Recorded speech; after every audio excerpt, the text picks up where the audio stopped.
Aha. Let's go. Okay, we got another great broadcast here today. You're watching the Tommy Temper Show. We're coming to you live from the palatial main studios overlooking the elm-lined streets of Edmonton, Alberta. Good to see everyone. Without you, we wouldn't have a show. Good to see everyone. Woohoo! Let's go. Get this thing rolling.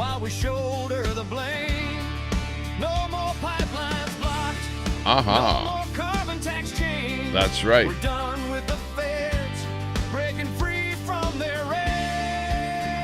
Alberta freedom.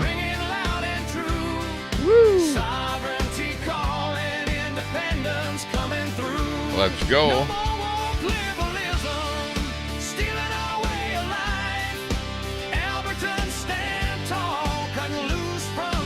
What an epic day yesterday. Holy moly. Holy smokes. It was great. Unfrickin' believable.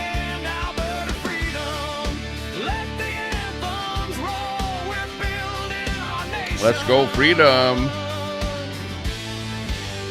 Woohoo. Let's go freedom. From the prairie to the peaks, where the eagles soar high. Thanks everyone for joining us here. We've got people filing in on the live broadcast here. We've got from the UK, Herman coming in. Good to see you. Dash and Grandma. D coming in. Hey, moderator, turning on the slow mode. Phoenix Tide. Good to see you. You can actually read the chat here today. Yesterday it was pretty much impossible to read the chat because we were live in a very sunny location and just not able to really converse with the chat there yesterday. Too much stuff happening. It was like epic. If you were watching that live broadcast, it was unbelievable here in Alberta. An epic day. The signatures were turned in to Elections Canada. And hit that thumbs up on the stream, share it out, and make sure to sub to the channel if you're not subbed up. Always like a few subs with every broadcast. Thank you very much. We're trying to hit 10,000 subs. We're up to 9,347. And yesterday, we got over 300,000 signatures delivered to Elections Alberta. Actual signatures, verified with ID. And counted up. Now it's up to Alberta Elections to count those signatures. Right now there's a moratorium, a kind of a stay on Elections Alberta being able to count those signatures because of a court order with a Liberal judge that hasn't made a decision on that. She's taken forever. She's holding up due process with some kind of a little court decision there that a Liberal judge is going to make. So we don't trust that Liberal judge here in Alberta, that's for sure. Unbelievable. How's everyone out there today? Lots of people complaining they're blocked here, says D. Yeah, well, you've got those people that are known as trolls, so there may be some trolls that are blocked here, and if they're complaining being blocked, well, they're probably a troll. You know, what can I say? I'm going to, the mods, I've told the mods yesterday to block anybody that you think is a troll that is going to be negative to Alberta independence, because we want to be positive with the whole thing here. We're not going to dwell on the negativity out there. And there is a lot of negativity coming in from the so-called left side of the fence. You know what I'm talking about. So there you go. Yeah, well, you might have some people that hang out in troll channels that are blocked here. And I can't help that. So be it. Even Queenie's not blocked over here. Queenie can come in here and say whatever she wants, because she's not actively trolling me. So there you go. Jen, hey Jen, good to see you. Thanks for filing in. More people popping into the broadcast here. We're going to talk about the Alberta independence, all of the signatures that were submitted to Alberta, to the Alberta government for basic counting, because in order to have that vote on the October the 16th, we need to have all of these signatures verified by Elections Alberta. So that's what we're kind of up to here today. And it was an epic day there yesterday. The guy in charge, Sylvester, Mr. Mitch Sylvester, and I actually handed my camera to him, and he used my camera to video the boxes of signatures that were submitted to Elections Alberta. And here you can see a still picture of him standing on top of all of the boxes that were piled up. And apparently there were about 43 boxes that actually arrived from Bonnyville, and they had pre-counted the number of ballots, and I don't know the exact number. I won't give you the exact number, because there's another 1,500 ballots still coming in in the mail. But there were absolutely over 300,000 ballots. Now, in Alberta here, there's probably about 2.8 million registered voters. Alberta's a province with about 4 million people. So 2.8 million people are registered to vote. Now, on the average election, probably about 1.5 million people come out and vote. So in order to get this happen, if 1.5 million people come out, we need to get about half of that, or just a little over 750,000. Now, we've got 300 people that have expressed interest in Alberta separation, and we have a whole lot of other people out there that want independence, that want separation, but they were too afraid to sign up on this petition, fearing that their names on the petition might be used against them in their places of employment, or for other reasons, doxing and stuff like that. So they refused to actually sign the plebiscite, but they indicated a big interest in voting for independence. So I know that myself. I've talked to people around me. I know what's going on. Now, of course, you've got some people that are just, no, I want to stay in Canada. And that's fine. Let them say what they want. But they are absolutely going like ballistic against the people that want independence. Like right now, it's absolutely crazy what people are saying and doing out there. Now, there is a list of voters that got released apparently illegally against the law by a particular party. And it's going to be, who is that individual that illegally, let out into the Ethernet the list of voters in Alberta? Who is that person? That's a person that needs to be investigated and put into jail, or whatever, fined, or whatever it is. It's not the independence movement that did that. And one person did something that was wrong, and the media, the mainstream media, and all of the lefty podcasters are really taking advantage of that, and they are pushing that whole agenda, which is pretty crazy that they're doing that. I don't like that, but that is what is putting a negative shift on the whole movement, and you can see that there were, literally hundreds of people out there, lots of blue flags, lots of people and the blue flag, the blue Alberta flag is absolutely the symbol for independence in Alberta.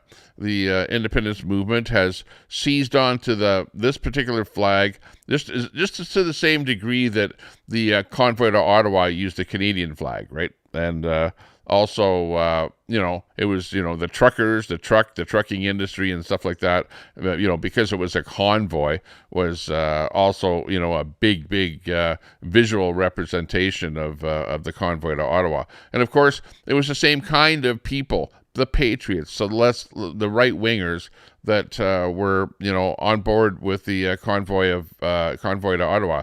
And here we see it is absolutely right-wingers that are really pro-independence, and the left-wingers that are primarily the NDPers in Alberta, because really, honestly, there are people that think liberal in Alberta, but they don't vote liberal, right? Because the Liberal Party, like as a province, is just nothing in Alberta.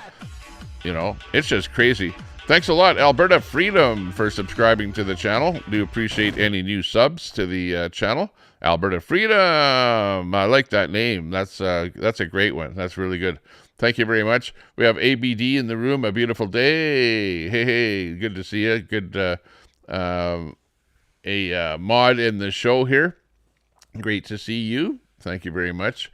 Let's see who else is new in here. I should give a wrench to a few more people in here. Who wants a wrench? Jen D. Hen. You're a regular here in the channel. Do you want a wrench in my channel there? Just a wrench in my channel is a kind of a badge of honor. I don't want you to actually bash people with the wrench. I don't want you to time people out or whatever, unless I actually say somebody is doing stuff in the chat there and needs to be timed out or whatever. I get by the way, over in Ryan Jesperson's show, if you guys know that show, some of you might know Ryan Jesperson, I get blocked or timed out in his channel almost every time I go in there. Now he only times me out till the end of his broadcast, but almost every time I'm in there, his minion, what's his name there, Johnny, the guy that controls the channel, watches my chat, doesn't like what I chat, and times me out over there. So, and all I do is just say stuff like somebody will say, Tommy Temper, you're against black or brown people, which I'm not. I'm not negative to that. I have a good friend that's a colored person. I'm absolutely not prejudiced against anybody, but he's got trolls in there that come out there and say crap like that. I'm against mass immigration. You understand that? And it doesn't matter who the people are with mass immigration. I might be about a certain or against a certain religion, or something like that, but that doesn't mean that I'm against black or brown people. I love people of all colors. I used to have a girlfriend that was native, as a matter of fact, a native Canadian, indigenous person. So, I have experienced a lot of different people, and just because my skin is white doesn't make me negative against black people. You know what I mean? So, yeah. Okay, Jen, got you in there. We'll add you on as a moderator, standard moderator coming up. There you go. Thank you very much. Do appreciate that. Thank you very much. That's everyone that's watching the channel here today. Really appreciate that. Okay, so there were a lot of people out there yesterday, and we're just going to go over some of the clips and stuff like that are on the internet, that things that other people saw out there. Let me see here. Hang on. Let me get this volume up here a little bit. We've got this clip coming up that was taken by Jeff out there at the event. This is what it looked like there. Most of the people were there on this side of the street. There were lots of people over on Kingsway, which is in the background there. One of the main streets there. But right over in this location is where most of the people were. There were literally hundreds of people out there waiting for the boxes, and there were about 43 boxes of signatures that arrived from Bonnyville. So, yeah, it was it was a good time out there. Great time, music. This is kind of a little bit before all the events happened, or more people showed up, but just a little visual of what's happening there. Fortis says a special thank you to the most Albertan man in the world today. I left to go back to my vehicle, got about a block and a half away, and my flag flew off the pole it was attached to. Oh no, I was chasing hopelessly and rounded the corner only to see him holding, there you go. Oh yeah, this is this guy here. This is the most Albertan guy, which is the guy in the brown jacket there in the cowboy hat. The most Albertan guy. He was doing something in his garage, and his garage burnt down the other day. So that was, people were saying, well, it's the haters or the lefties or something that burned his garage down, and that's not what happened. But yeah, he's definitely one of the faces that you'll see on social media. The most Albertan guy on your right in the photo. Great photo of absolute patriots out there. There she is, the big beautiful act for Alberta billboard truck. Yeah, we had the billboard truck there from Rebel News that was out there, and they have a big truck, and it came all the way from Ottawa, and he came over to the Elections Alberta offices in Edmonton, and more to come on that story on a site called Rebel News. Oh, hang on. This one's got lots of music in it, so we'll turn it down.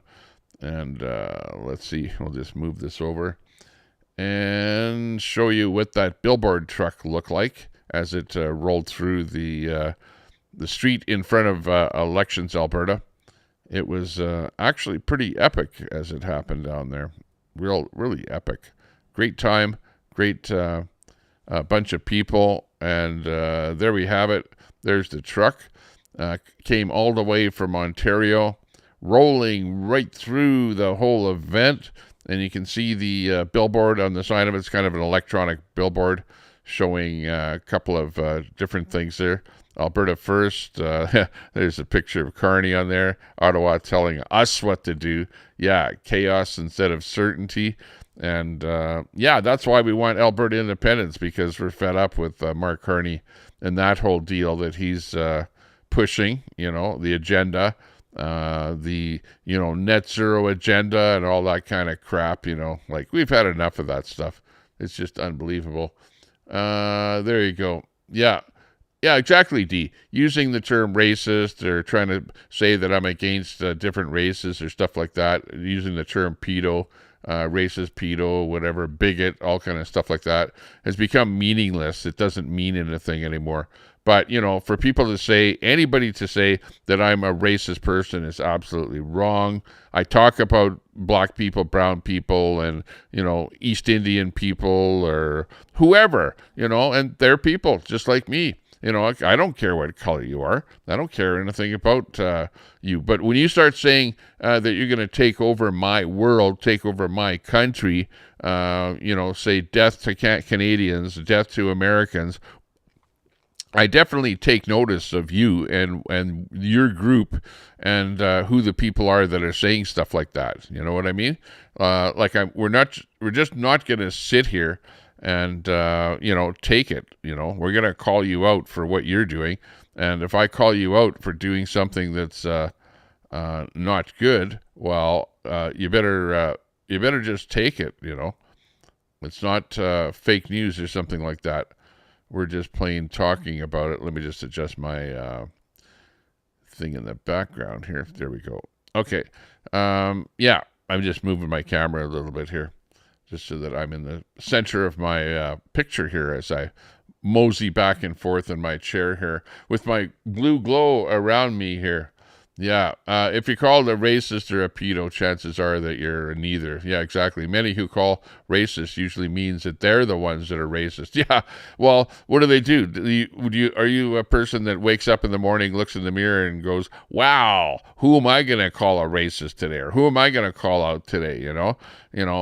Yeah, folks, or push some Marxist NDP agenda or something like that, or liberal agenda, where you're going to basically give away Canadian money or borrow money in the guise of helping out Canadians, and meanwhile you're helping out some sort of a Brookfield type corporation or something like that. Are you in that side of the fence there, or are you for doing something different? Here in Alberta, we're sick and tired of what's going on in the rest of Canada. We don't want to be saddled with all that debt that Mark Carney is putting onto Canada. Since he's been in office, it's over $100 billion that he's getting from, we don't know where. He doesn't say where he gets his money from. What is he borrowing it and putting us more and more and more in debt? He's got this sovereign wealth fund that has no money. He's going to have to borrow money. He's going to have to use Alberta oil money to put in there. Hey, Quack, good to see you in there. We've got Quack 13 Yeg in there, who's in Edmonton. Yeg means Edmonton, Y-E-G. That's the three-letter symbol of our airport, and people, use that as a symbol for Edmonton. And good to see you. I heard your what you said over on let's see, on Zello. Just hang on a second. Let me connect Zello up to my system here by turning on my Bluetooth. It's turned on. Let me go in there. Let me just connect up my Rodecaster Pro. Just hang on. It'll be 1 second, and we'll have it connected up. And then we can hear what you said about yesterday. Let me just go over to Zello and replay that. Stand by 1 second here. It was Quack on there yesterday. Let's see. Shout out to Tommy Temper for it was amazing, your broadcast today. Thank you for being there. And if anybody else was there today, thank you. Your show of support is beyond everything to us. We love you all. Hey, thanks a lot. Glad you liked that. It was epic down there. There was literally a couple of hundred people. I didn't know that many people would be showing up, but it was quite the event. And I had lots of fun down there doing that video. Great. Appreciate that. Okay, so that was Quack 13 yesterday on Zello. And for any Albertans that want to communicate to other Albertans, all you do is you load an app on your phone called Zello, Zello, and then subscribe to the channel or find the channel, that is called Alberta Independence. It's just that easy. And you can talk to other Albertans about independence on there. And it's just a very small group. It just got started just the other day, so it hasn't been advertised all that much. And it gives you a chance. Yeah, Quack, if you want to go on Zello right now, I've got it hooked up live. Anybody that says anything on Zello will come onto the program here. So if you want to, punch up your microphone and say something right now on Zello, you're more than welcome. It'll be broadcast on the channel here. So, good to see you. Oh, let's see. We have CJ was on there too. What was he saying? Yeah, it was nice talking to you too, Tommy. You guys have a good night and enjoy the weekend out at the lake. Yeah, you betcha, CJ. Nice seeing you. Take care. Good afternoon, everybody. So I'm currently located in... Oh, yeah. Okay. So, that we had a bunch of stuff coming in there. Oh, we've got a visitor coming our way here. Hang on. What's happening? This is the palatial main studios of Tommy Temper. And we've got our resident Raven, who is right outside the window here. He's moseying around here, looking around, seeing what's happening. And is he going to come closer and get in the video? Come on over here. Say hello to our audience. It's Mr. Raven. I gotta give a name to the ravens that come around here. I don't know whether this is a male or female, but... oh, yeah, he's really wanting to come over here and check out the wares in the food dish here. And maybe there's something special in there for him that he likes. I don't know. but he's definitely hanging around a little bit there. Hang on, we've got that independence thing covering him. Let me just see here for half a second. We'll just take that out of the picture if I can find it. Let's see, what's it called there? Oh, text. Okay, yeah. Oh, hang on. Oh, well, we'll leave it in there. Okay, but anyways, maybe he'll come a little bit closer there and we'll get a little better look at Robbie the Raven, I guess is what we'll call him there. He's really hanging around. He wants something. There's something that's of interest to him in that food dish there. And maybe he's kind of protecting it or something there. Oh, he went out of the screen there. Okay, we'll bring him back in a little bit there. Okay, anyways, here's another video where we had a whole bunch of people out there. And this is a kind of a visual of how many people were out there doing their thing. Let me just get one here that's big. There we go. Feed it over there. And here you can see Elections Alberta now accepting the boxes. The crowd was told that they'll be weighed, sealed. Sylvester will initial it, and that's what they'll do for today. It's still not clear when or if these will be verified because of the court injunction. So here's another visual of how many people were out there and what the fervor, I should say, was like down there. It was a great time. I had a chance to talk to lots of different people. They were absolutely, a great crowd and pro-independence, exceptional time out there. And, I was live on location, and it was great. This is by Sean Amato, a video that he took down there. And absolutely great time out there. Okay, let's see. Crow is back in there. The Crow, the Raven, whatever. Robbie the Raven is out there. Actually, up here, there's different places. They call them different things, but they're virtually the same bird. It's a fairly large bird. It's all black, big black beak. And I think it's the same bird that was on the TV, the Hitchcock show. The birds or something like that. I don't know what they actually called it. But here's another one here. Let's check this one out. I'll just, let's see, move this over to a different location here if I can move the window correctly here. Okay, here we go. Move it in here. Okay, here's another video. This video is by Bonnie Meikle.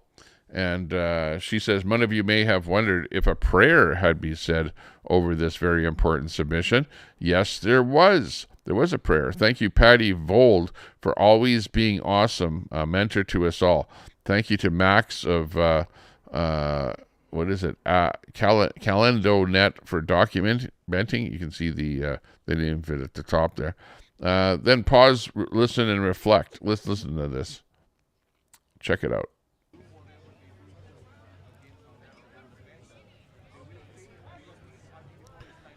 There was a little prayer. Okay, we're ready to go. We're ready to hand the signatures in. We're going to say a prayer over this process, and we're going to thank the good Lord for getting us here. And Patty, away you go. Thank you very much. Oh, Patty, do you need a box? Yeah. Well, there's a few here. We had to move a box so you could see her. Number in it. No, we're good. I was over to the left a little bit from this location. Max, kill the music. He did. I want to thank you all for coming. This is amazing. But we're just going to pray because we need to get things on the move. Oh, this was not in my plans today, by the way. Father God, this is your from province. This is your country. Freedom. And we ask that you lay your hand upon the country as we move forward, as we, as a people, gather together and share what Alberta as a country would be with our kids and our grandkids and our neighbors and our aunts and our uncles. We just ask, Lord, that you bless Elections Alberta people today and everybody that's loading these in. We just ask that you bless these boxes, that everything will be found right and correct, that all the work that you prompted us to do will not will not be in vain. Thank you. And Lord, we just thank you that you are here. Doesn't matter if we think about you during the day. It doesn't matter. You are here always. And thank you for being there. In Jesus' name we pray. Amen. Okay. Yeah, absolutely phenomenal there. Had a little prayer. I guess some of the people are religious, some of the people are not. It doesn't matter whether you're religious or not, because it's Alberta independence that we were there for. And it was a great crowd. And yeah, that was one of the things that happened. We had, this is another shot here. Sweet Marie posted this one. Alberta separatists now have enough signatures to trigger a referendum. Canada has been driven to this point. Yeah, exactly. There were over 300,000 signatures collected. And in order to trigger an election over Alberta independence, there were only 177,000 signatures required. So, people are going, well, the people that want Alberta to stay in Canada, collected 400,000 signatures, and you guys only collected 300,000 signatures. So obviously there's more people that want Alberta to stay in Canada. But they weren't afraid of what would happen to them for saying, yeah, I want to stay in Canada. The people that are saying, no, I want independence, well, they may very well be more of the people that will get some kind of retribution, it's like putting a target on your back saying that you want Alberta independence, you know what I mean? Daisy in the house. Hey, Daisy, good to see you. I just had 2 hummingbirds hit my chest. It was so cool. Oh, wow. That's pretty cool. Well, your chest must be very sweet if that happened. Just saying. Yeah, we're here, Daisy, says Quack. Daisy, good to hear about your hummingbirds out there. Yeah, you got that right. Joycer coming into the chat. Hey, Joycer, good to see you. Doing a little special on Alberta independence stuff that happened out there. This is a good one here. This guy got something happened to him where he was with or went to say something to Nenshi. And let me just switch to a different window here. And he went to shake hands or do something or take a selfie with Nenshi is what it was. And it ended up being kind of a viral thing here. Let's just listen to this. This is kind of funny. He went to take a selfie with Nenshi, the NDP leader in Alberta. Did the Alberta NDP and the Globe and Mail know about the Centurion Project database ahead of time? Yes. I believe this to be one of the largest data breaches, if not the largest data breach in Canadian history. Nearly every adult Albertan now has their private information out in public. Here's what really burns me. Naheed Nenshi and the Alberta NDP knew about this since April 17th. Quietly alerted authorities, but kept it from government so that they could blame them later. They let it keep running while Elections Alberta dragged its feet. We need to treat it very, very seriously. And I'm quite shocked to see that the government is talking about this only as a political thing for the UCP. Was this a coordinated effort? Did the Globe and Mail, Nenshi, the NDP, and their Twitter friends all know, stay silent together, and then drop the story like a political bomb when it suited them in an effort to once again try and smear the UCP? Yeah, you notice that business of this whole thing about the list we'll call it. The list came out at exactly the same time that the signatures were being submitted to Elections Alberta. So, that's pretty crooked, pretty, what would you say, greasy of the NDP to do that to the independence movement, Like, shame on the NDP and Nenshi if that's true for doing that, I'll say that for sure. I'll agree with this guy for sure. The app's gone dark now after the court injunction, but the damage is done. Millions of people's private information splashed across the headlines. All the while, the NDP played secret keeper instead of sounding the alarm or even notifying the government. They put gotcha politics over your safety. This isn't journalism anymore. It's a privacy nightmare enabled by political games and silence. All who knew need to be held accountable for this sloppy, entitled mess. And what's up with the Globe and Mail hijacking websites? Journalists do that now? Did the yeah. So, like, I'm not too concerned with this so-called list and the negative information or negative publicity with the whole list thing. I didn't know about the list. I didn't even know about the Centurion Project. I only found out about it on Wednesday, and the so-called list was supposedly, allegedly let out by the Republican Party, which is a legitimate, party, elective party in Alberta. And there was somebody in that party that let out the list to this so-called Centurion Project, is the story. Now, that person that let that list out needs to be found and, if you need, put on trial or whatever, and sent to jail or fined or whatever the process is. We need due process on the whole thing. But to try and blame, guys like me, who's just a guy that wants independence and knows nothing about any of that, which 99.999% of the people knew absolutely nothing about this list or the Centurion Project, and if they're just some kind of a false flag or something to tarnish the whole movement, well, shame on them for doing that. We're going to move on, and we really don't care about stuff like that. It's just, a blip on the news cycle, and the rest of it is, history.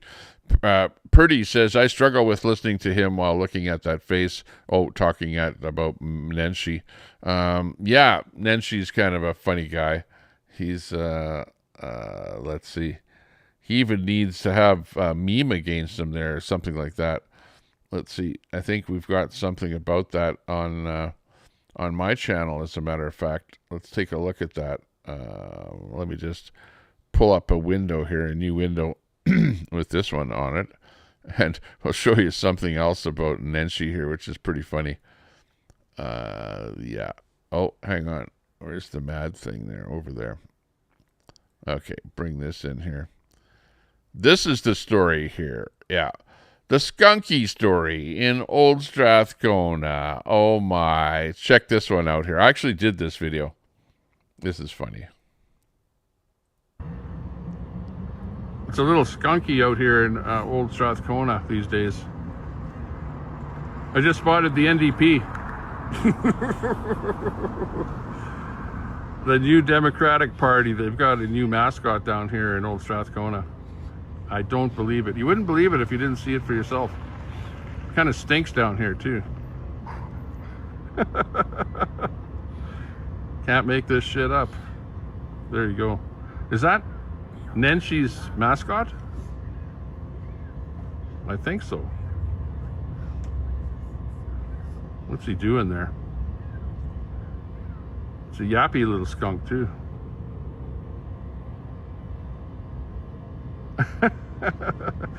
Okay, anyways, you never know what you're going to see down here in Old Strathcona. Check it out.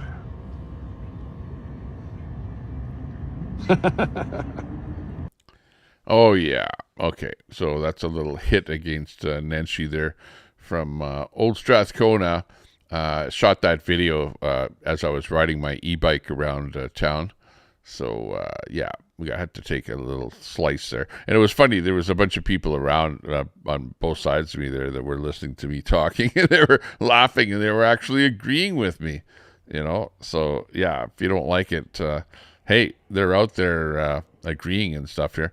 Oh, let me just go into my settings here and make sure that I don't have some kind of audio. Let's see. Hear yourself. Yeah. AI noise reduction. Yeah. Stereo input. Yeah. No noise cancellation on. Okay. Yeah. Noise cancellation and also echo cancellation. I wanted to make sure I didn't have that turned on so that we could give you a good stream here. Let's see. We also have this here. that we'll put this one up here. That there was sure, but did the NDP clutch that many pearls over 30,000 privacy breaches at the CRA? Canadians' privacy commissioner to probe the CRA data breaches. They've had data breaches in the past, these things happen. And yeah, it's absolutely things that have happened in the past. Now, we're not saying that any kind of a data breach is good. They're bad. They're all bad. Nobody wants to see a data breach. Nobody wants to see their private information put on a website or put out to the public because it's grabbed by, dark sites and stuff like that. And, especially if it's got a name and a phone number, then sold to, guys over in foreign countries that do telephone scams and stuff like that. I tell you, what you want to do with these data breaches, and if you believe that your phone number is out there in the wild, and you get phone calls all the time from people scammers.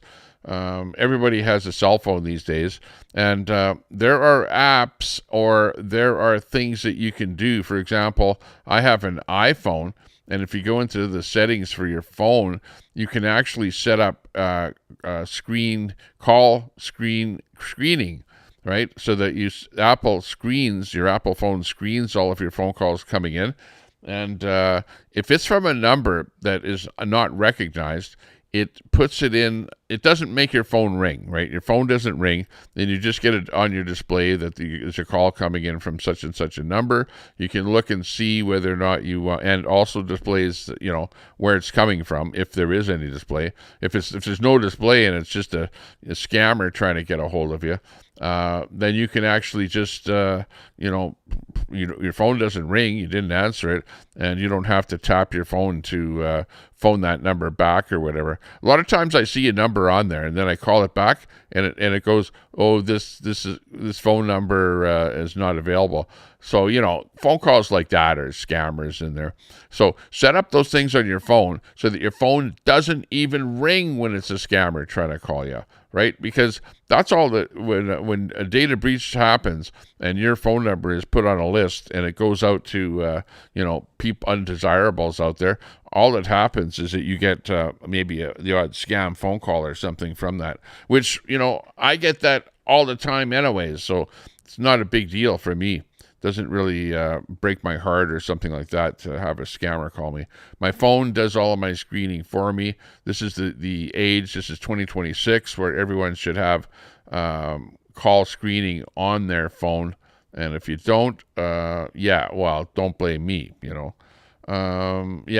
Let's see. Jason says, if anyone thinks in 2026 that any of their personal information isn't leaked all over the internet, is either a complete fool or complicit. No one had to move because their stalker or ex found their info on a random separatist website. Like, bitch, please. Am I right? Yeah, exactly. Have you read Jen's Substance? Despite her loathing for separatists, it seems that a lot of the fault lies with Elections Alberta. Yeah. Why the hell is Elections Alberta giving a list to anybody? It should be up to the parties to be able to advertise, get people to sign up to their sides, to the NDP party or the Conservative Party. Basically, it's that easy, And they have their own list. They should make their own list. And Elections Canada, stop making that list available to any parties. You see what happens to that list. It's just not a good idea. Don't do it. And, the fault probably lies on Elections Alberta for providing that list to parties, And there are even things on the internet where I see that the NDP party is using that list. This is allegedly using that list to send text messages to Albertans, with messages against independence, which has nothing to do with an election. They shouldn't be using it for that, but they apparently are abusing the list that they have been supplied by Elections Alberta, and they're sending text messages that people have never, gotten on board with the NDP. They're anti-NDP. They're conservatives, yet they're getting these messages, right? So be it. let's see what's happening over in the comments there. We've got a few new people that are showing up in the chat here. We've got Harry in there. Hey, Harry. Good to see you. Welcome to the show. Thanks for tuning in. I told them, what is it? East Indians or Pax to get the hell out of Canada. Go rip off your own country. Yeah, well, you've got, backlash coming in because, I don't want to, not against a certain group of people or anything, but let's face it, there are way more East Indians that are being, mass immigrated into Canada than any other people. Why is that happening? Who in the Canadian government is allowing that to happen, and why are they all coming from one country? And really, I don't believe that there's a lot of oppression in East India. I don't believe that there's reasons that it's like, oh no, the government is going to put me in jail and that's why I need to come to Canada.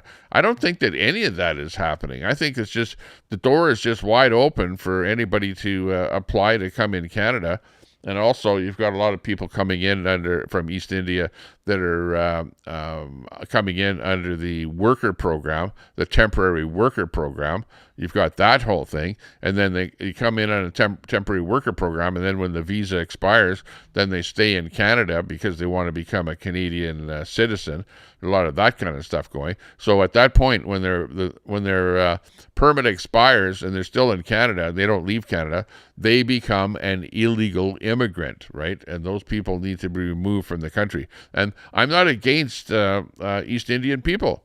I go to East Indian restaurants and say hi to people. I've got friends that are East Indian. I've got a friend on social media where he even invited me to a got a phone call.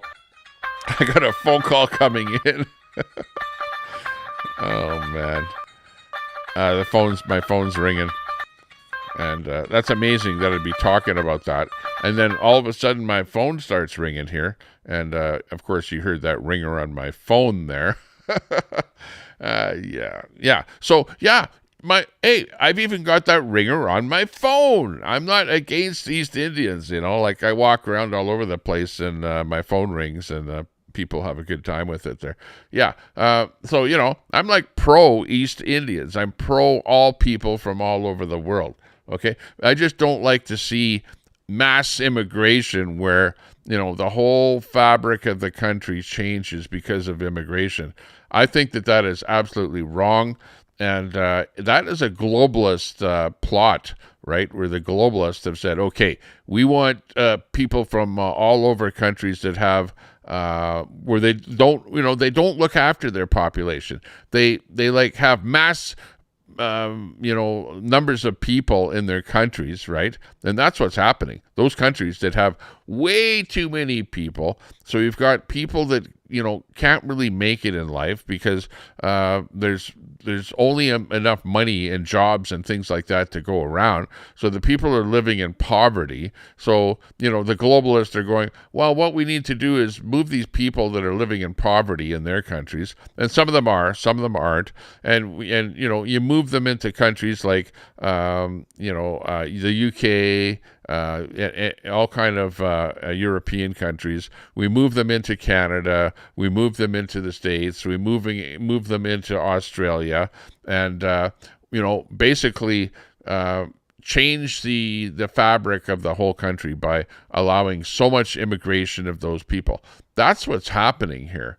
And really, the mainstream media, they don't talk about it at all because they're getting paid, they're getting perks, they're getting subsidies from the Canadian government. So, why would they talk about mass immigration? They, don't talk about it, just let it happen, and, it's only guys like me, the small podcasters with the small audience that really stand up and talk about what's really going on.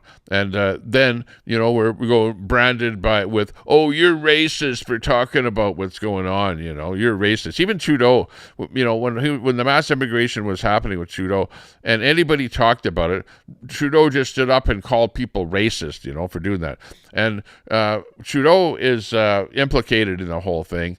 Carney is implicated in the whole thing. The mass immigration is happening under the Liberal government. The Liberal government caused it to happen, and it's still happening right now. It's like Carney has not said, no, we need to stop all immigration and even re-immigrate, which takes a bunch of these people that are illegal immigrants in the country and move them back to the countries that they came from. Like, come on. That's another reason why Alberta wants separation, because we're part and parcel of this whole thing. We're overloaded with immigrants. If you go to the hospital, you're sitting there for 8 to 12 hours before they even see you. That's not right. You've got people that are waiting for hip knee transplants or whatever, work surgeries and stuff like that. They're backlogged like crazy. The whole healthcare system is like in a hellhole because of not enough money being spent on that. We don't have enough hospitals, don't have enough nurses, don't have enough doctors. School systems are overloaded with students, right? And it's all immigration, where all of those families, all of those children are going to school now, and it's overloading those classrooms. The teachers are screaming that they need more classrooms, more schools, more teachers. They've got too many people in the classrooms. They don't know what to do. They're at their wits' end. And, the teachers don't blame it's funny. It's crazy because the teachers and the teachers union don't blame the federal government for mass immigration. They don't even talk about that. Like to them, that's not the reason, that's not the reason that we have problems, but that is the reason that we have problems. But yet they go, no, the problem is the provincial government not spending enough money on schools and teachers. That's what they point the finger at them. But you're pointing the finger at completely the wrong person. It's not Danielle Smith's fault that we're overloaded with too many immigrants. It is the federal government that keeps bringing more and more and more people. I could, go on Grok right now and just do a quick query as to how many people are coming into Canada so far this year, and get some kind of a number on that. Hang on a second. Let me go on Grok here and just see what's happening.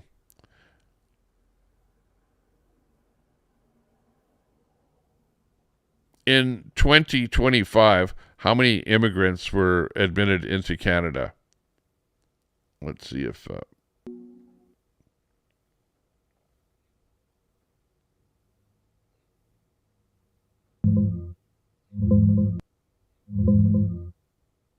Canada admitted about 309,500 permanent residents in 2025, just under the 309,000 target. They hit a peak of 184,000 in 2024. This is a solid drop. For 2026, the plan is 380,000. Same for 2027. The official targets for new permanent residents. Immigrants admitted usually means these people from IRCC. Okay. So Canada admitted about 393,000 permanent residents in 2025. And they hit a peak of 484,000 in 2024. So there is a little bit of a drop. For 2026, the plan is 380,000 immigrants per year. And, like at this moment in time, we are overloaded with immigrants. We don't have enough housing for immigrants. We've got 4 million people, a month, I think the number is, going to food banks trying to get food because they don't have enough money to buy food.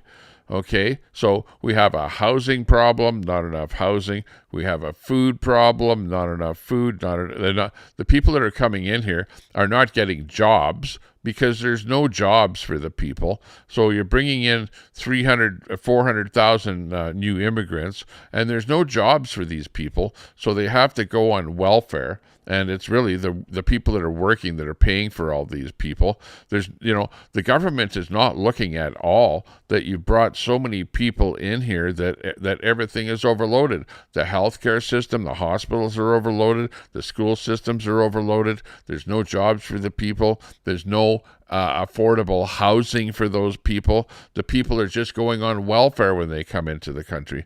And yet the government just keeps on doing it. And why are they doing it? Because it's a globalist initiative to overload all the Western countries, okay? And that's exactly what they're doing. And they've convinced the politicians in all of the countries to just keep on doing that. And the liberals are the ones that are just gung-ho on that program. Yeah, we're globalist and we're net zero and we want to help everyone in the whole world. And really what you're doing is harming everyone in the whole country. Let's go on with the event here that was actually pretty epic there yesterday. Show some other stuff about that. So in Alberta here, what's happening is,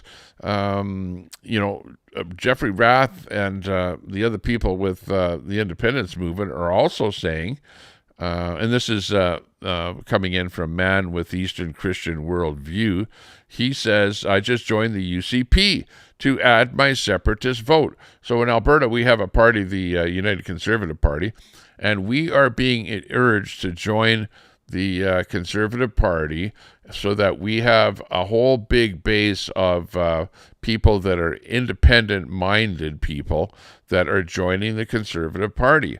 Thank you for purchasing a 3-year membership. Your application will now be reviewed and processed. Once complete, a digital membership card will be emailed to you.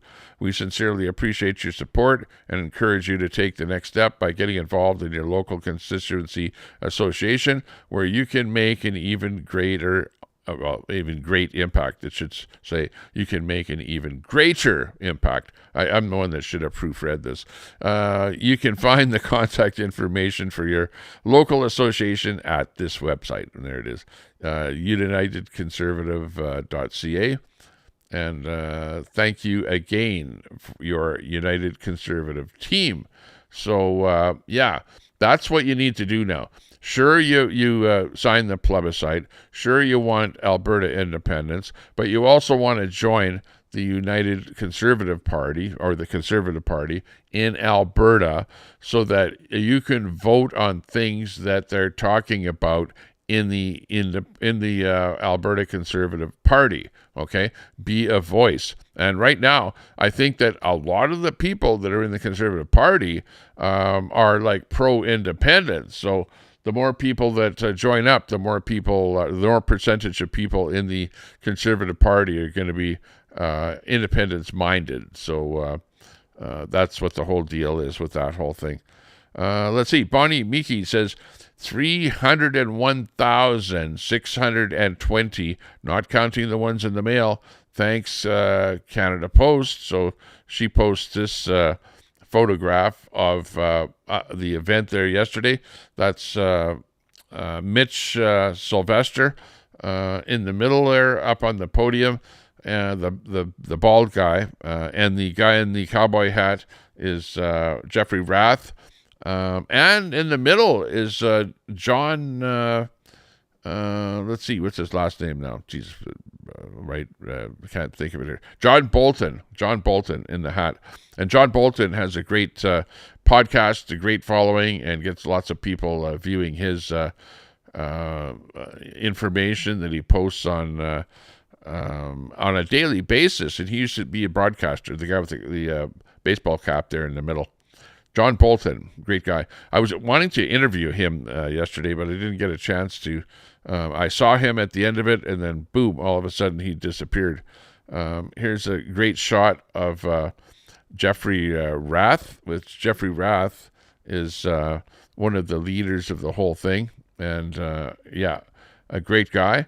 He's pretty vocal, though, like he really speaks his mind. And there's some clips of him, talking about other people and that. And he doesn't mince his words at all. He's a great guy. Let's see. Parker doesn't speak for our movement. 301,620 signatures is more than Carney got in votes in the last election in Alberta. Yeah, exactly. For the Liberal Party. The Liberal Party didn't get that many votes in Alberta. I would guess they got very few votes in Alberta. So, that's funny that that's put into that poster. That's what Jeffrey Rath actually said. So that's pretty funny. You got this one here. Somebody put this sign up here, and you can see the Rocky Mountains in the background there. This is an actual sign. Breaking 301,620 Albertans advance for October the 19th, 2026. Over 7,000 canvassers in the dead of winter. Freedom is real. And we love the sign that somebody put up there with the Rocky Mountains. Hey, just like us here. Look at that's the Rocky Mountains in the background here of this flag behind me. Looking very good.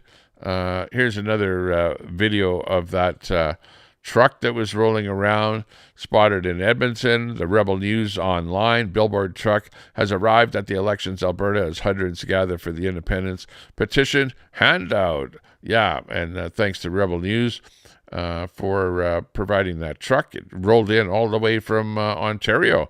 It actually had Ontario plates on that truck. And they are definitely, Rebel News is definitely pro-Alberta independence. As a matter of fact, Ezra Levant came from Alberta. I believe he was born in Alberta, and he lived in Alberta. And I think because he runs Rebel News, he moved the operation somewhere else in probably Ontario, maybe even Toronto or Ottawa or somewhere.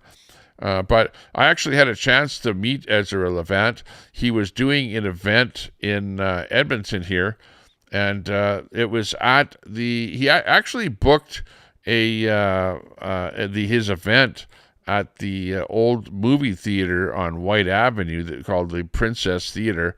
And when he arrived to do the event inside the theater, so many trolls and lefties and Antifa contacted the Princess Theater because they heard that he was doing an event in Edmonton, and they managed to convince the owner of the Princess Theater to not allow Ezra Levant to go into the theater and do his event. So I was over there, and I had my bullhorn with me, my famous bullhorn that went twice to Ottawa with two different convoys. And we were standing in front of the Princess Theater on White Avenue in Edmonton, and he was using my bullhorn to talk to all the people at the event.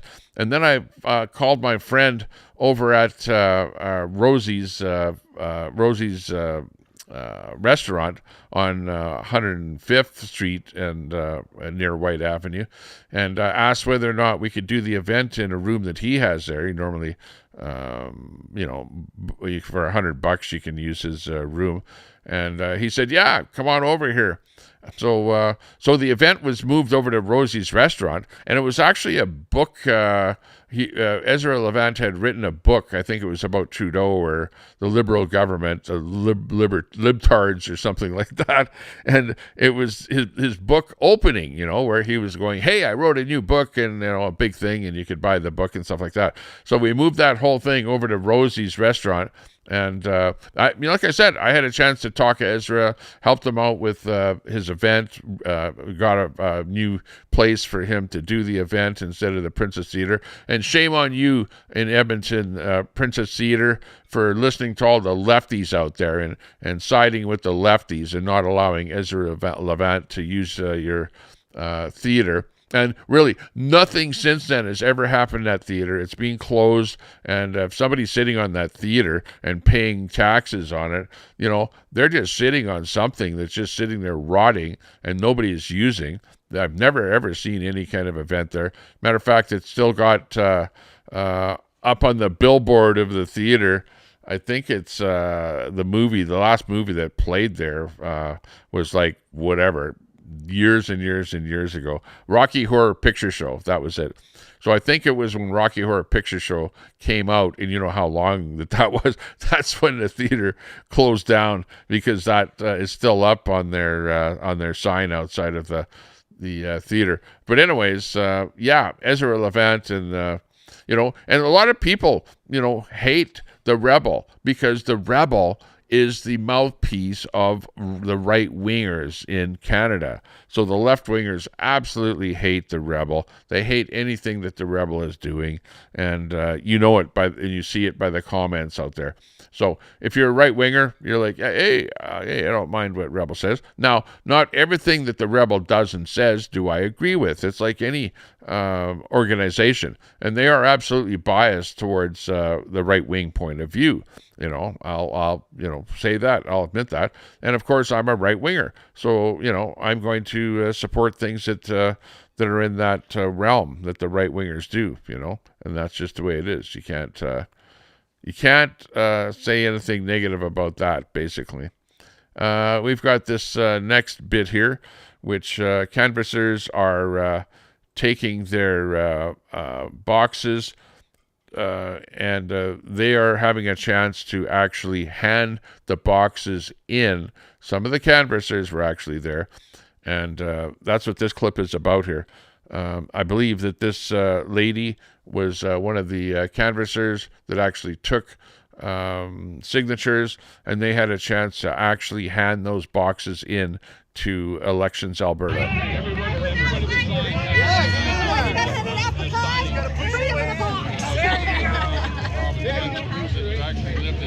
Would like my brief in a box? She has to. Will happen on the 19th of October. I'm really looking forward to that happening. And you can hear me talking in the background. Something about the election is coming on the 19th of October. I'm doing my video in the background as this one's going on. And just listen carefully. You can hear me talking in the background. I'll play that again.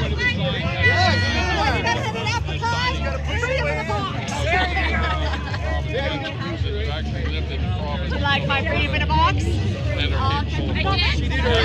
has to. Will happen on the 19th of October. I'm really looking forward to that happening. Yeah, okay. Yeah, that's funny.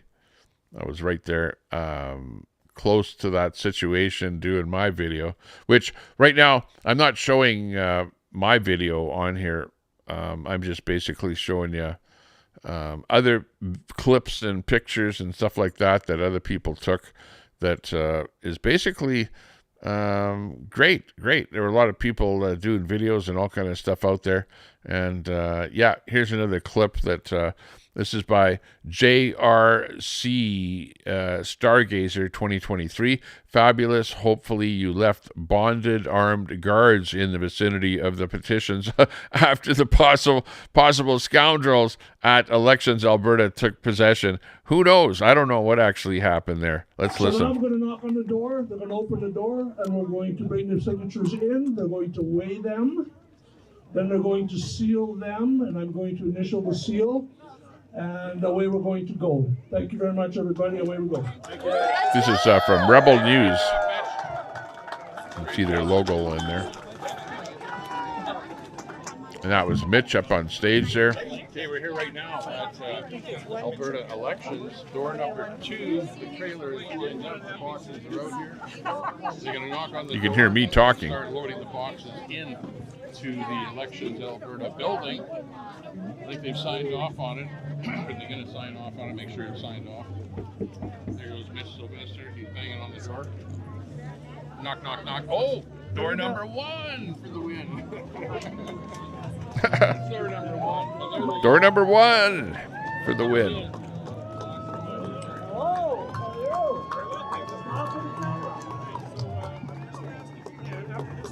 You guys can just add in front of the table here. We're going to process some ways to have a door. So if you wouldn't mind just putting them in front of the Alberta Elections workers. All right, let's put them down here. Isn't that cool to see all your hard work paying off? Signed petitions.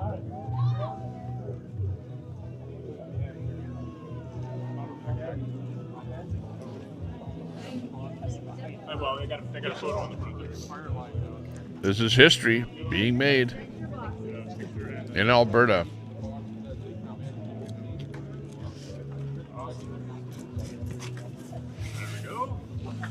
Exactly.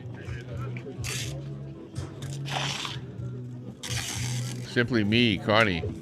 I think the majority of Albertans are sick and tired of being treated like the red-headed stepchild. By the way, my child is redheaded. One of them. That's funny. You can hear me commenting in the background on this video.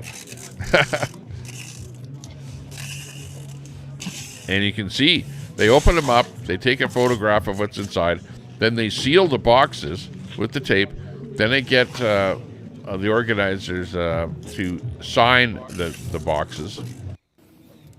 And then I don't know where they put them inside that building, but apparently some kind of a, secret storage or whatever, heavily guarded storage or something, I don't know, so that the left-wingers can't get at them, you got to put them in the right place. Of course, the left-wingers are going, oh, those are all fake signatures there, and they came from some kind of a voter list, because all they did is they took the voter list and then put the information down and then fake signatures on there. They're all saying stuff like that. And like, oh, it's a tainted thing. It shouldn't be allowed. And those signatures shouldn't be counted because there was a breach of the database of voters in Alberta that, of course, it's all bullshit. It's all completely fabricated bullshit, all of that. Like, there's no way that happened. Those are boxes of people that actually came to canvassers, showed their identification, and signed it and dated it, right? Just like I did, right? I walked up, actually the day that I did it, Pat King, if you know the name Pat King, he's very famous in actually he's one of the number one guys that helped with the convoy to Ottawa. For the mask mandates. He's the one that was on the radio leading the convoy and getting the convoy to Ottawa. He's the one that was involved with at places where people gassed up, that he whatever funds, I don't know where he was getting the funds from, but he was involved in paying for the fuel. It was like, okay, we're paying for the fuel. You guys with the big rigs go to the gas station. This is the gas station to go to when we stop in a certain location. And they would fuel up, and their fuel would be paid for by donations that were coming in on the whole thing. Now, there was also a GoFundMe that got $20 million in the GoFundMe, and the government seized that money. They had no reason whatsoever to seize that money. It was a protest. People were donating for the protest. It was a legal protest, and everything was going fine with the protest until finally they reached Ottawa.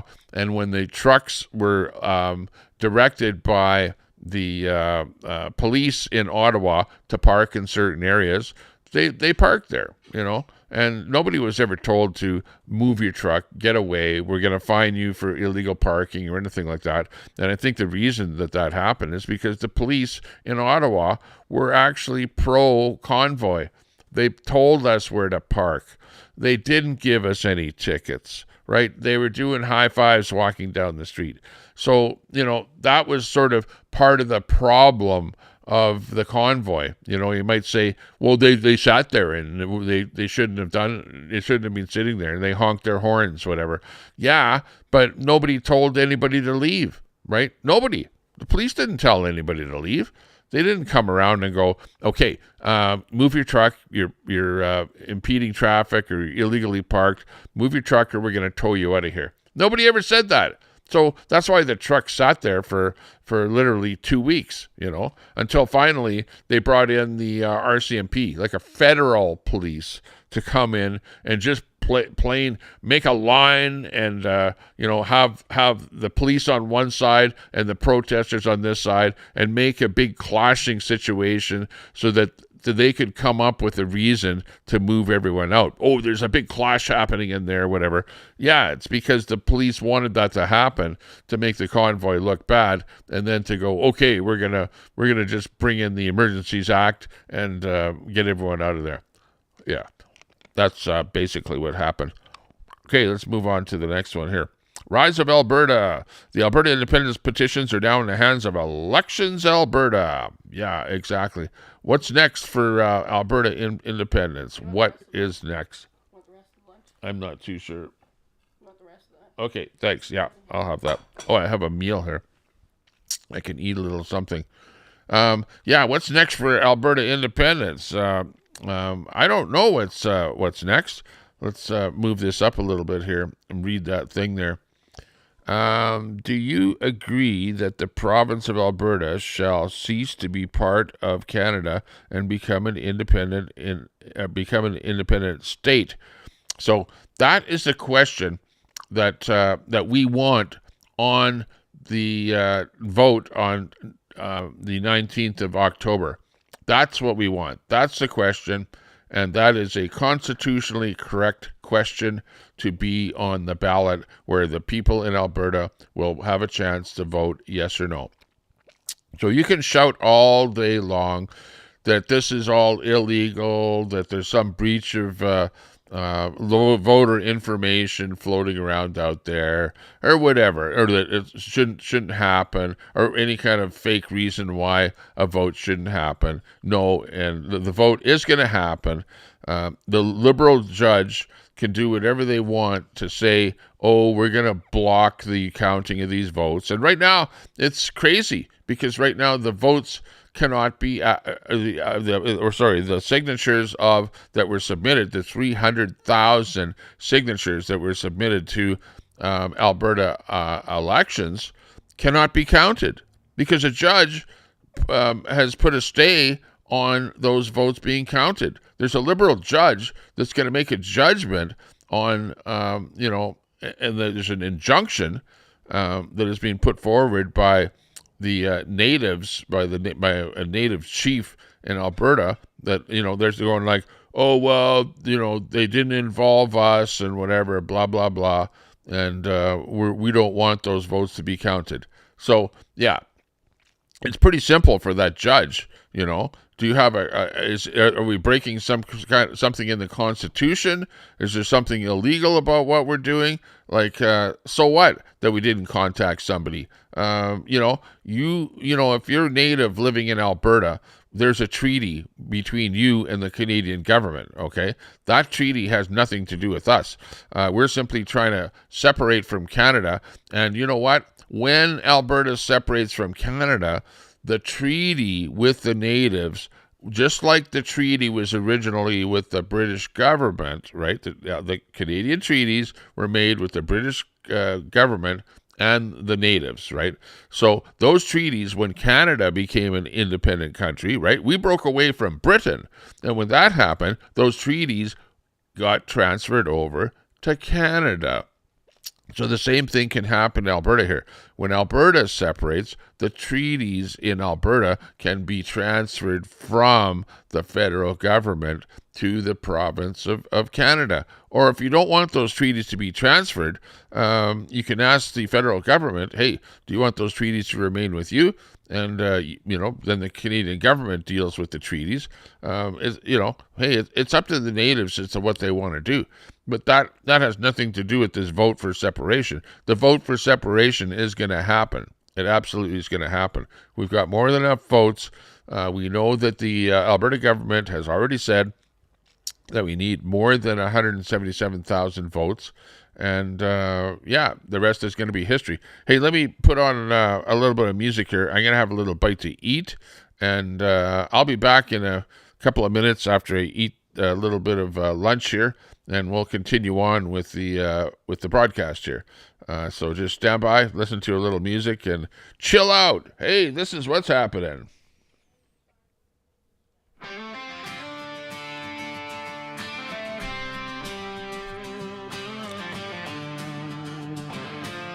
We'll be right back. In the shadow of the Rockies, where the wild winds blow, Albertans rise up, tired of the status quo.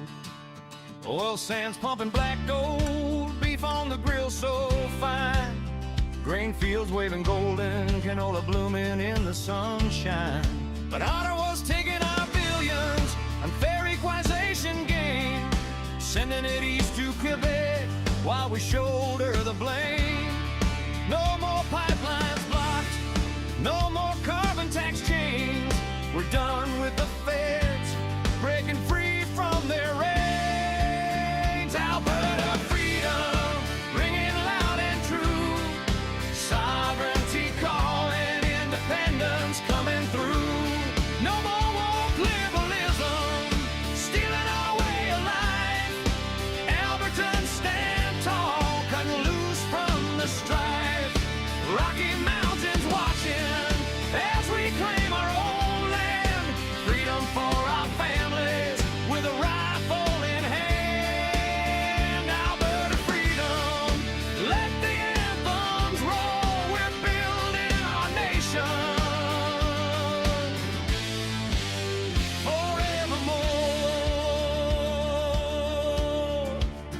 From the prairie to the peaks, where the eagles soar high.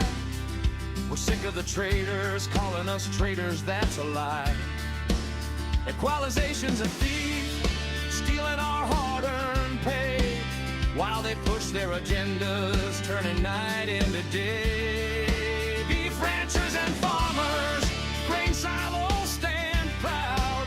Oil rigs turning profits under Alberta's cloud.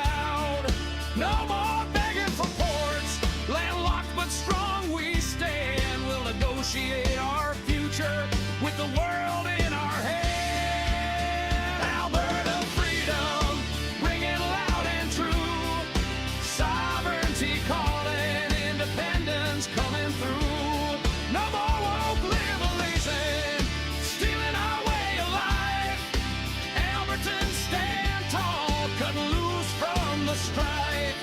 Rocky Mountains watching as we claim our own land. Freedom for our families with a rifle in hand. Alberta freedom, let the anthems roll. We're building our nation forevermore. They say it's illegal, but self-determination's all right. Like Ukraine from the Soviets, we'll fight through the night. No more sending our wealth to fund their endless schemes.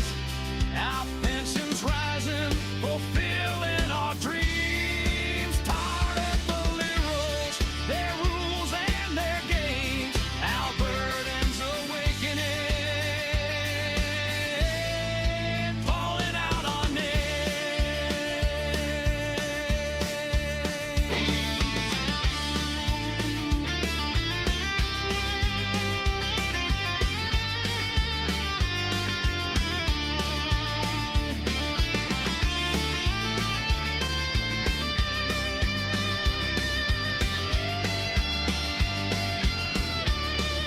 Canola fields yellow, beef herds grazing free, oil sands fueling futures as far as the eye can see. We're Albertans first, with hearts full of fire. Separation's the answer, lifting us higher. No more being the wallet for a broken confederation. Freedom's our birthright, our declaration. Alberta freedom, ringing loud and true. Sovereignty calling, independence coming through. No more woke liberalism, stealing our way of life. Albertans stand tall, cut loose from the strife. Rocky Mountains watching as we claim our own land. Freedom for our families with the rifle in hand. Alberta freedom, let the anthems roll. We're building our nation forevermore. Alberta freedom, yeah, forevermore.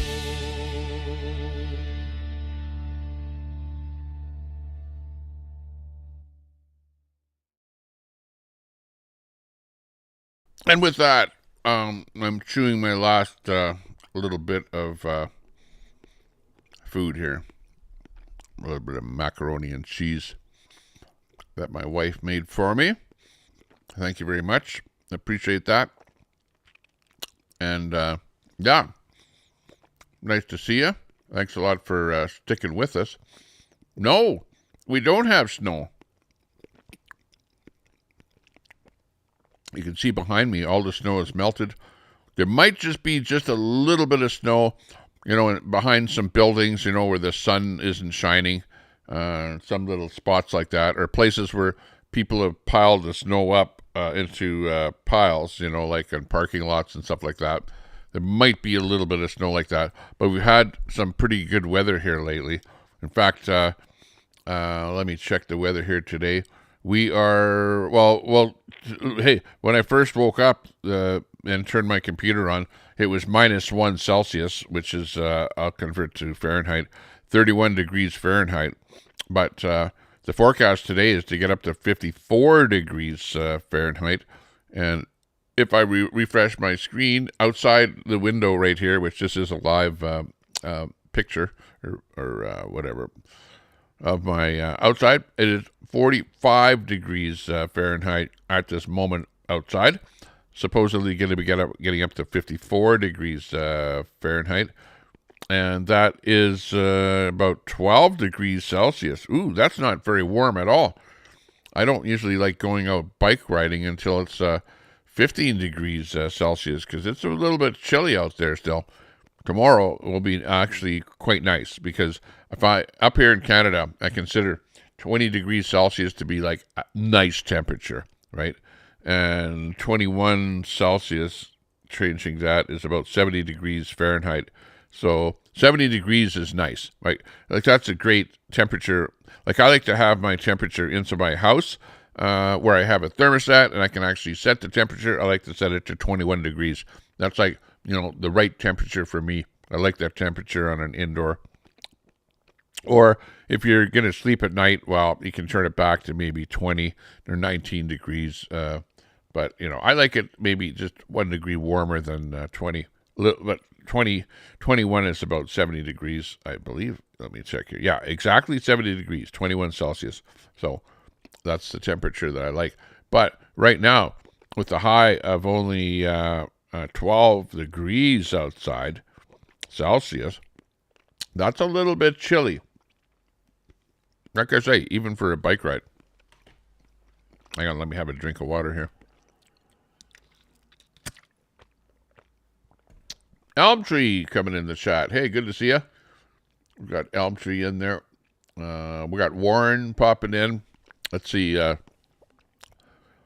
lots of people that are kind of popping in and out of here because my chat is like people stay, watch for a little while. We got Johnny that popped in there. Good to see you there, Johnny. Let's see. Dory is in there. Hey, Dory. Simply Me, Connie is in there. Toronto Brad. Hey, good to see Toronto Brad in there. There's a good podcaster. He usually podcasts where he travels, goes to other countries. And I don't know, it's over in the Philippines or some of those countries over there and does streams and stuff like that from there. So good to see Toronto Brad popping in here. We got Harry popping in there. Nice to see you there. Pooh Scissors is in there. Good to see you. Well, we'll have to go out for a beer sometime there, Pooh Scissors. You should have come out to the event there yesterday. Holy jeez, was that ever epic. It was absolutely phenomenal. Howard popped in here. We got Dave popped in here. Jethro Troll from Jethro Tull. Joycer in there. Good to see you all there. We got George popping in here. Daisy, good to see you. Shanji, good to see you there, Sanji. Quack, of course, popped in here. We did a little audio of Quack there. Joker in there. ABD. Beautiful day. Granny Gone Bad popping in. Of course, Jen, hey, nice to see you grabbing that wrench there. Phoenix Tide popping in. Herman the Tosser and more. It's an epic day here today with lots of people popping in and out of the chat here. Good to see everyone. Doing a live here. Let's see what time is it. 12:32 local time here. We're on Alberta Daylight Savings Time. And the province of Alberta is going to be ditching daylight savings time. Or oops, I shouldn't say, oops. Hey, now my mic, I dropped it down just a hair, and now it's going down. I need a new mic stand here. That's why I need a couple of super chats out there so I can buy myself a new mic arm, I should call it. Because this is like made in China, and like really, I've actually gotten a timeout on Facebook for saying that stuff from China is junk. Somebody posted something about something not working, and I said I posted in the text there in the chat, that Chinese stuff is junk. And I got a time out for a week for actually saying that, you know. It's like, oh, you're saying something bad about an identifiable group, you know. Holy jeez. Are those, you know, green-haired mods over there in Facebook ever woke? Like, unbelievable. Can't believe it. Unbelievable. Need a little bit of music. A little music in the background to keep everyone from falling asleep.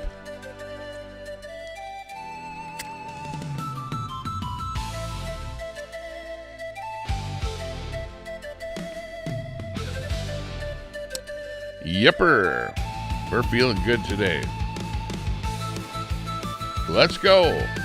Alberta independence today.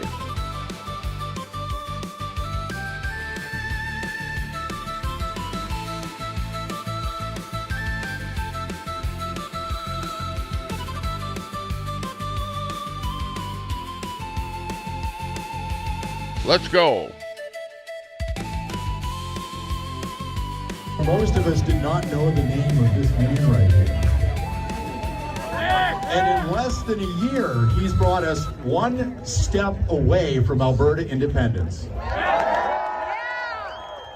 I introduce CEO, Stay Free Alberta, Mitch Sylvester.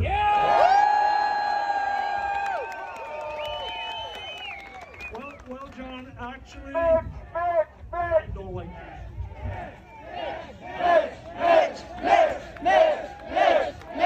He's like too far away. You can't see him in this video, but there's a guy doing a video from further away. Actually, John, I have to correct you on that. You guys brought us here. Yeah. Exactly. A monumental day, the hard work in harsh winter weather conditions, over 300,000 signatures that were gathered with proof of ID. Thank you to the 7,000 canvassers. We are now in the next stage of public education. That's right.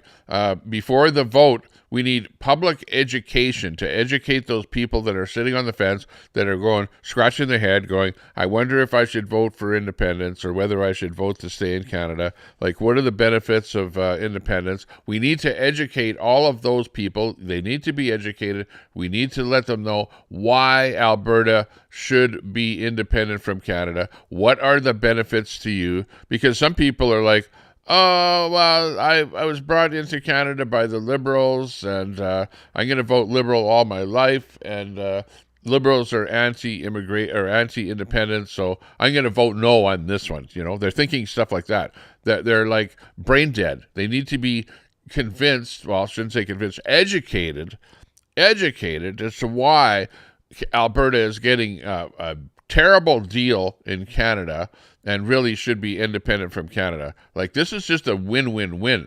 Like, voting yes is just win for Alberta.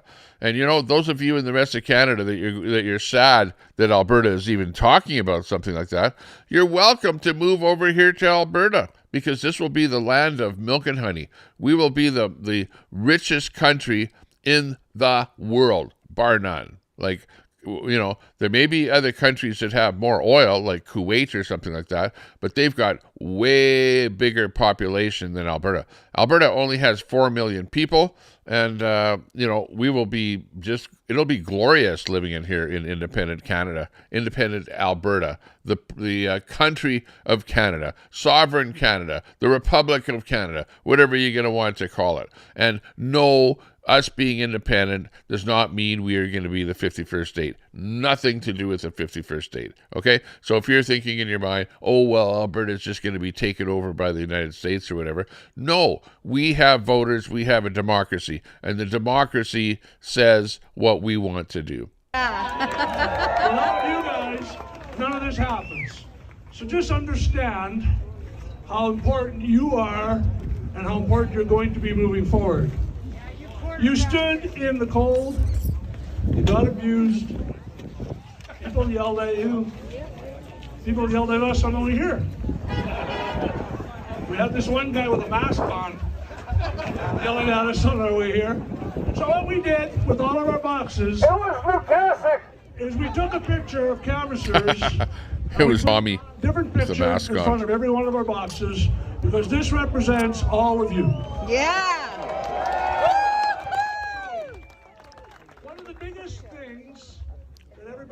after me about for the last couple, 3-4 weeks is what's going to happen after we turn our signatures in. What a proud moment. So what we've done is we're going to swear an affidavit of how many signatures we have here. And I'm going to give it to the Premier, and I'm going to read a letter to the Premier right now that I'm going to send to her on your behalf, which, as far as we're concerned, is going to be the official number. And notice that these are all collected, they're all here, they're all behind us, they're all going to be in the building, and they're all official. Because we had to do a lot more than anybody else. We had to get physical addresses, which were a really big deal, as it turns out. Exactly, Johnny. As a consequence to that, I don't believe that there's going to be... Johnny says, I like that flag. No Union Jack. God free Alberta. God bless America. God save Ireland. Hey, kind words there, Johnny. Nutrition in those boxes back there because our people paid so much attention to what was going on. All right, so let me read you the letter that I have for Premier Smith. Dear Premier Smith, on behalf of the Stay Free Alberta campaign, I'm pleased to advise you today that we delivered to Elections Alberta 301,450 signatures.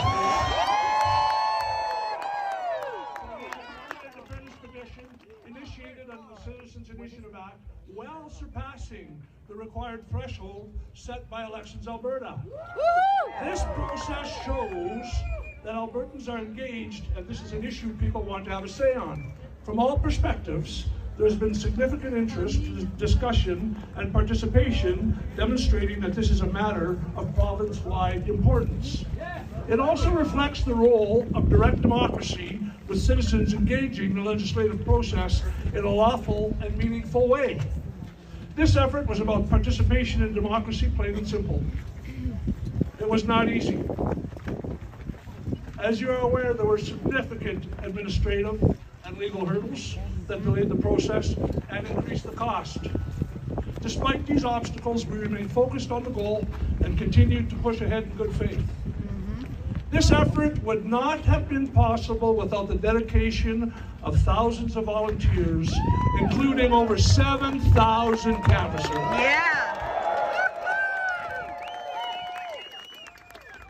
Stood for hours in hot and Got that right. weather, in freezing temperatures, rain, snow, and blizzard conditions to give their fellow citizens the opportunity to sign. At the same time, we must bring to your attention one of the most common concerns we heard. Across the province, many Albertans expressed support for the petition and in many cases wanted to sign. But they said they could not, out of fear of repercussions. Some were concerned that having their names recorded could expose them to government penalties or financial consequences, such as frozen bank accounts.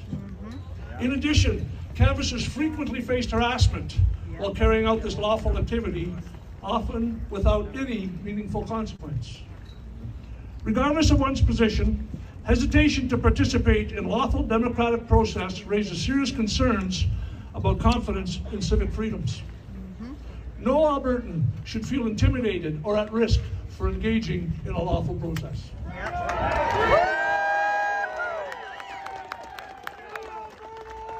While the court has, for now, directed that the formal signature count be delayed, we trust the government understands the significant effort, time, and cost incurred by everyday Albertans. Oh, yeah. Elm Street asked, were you racist, Tommy? Yeah. You know, I'm the least racist person in the world. I love people from all races. You know, I've gone out with people that are not white, with girls that are not white. You know, I've traveled the world. I've seen what the world is like, and believe me, I would say there are way more people that are not white that are racist against white people than there are white people that are racist against other people. I'm not racist against anybody. I'm white, you know, and it's almost like if you're white, you stick out like a sore thumb, and like, you know, people are going to call you racist and all kind of stuff like that just because your skin is white, you know, and shame on you for that kind of stuff, and shame on you for trying to say that I'm like negative towards brown or black people. That's just plain bullshit. like I say, I have friends that are all different colors, and all around me there are all kind of different people. I don't care, like who's around me. All I care about is the governments of this world that have globalist agenda to bring in mass immigration that is virtually changing the whole fabric of our country. There are so many bad guys, terrorists, criminals that they're allowing into the country, and that's what I'm against. If those people happen to be a certain color or a certain race, that's not my fault. Right? That's the government's fault for not vetting the people that they're letting in, and for letting in literally 300 to 400,000 people a year into Canada and not knowing what those people are all about. And when they come here, they don't have a job. So what do? They start robbing, they start stealing, they start doing home invasions, they steal cars, they go into stores, they load up on crap, they don't pay for it, they steal stuff like crazy. That's what's going on here. Even at the used store, you can go to Value Village. The guys are going in there and stealing stuff from there, for God's sakes. I went into the local dollar store. They have a guard on the outside of the door, the security guard. Security, right? Why do you need security at a freaking dollar store?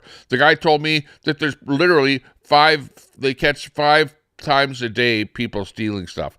They actually are at the door. I saw him. A guy looks like he's a tweaker or whatever, trying to get in the store. They don't even let people in the store. If they look at someone and know that the guy is trouble, they go, no, you can't come in the store. But of the people that they let in the store, probably 5 people a day they catch stealing stuff in the store. Like, it has gotten to be like where you can't even operate a business without having a security guard. And even when you do have a security guard, that really doesn't help, the business at all. It's craziness out there. Simply to have their voices heard. That is the purpose of this process, why we participated and why we have prepared the statutory declaration confirming the final signature count. We understand approximately 1,500 extra signatures remain in transit due to delays with Canada Post. We look forward to your government receiving this clear expression of the democratic will of Albertans. Hey, we need everyone in the chat to hit that thumbs up. On the referendum ballot. Thumbs up the stream. 2026. Hit that thumbs up, please. Appreciate that. Respectfully, Mick Sylvester. So the updated number now is 301,620, not counting our 1,500 more that are lost. So, from the bottom of my heart, I want to thank all of you. And share the stream out I if you drove can. by Cardston at 25 below zero, and there was a trailer there, and there was a sign on the door that said, if you want a sign, knock on the door. So I stopped, pulled in, knocked on the door, and there was 2 people sitting in there, huddled around a small heater, telling me that they're hoping that they could get 4 or 5 signatures today. So really? Yeah. That's what this is all about. It's all about you guys standing out there, and I know who the superstars are. All of you. But we had people that actually, some people collected 14, 15, 1,600 signatures. Wow.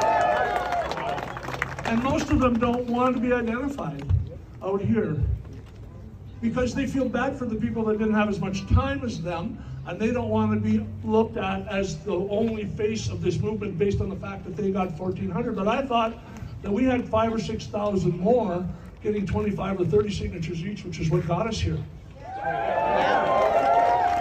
So again, thank you very, very much, everybody. This day is historic in Alberta history. This is the first step to the next step. We've gotten by round 3. Now we're in the Stanley Cup final. And away we go. Thank you very much. God bless all. Okay, so that's the speech by Mitch Sylvester. He basically, he's one of the leaders. I don't know which guy you could say is the guy that is in charge, but he's the CEO. And then you also have Jeffrey Rath, who is the other fellow that's pretty much, one of the main speakers. And one of these days I'll have each one of the leaders on the Tommy Temper Show. So far, I haven't really, done any major, canvassing of any people to bring on the show. There are some people that are really interested to come on the show. I know there's one guy on Facebook that's interested in coming on here and talking about homelessness and drug addiction and things like that in Edmonton. He's asked me several times to come on the show. We've got the leader of, or the guy in charge of Radio Alberta, who has expressed an interest to come on my show as well. We just have to get a hold of some people. We also have John the flag waver, that has expressed an interest to come on the show. So at some point, we're definitely going to bring them on to the show. Hey, we got Tea with Granny Tea with Granny Peach that is in the chat there. Hey, good to see you. Thanks a lot for popping into the show. Elm Tree says my typing sucks. Yeah. What's that? Everyone, no matter the race, has the ability to be awesome, cool, or nearly or total nasty bullshit. Yeah, I agreed. Everyone, can be nice or not nice. It's up to them. It's like that. The breakdown says separatists claim to have gotten 301,000 signatures. This is, I think this is a negative post here. Let's read it together here. Actually, bring it over here on the big screen. This is from the breakdown. Oops. The separatists, which is me, claim to have gotten 301,000 signatures. Oh, yeah. It's not a claim. It's a reality. I actually saw them myself. I saw the boxes. They were in 43 boxes, and they gave them over to Elections Alberta. A full quarter less than Forever Canadian. Well, Forever Canadian got 400,000 signatures from people that want to remain in Canada. And you know what? If you're signing a signature saying, I want to stay in Canada, well, that's not putting a target on your back, is it? It's not, they're not going to freeze your bank account for saying that. They're not going to incarcerate you for saying that. There's no, nothing wrong with saying that, right? So yeah, of course you're going to get more signatures from people that are saying that. But on the other side, if you're signing a petition that says, I want out of Canada, I want independence, I want to break away from Canada, that's like putting a target on your back, right? Because people are, going to be out there shoving a cigarette in your face, they're going to be grabbing your camera, they're going to be being violent against you and calling you a terrorist, calling you a separatist seppy, a bad guy, and at the end of the day, you're not a great guy, and that's just the way it is. Right here, this thing says, and the separatists now under the microscope due to their data breach. Okay, there was somebody in the Republican Party that released some data. Go after that guy. That's not the separatist. It's somebody in the Republican Party. Go after the guy in the Republican Party that released that data, okay? And gave it to a separatist organization, which is not everybody. It's only that one separatist organization called the Centurion Project that received the data. And so they go, and concerns of padding their numbers through an electors list. Well, yeah, I don't think that happened. I think that there were canvassers. The canvassers were out on the street.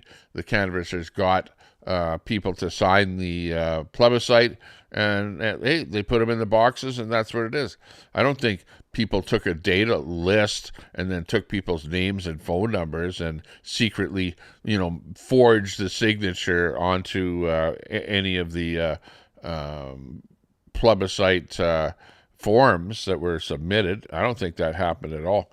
I think that's a bullshit story, and I'm not going with it. But the people that are against independence are saying stuff like that. That's what we're up against, right? That's what the whole problem is, where people are just plain going, hey, this is what's going on out there, and I don't like it. Yeah, it's a thing that happened, and we need to find out who did that, and the rest is history. Breaking: Alberta's separatists say are delivering 301,000 signatures calling for a vote on Alberta leaving Canada. These cannot be verified until a judge gives a go-ahead.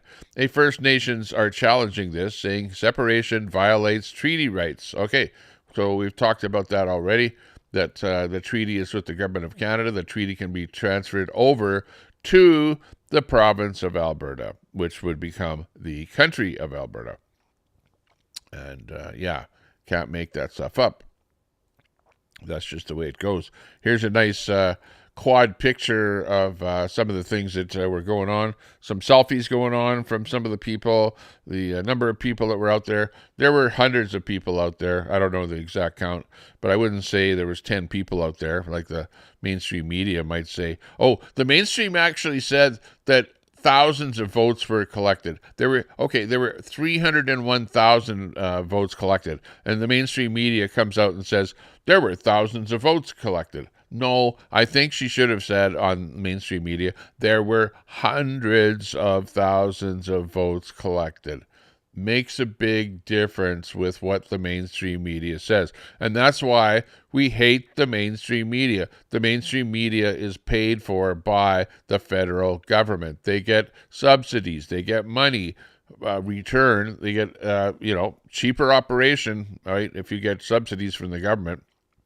So, of course, you're going to say stuff that is, we'll tell the story, but we'll fudge it to make it look not as good as it actually is. Instead of saying there were hundreds of thousands of signatures collected, mainstream media says there were only there were thousands of votes collected. Yeah, minimize the whole thing, make it seem smaller, just basically fudge the news. That's why we absolutely hate the mainstream news, and especially CBC. I didn't even watch anything on CBC television because I don't watch that news program or whatever programming they have on there anymore. It's so woke. I was listening to the radio, and, they were talking about sexual things that they shouldn't be talking about with children listening to that stuff. It was just disgusting what they put on programming on CBC radio. We need to get rid of CBC radio and television. We're paying for that crap, and, hey, we're not getting all the bullshit that we're paying for, I'll put it that way. Let's see, Marty up north. He's a good guy that was out collecting signatures. He says 301,000 signatures. That's just over 10% of the eligible voters. My wife and I got 1,500 of those over the course of 3 months. I figure we spent almost 200 hours canvassing. CTV breaking news, Alberta separatists submit thousands of signatures on referendum petition, right? That's exactly what I'm talking about, exactly what Marty is saying here. That CBC News says, just thousands of, or not just, but thousands of signatures are collected. No, hundreds of thousands is what the number is. 300,000 to be exact. Oh, here's the actual bit, okay? Let me actually play this here so that you can see what mainstream media said about the whole thing.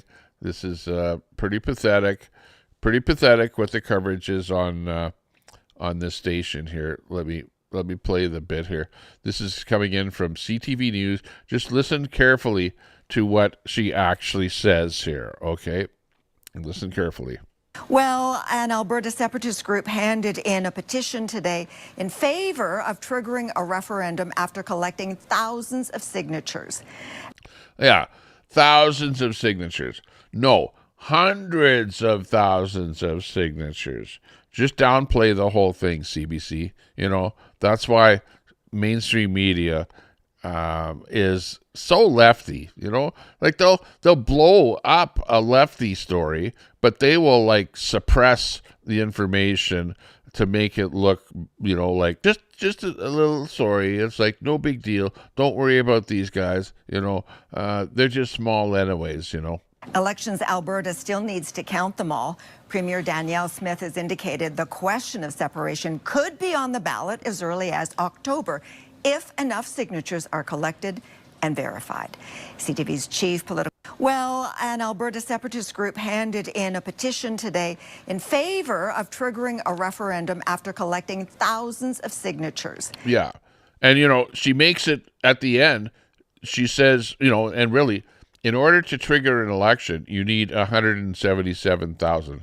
Okay. Notice she doesn't even say how many signatures were collected, right? She didn't even say it was 301,000, right? She didn't say that. And she says at the end that an election will be triggered only if they meet the threshold.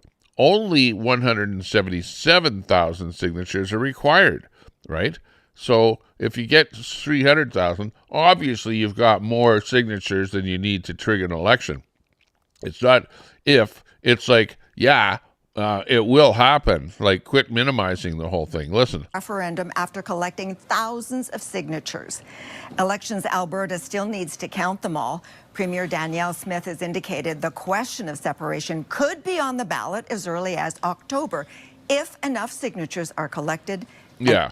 If you collect 300,000 signatures and you only need 177,000 signatures, we already know that more than enough signatures have been collected. But CTV will like minimize the whole story, make it seem small, make it seem like it's not going to happen. And yeah, you know, like, why do I have to point this bullshit out? You know, like, we're sick and tired of mainstream media. That's why we call them fake news, right? They're affectionately known as fake news because they twist the story to the lefty narrative. If it's a right-wing story, they make it seem like it's you know, just minimalize the whole thing. And yeah, the rest is history. Let's listen to this story here. This comes in from Berta Proud Dad, and he's got a story here that relates to Alberta independent supporters. Is this your warning? Aaron Weeks, the guy in the background in here, his name is Aaron Weeks, wants you to do something to him. He will use it against you in the movement. What? I didn't actually see this story yet, but let's watch this. This guy is saying, oh, beware of this guy, is what he's saying, first of all. Hang on, let me move him up here so we can read that. And let's hear what he has to say. I haven't heard this yet. About all the time. These people are so full of themselves for no reason. He thinks he's some kind of crusader or a knight. A white knight. If everyone is special, then nobody is. Dude thinks he's a main character. Now, look at this clip. Don't invite people here if you're going to start a fight. Don't invite people here if you're going to start a fight. The fight was already started. You do it daily on your channel. You get angry. You get angry at Alberta independence folks. You instigate online, and then you show up at these events. That's what agitators do. We've seen it in the Freedom Convoy. We've seen it with Black Lives Matter. We've seen it with many protests. This is what professional agitators do. Now, whether or not Aaron thinks he's an agitator or not, that's besides the point. He calls himself an independent journalist. He has balls to show up at an event. He brings his child with him to an event, and then he turns it around on people and says, why do you put my kid's name in your mouth? Talking about my daughter. Because we're concerned that you are bringing a child to a place where you have literally instigated people online. What you're looking for, Aaron, is a reaction. That's what you're looking for. So my warning to everybody in the independence movement is simple. Stay away from Aaron Weeks. Stay away from him. Because if any one of you lay your hands on Aaron Weeks because of something he said about you online, he will use that against you to the fullest extent of the law. And it will hurt the independence movement even more because they will label it as us being violent, no matter what he's done to instigate you or piss you off or make you angry online. He likes to gloat that I blocked him. There's a reason for that, an absolute reason. He doesn't want a dialogue. He doesn't want a discussion. Whenever you answer his questions, the answers aren't good enough because they aren't the response that he likes. Marty didn't take the question seriously. Come on, man. You don't take him seriously. Why should I? Come on. Why should he take you seriously then? Why not? And there you have it. That's the childish behavior. You have to take Aaron Weeks seriously, but he doesn't have to take you seriously. Why should he take you seriously then? Why not? He's an agitator.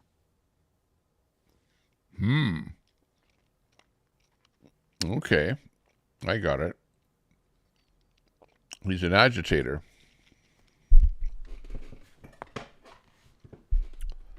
That's from Berta Proud Dad, Berta, Proud Dad on X, pointing out that we have a agitator against the movement by the name of Aaron Weeks.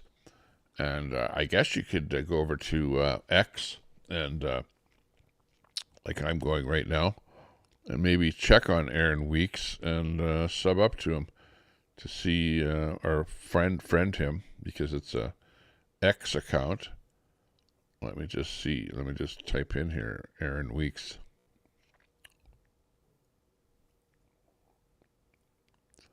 And check out his channel. Aaron Weeks. Aaron Weeks. Which guy is here? Oh, there's more than one Aaron Weeks. I think it's basically this guy. Let's see. Yeah, I don't know. Might be the wrong Aaron Weeks. There's a bunch of Aaron Weeks in here. Anyways, we'll check on that later. But I think us in the independent movement have to be looking over our shoulders. I know there have been some people that have told me that because they display some kind of a flag or leave some flags on their cars overnight, that the flags get vandalized or stolen off of their cars. So, even showing that you are pro-independence leaves you, in a position where you might be getting people, vandalizing stuff. Brett Boyle, be nice in the chat there. Don't be calling people out. Don't be saying bad names, because, you'll get timed out in the chat, okay? Just be nice. This is a positive chat, positive people. Exactly. What about the treaty with the Indigenous?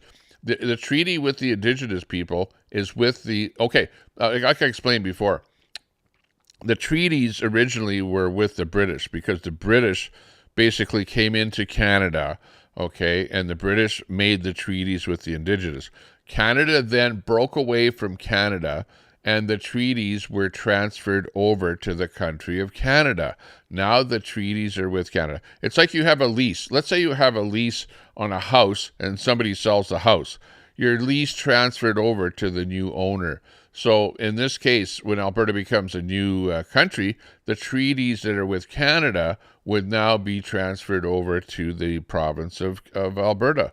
Now, but in this particular case, the natives with the treaties would probably have the decision whether they want to stay with Canada, okay, and their treaties are still going to remain with Canada, and Alberta becomes its own country, and Canada deals with the treaties. Or they can be transferred over to Alberta, and then Alberta assumes those treaties and deals with them.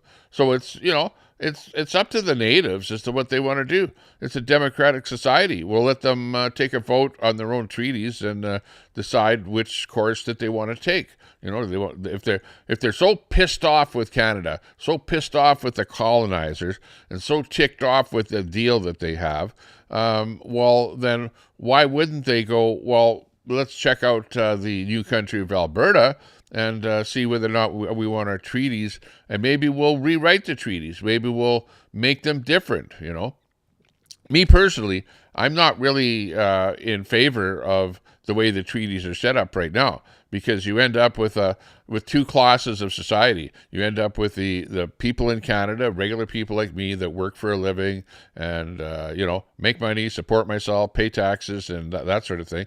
And then you have the people on the reserves that basically are given money for housing, given money for everything. They don't own the land on the treaties because the band owns the land. The band maybe builds them a house or something like that, and then nobody maintains anything because nobody actually owns anything. And, they get lots of money every month, so there's no incentive to work. It's a situation where there's two classes. There's those that are given money and are essentially on welfare, and then there's everybody else that just, has a regular life and has has a regular job and doesn't get freebies from the government unless you are out of work. Then you get your unemployment insurance, that you pay into throughout your life working. But then there's another class of Canadian, and that would be the newcomer, the immigrant, who the immigrant doesn't have a job. They come here and they get lots of money from the government, literally, put it this way, more than $1,000 a month. They, either live in a hotel provided by the government or, whatever, some kind of government housing or something like that. And, they don't have a job because they just got here, obviously. So they're just living off the government. And some of these people, have a wife and 5 kids, that they bring over. And none of them are working, and they're all living off of the government, of the people like you and I that are hard workers and pay taxes. And we're the ones that end up, going, wow, our standard of living is really decreasing. We don't have as much money. We're paying so much tax. The food prices are going up. The government is printing money like crazy because they're spending billions and billions and billions. $10 billion this last year Carney has spent, and we don't have the money. So he's got those printing presses working at maximum, which printing presses going like they're going right now is causing inflation like crazy.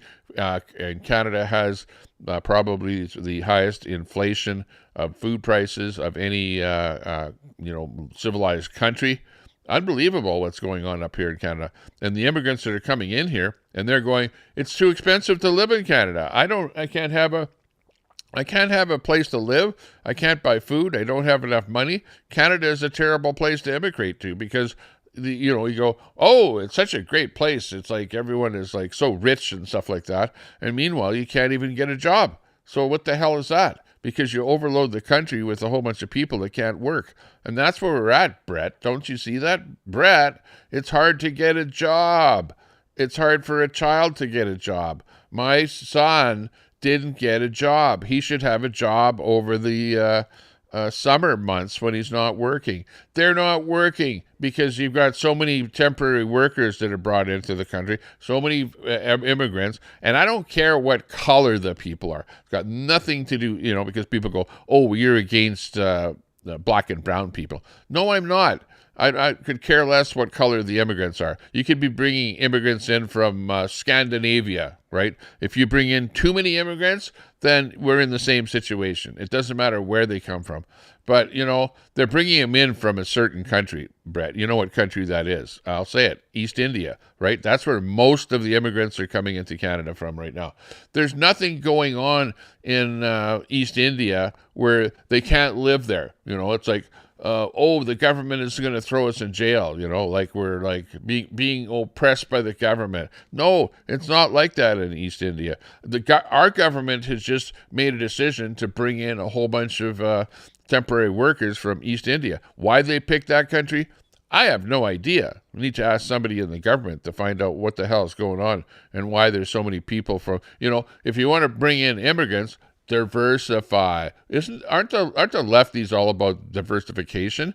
Bring in people from Scandinavia. Bring in people from Sweden. Bring in people from the UK. Bring in people from East India. Bring in people from Nigeria. Like, spread it out all over the place, Don't just bring in people from one particular location, because otherwise it ends up being that you have a certain group of people that are just basically everywhere, taking over everything, working in every store, working in every gas station, working in every low-level job that you can find.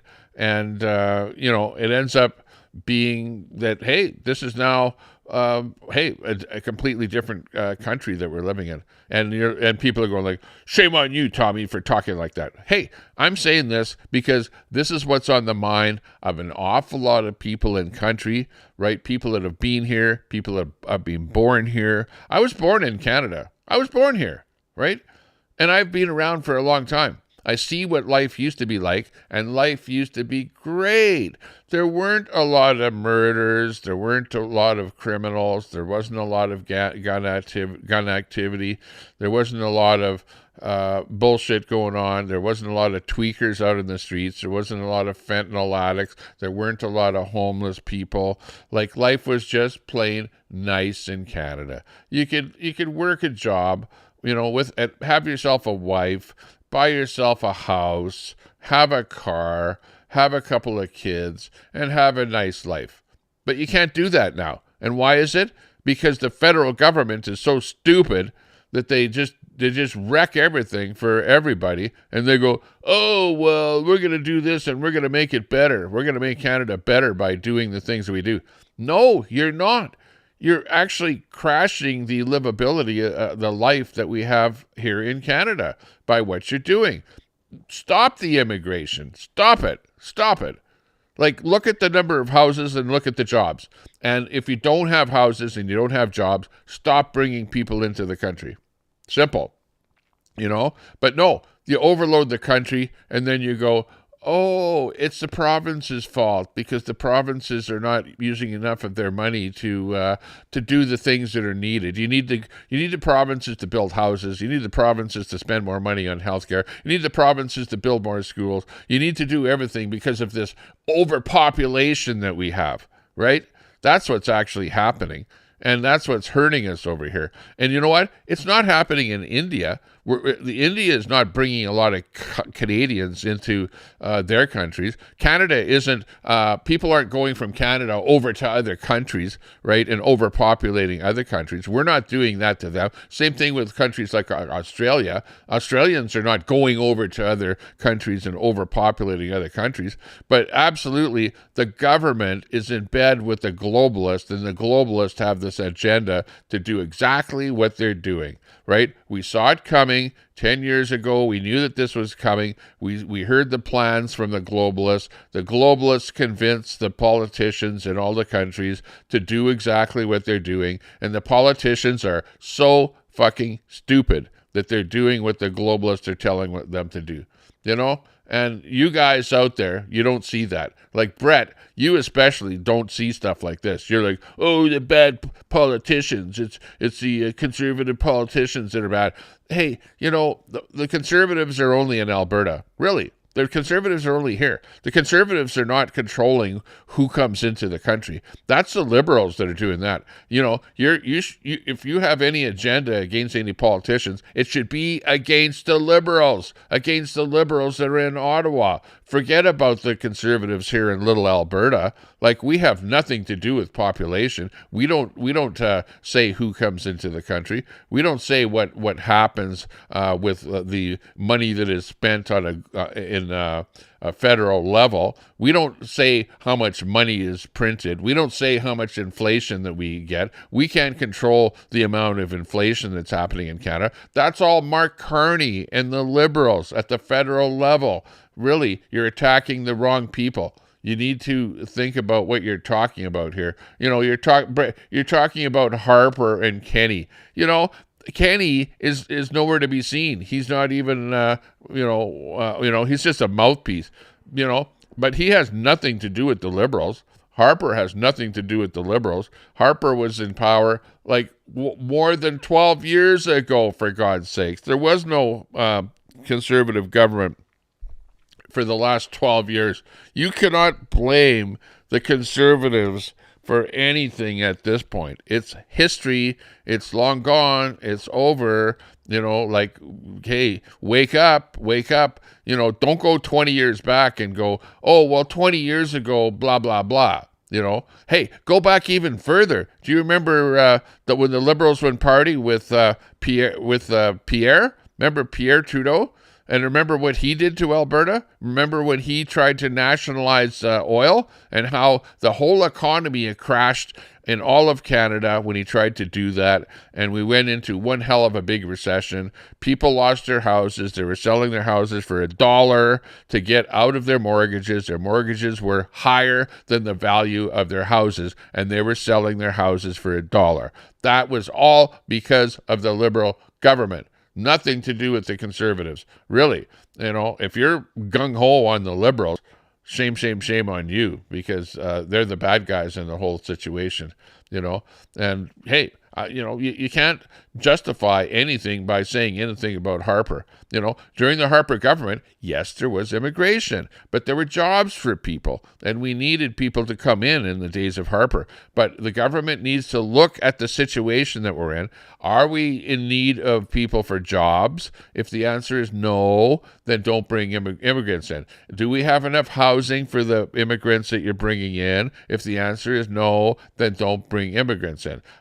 We need to prepare for people to come in. If you've got lots of housing with nobody in, okay, then you can bring people in dependent on the amount of housing that's available. If you need people because of jobs, because you've got lots of jobs, but you don't have people to fill those positions, then you can bring people in. But to bring people in and go, well, let's set up this temporary foreign worker program where the government pays half of their wages and the guy at the store or wherever the Tim Hortons only has to pay half of their wages, then the Tim Hortons is going to go, well, this is a no-brainer. We need to only hire temporary workers because we only have to pay for half of their wages.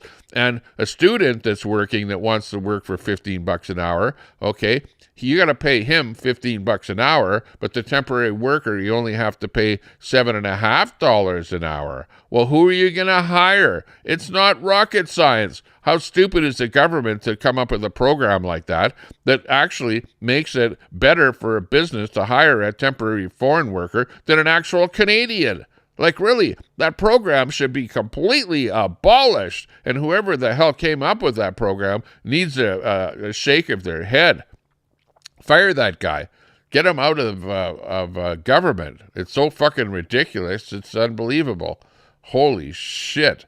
And, you guys out there yeah, well, I like the Liberal government. I'm elbows up, Liberals, and I'm voting Liberal. I don't care what the hell happens. I'm always going Liberal. Yeah, well, I've got a house, and I've got a car, and I've got this, and I've got that, and I'll just keep voting Liberal, and I really don't care because I hate conservatives, right? That's what the attitude is of the Liberals out there, the lefties are all... They're lefties and they'll be lefties forever, and you can't really change their mind on that. Unfortunately, that's the way the world is, right? You know that. I know that. We all know that, right? And, hey, that's the way the world is. Here's another great shot of Mitch Sylvester, and you can see Rebel Media. I was right there. At that spot, right where Mitch was there. I was standing right with the media. Because I had my camera, I was rolling, and we were doing a live broadcast, and I actually videoed Mitch up there when he was talking about the signatures that were brought in, and that's an excellent picture. You can see the Rebel News mic there. You can see CTV News was there, and there was also some other fake media that was there, but the other fake media, if CBC was there, they didn't have a logo on their camera. There were lots of cameras there that were professional looking cameras that were blacked out. Their logos were blacked out. They didn't say who or where they were from, but you know damn well that they were from the other services. I know that Global was there, CTV was there, Rebel was there, and I was there with my microphone. Hey, I'll show you my mic here. Hang on. Here's my mic. I didn't have my mic at that spot right there, but I was there with my microphone, this one here, which says Canadian News Now. And of course, people are going who are you with? Canadian News Now. Oh, well, you're not Albertan. You're pro-Canada or something like that. So they said, you got to change that label on your mic to say Alberta News instead of Canadian News. Oops, I got the wrong thing on here. You can't see that. Yeah, but you got to change that logo on your microphone to say Alberta News or something like that because you're not pro-Alberta. Yeah, and I would have to agree with them. Yeah, you're watching the Tommy Temper Show. This is Tommy Temper. We're coming to you live from the opening of the submission to the boxes of signatures to Election Alberta. Yeah, that's not my microphone. This is my microphone, not this one. Okay, I'm talking in the wrong microphone now. Hang on. Let me put this back in my back sack with all of my camera stuff and whatever. But yeah, we had a fun time down there. It was pretty great. let's go over more of this stuff here. David Parker. David Parker is the guy that's involved with this list of people that are on the electoral list that was basically allegedly supplied by the Republican Party to David Parker, who's the head of the Centurion Project. And David Parker says, unfortunately, Marty is right. Our greatest enemy is apathy. And Marty says, stop making excuses. I spent 45 days sitting at a pop-up along Highway 1A, often with 3 or 4 other people. We had a dozen flags, signs, vehicles, internet advertising, me posting about it on X, Stay Free Alberta support. So, yeah, Marty was definitely saying that. One of the guys that I met down there and actually interviewed him just a little bit on my live stream was Chris Scott. And Chris Scott drove a picker truck to, let's see, I don't know what kind of audio is with this thing, probably music and stuff like that. But he drove Chris Scott drove a picker truck to Ottawa during the convoy. And I actually interviewed Chris Scott in his picker truck in Ontario before the convoy got to Ottawa. And yeah, that was epic. That was the last time that I actually interviewed him. It starts off with this. I don't know what the hell that is. I don't know. But anyways, we'll play this. That's Chris Scott. Whistle Stop Cafe.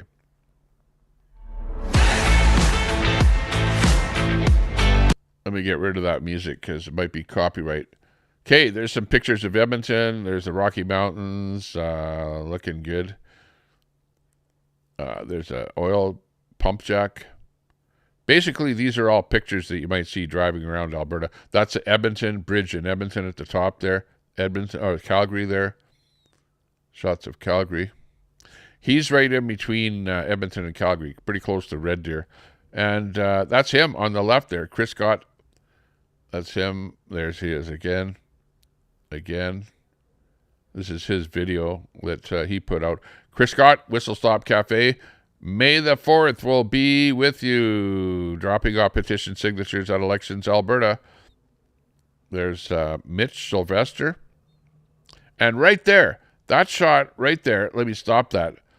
That is the picker truck that he was driving. You can see it's got a big arm on the top of it there. It's kind of a short truck. But he drove that from Edmonton all the way to Ontario, to Ottawa, and parked that on the streets of Ottawa. And he was up in that picker truck when I interviewed him. I was down on the ground, standing about where he is there, trying to interview him from down below. And yeah, that's the last time that I talked to him, was on the way to Ottawa. So that's kind of interesting that he put this truck in his video here. Looking good. We need some music. Hang on.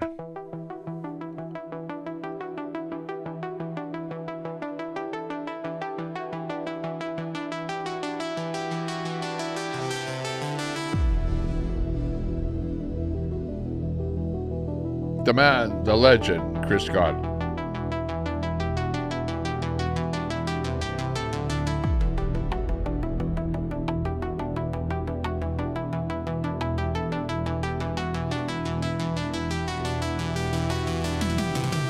Enjoy a nice day out in it. Oh wait, what's going on here? What's happening? I'm not sure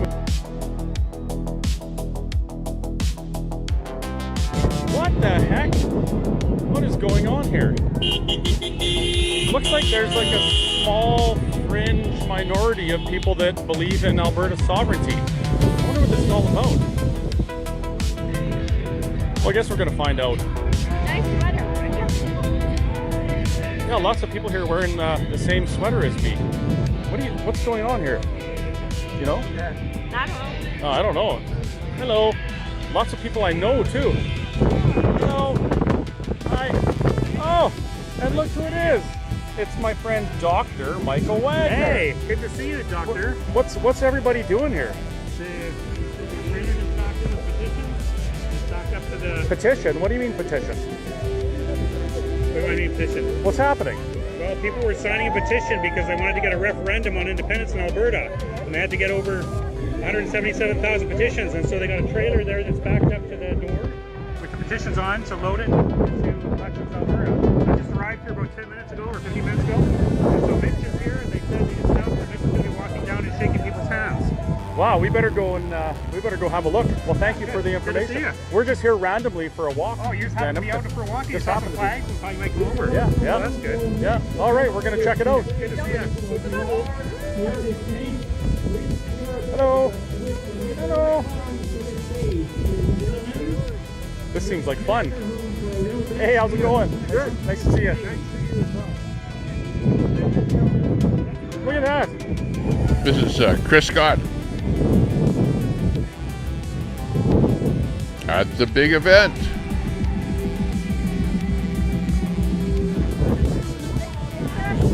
Hello. 500 people watching online, ladies and gentlemen. If you want to see, please share this video to all of your internet friends. All your canvassers who are watching. I know those guys. For the last 4 months, I drove up with them, so I didn't go back though. Must be something going on. There was. It was epic. Everyone's shouting, Mitch Sylvester.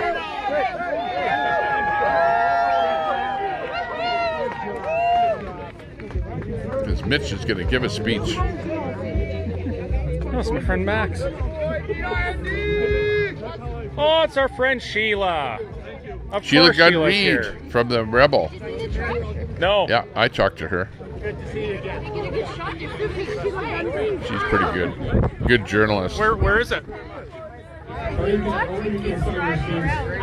Oh, okay. Did we see it? I didn't see it. I missed it. Nice sweater. Look at that. I bet you could get one of those at bertaprowddad.com.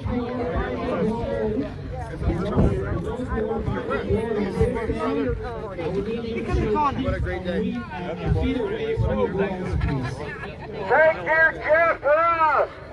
you, Jeff. Hey, Mitch.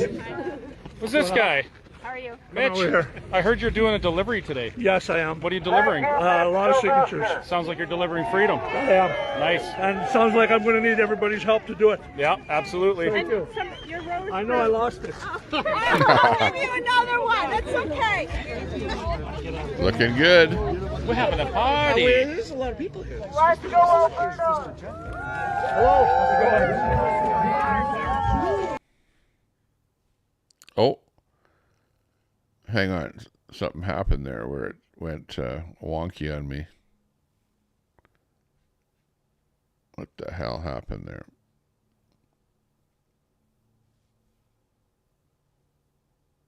I think I clicked on something and it blew out of proportion or something there. Let me bring it back in here. Stand by. Technical difficulties, you know, these things happen. Major moment for Albertans. Here we you go. should be here. If you can, I'm glad you're watching Chris. Chris is an incredible Albertan. Well, I don't know if I'd go that far, but I'm certainly an independence-minded Albertan. Yeah, how cool is this, eh? Absolutely. Alberta! Woo! Alberta! This is from Chris Scott. This is his video when he was down there doing a vertical. Doing all right? Oh, hey. Where'd you get that sweater? Right offline. Where at? BertaProud.com. BertaProudDad.com? You betcha. Nice, right It on. is. You got to support all of us. Yeah. All us freedom fighters. Yeah. BertaProudDad.com. How you doing, man? Good, how are you? Here. Yeah. Oh, hey, Steve. It's one of the most famous YouTube commenters, Mr. Steve Jensen, good friend of mine. Oh, hi. How's it going, Steve? Good. Good to see everybody. So what brings you to Edmonton? Oh, God, that's a tough one. No, we're going to get the hell out of Canada, and we're going to party like it's 1995. Nice. We can do that at the Whistle Stop Cafe Friday night with steak. Yeah, you Or bet. Saturday night. Oh, Yeah. Their steak is the best. Well, thanks. Yeah, this is awesome. Oh, look, it's my friend Mandeep. Oh, another friend of mine. How's it going? Nice to see you. Chris. Mandeep, what are you doing here, man? Supporting all you guys and the hard work. It's been a long run, and now it's finally done. Yeah. Well, it's not done yet, but yeah. I was actually standing right beside him, I Mandeep. haven't seen the boxes. Are they unloaded or what's going on? Do you know? Not yet. I think there's gonna be a They big haven't ceremony. opened the doors for them to unload the trailer. Chris knows a lot of the people because he does the circuits out there. Art. Hey. Art is, you've been at everything. APP, Stay Free. You did a lot of work in the city of Calgary with the recall, as well as a petition to stop medicating people with stuff they don't want in their water. What are you doing here today? What everyone else is doing here, today's the day we're handing in our petitions. Yeah. So it's kind of a milestone? It's a milestone. It's the first step on the highway. Yeah. Towards freedom. Yeah. It's one of the, oh, I'm supposed to go up there. It's one of the first steps of many, but this is a real big milestone, people. 2 years ago, I thought we were a few years off. Oh boy, okay, it's getting loud. It's getting loud. Yeah, okay, sorry, hi, okay. Hey, Max. Chris. Hey, Max. See something with your people down there. It's my friend Max. Oh, Max, My cable's okay. not long enough. I actually interviewed Max there, too. Yeah. Well, I came unprepared to say anything. What am I supposed to talk about? What are we doing here today? Why are we here? This is absolutely momentous. Do you guys have any idea how big of a milestone this is? Absolutely. This is literally Huge. been decades in the making, like hundreds of thousands of hours of work, people standing outside in the cold and the snow collecting signatures, people having cigarette butts stuffed in their face. Like, this has been quite the journey. And now here we are in Edmonton, Alberta, and my friend Mick Sylvester is about to hand to Elections Alberta boxes upon boxes upon boxes, tens of thousands, hundreds of thousands of signatures of Albertans that want a better future. That's right. You got that right. Woo-hoo. And you know, if there's one thing we've learned in the past few years, if we do something together, we can get it done. This is just one step of many. We have a lot of work to do ahead of us. And I'm very hopeful for a very good outcome with this because Hey, Jeff, of the good to amount see ya. of support and engagement we're seeing from all over Alberta. I mean, it's a Monday afternoon. Most Scum people are dog. working, but look at, we took time to come out In of the our chat. day and come down here and witness this milestone. So you know what? We're going to do it together. Thanks, sir. I'm gonna bring an acceptable friends here. Come on in. I didn't know I was going to be speaking. Hang on. Let me grab the camera. Am I in the way? No. I don't want to get feedback here. Let's bring the first, okay? Sure, here we go. Well, late to the party. I didn't know I was going to be speaking. Just say hello. Just say hello. No, I got a question. Who's ready for independence? Never get tired of that. He's AI. That was me on the megaphone By saying the way, independence. we're not AI. I just wanted to say that while the mainstream media is here. Okay, real, 100% real. There we go. Yeah, he's real. Listen, folks, we stand at the precipice of one of the greatest moments in the history of Alberta. We're about to hand in the signatures for this province to become a free republic. That's right. Free republic. No longer the time for division, for separation. We all get on the same page. We hand hammer out our message and we make sure that it's read loud and clear that we are Alberta, we will be free, and we're done with the tyranny and abuse from Ottawa. That's right. No more Carney. You're going to see the attacks coming full force, whether it's from mainstream media, whether it's from online bots, whether it's from Thomas Lukaszak or the government. What's important from this point on is that we all stand true. We all stand by our convictions, and we know that we demand a free and fair Alberta. Or an independent Alberta.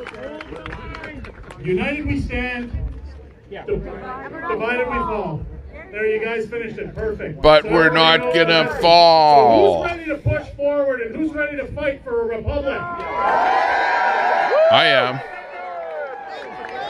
For sure. As Mitch Sylvester says, let's go. Let's go, Alberta. Look what we got here. That looks like John Bolton. That is. Check him out. Check out his podcast, John Bolton, on YouTube. All of you people. It really is. You know, I don't speak for Derek, the Fringe, or Chris, or the other people who are YouTubers in this province. People come up to me all the time and say, nobody ever says Tommy Temper. You know, I'm like one of the biggest proponents of Alberta independence, and nobody ever talks about me. And we all do. I feel left out. And that becomes a big bit. It becomes a big thing. I go out and I drop by and I see people sitting in snowdrifts for the last 4 months. I drop by and I see the same people sitting there day after day after day for 4 months collecting signatures. And I call you the heroes of independence. I do a little bit. I wasn't sitting in a snowdrift. I admire the people that did that. Daniel Barry, good to see you. T. We can do it. You know, former MP LeVar Payne gave me this hat. I wanted a Let's Go hat. Somebody else gave me Tears of today. endearment. Mitch is here.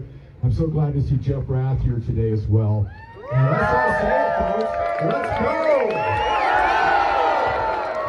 Let's go, independence. Alberta independence. There's me on the megaphone. Give it a shout out. We're going to start soon, isn't it? Rose, I just realized I lost my girlfriend back there. You better find her. I better go find her. I might need to get her another flower. I have one for you. Here, I'll have one for Okay, you. I'll bring that. Then maybe it will. Maybe I won't be in such big trouble. Oh yeah, he had a flower. I saw him with a flower there near the stage. And I was wondering what the hell that was all about. And you notice that there's a stunning dish. You're a lifesaver, Rose. I know. Thank you. Interference to my stream. If you can just stay Thank you. There you go. Bless you. Okay, there we go. I'm prepared. Daniel Barry in the house. Hey. You're late. Usually you're the first one in. With a high frequency beam of 19.75 Hello. Been live for 2 hours and 36 minutes already. We'll do another one. Don't worry. Starlink? That's me saying Starlink. Thank That's you. funny. My pleasure. I lost my girlfriend. You're welcome. Thanks for being here. Yes, of course. Can I have a photo with you too? Sure. There's a photo. Wait now, I have to flip this. Selfie. There's a photo of me getting a photo with someone. There you go.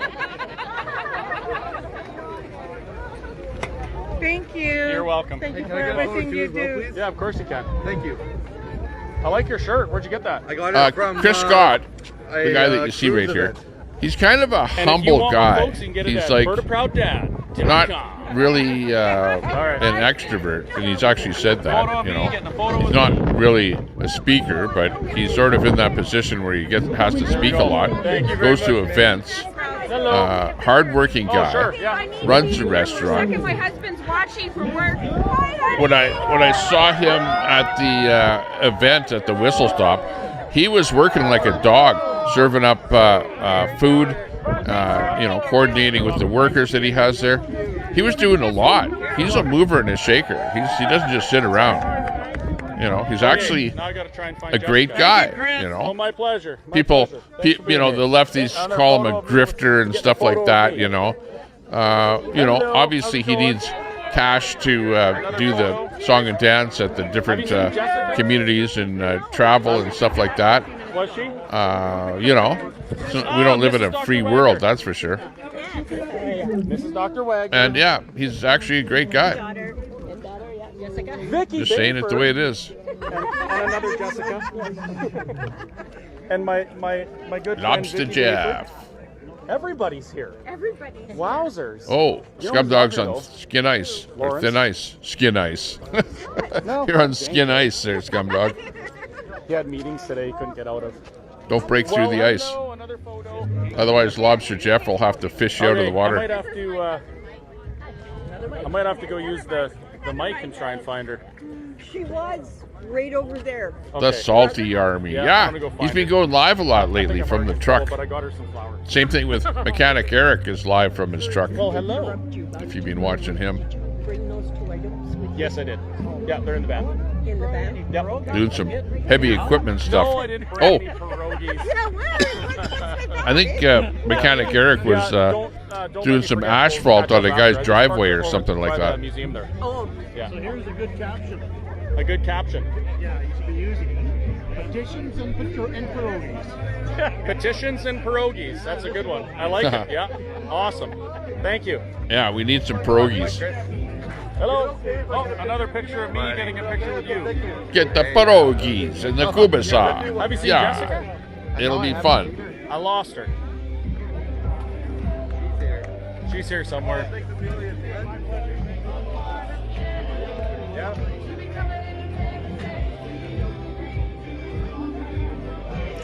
This is our friend Chris Scott from the Whistle Stop Cafe in Mirror, Alberta. We were at his restaurant in Mirror on Saturday, last Saturday, of all places. Let me just sneak up there. Sure thing, Chris. Pardon me.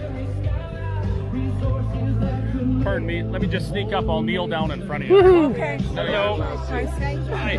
Hey, Sean.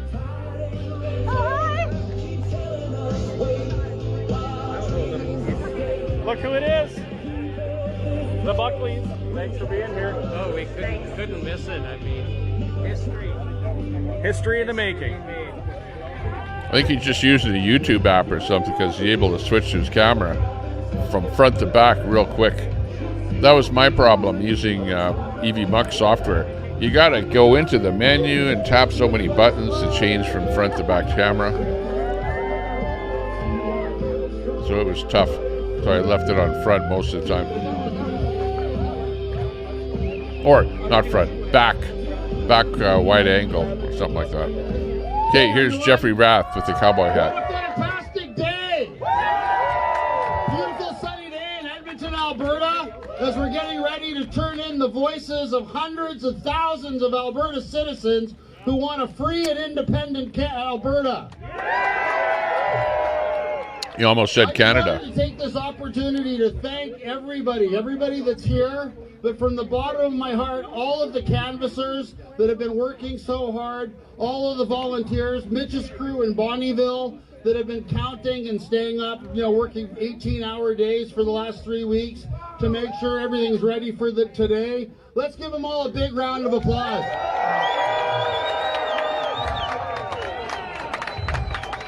And again, we can't underestimate the amount of work that all of our canvassers did. I've always said that they're the heart, soul, and backbone of this movement. So for everybody that registered as a canvasser, was out there in blizzards, one of our friends who went all the way to the pyramids for signatures, Zava City, Alberta, etc. It's been fantastic. Just great effort by everybody all the way through. And I just want to extend my heartfelt thanks to all of my fellow Albertans who took the time to engage, to send a strong message to Ottawa that Alberta is leaving Canada.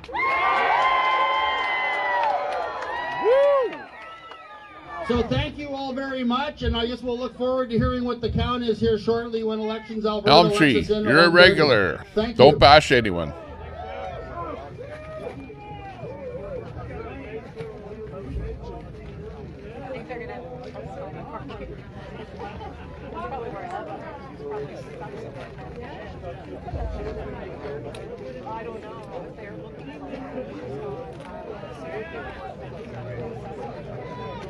You're going to be in your way for a sec, my dear. Bonnie! There you go. Just anyone with a wrench, don't bash anyone unless I tell you to, okay?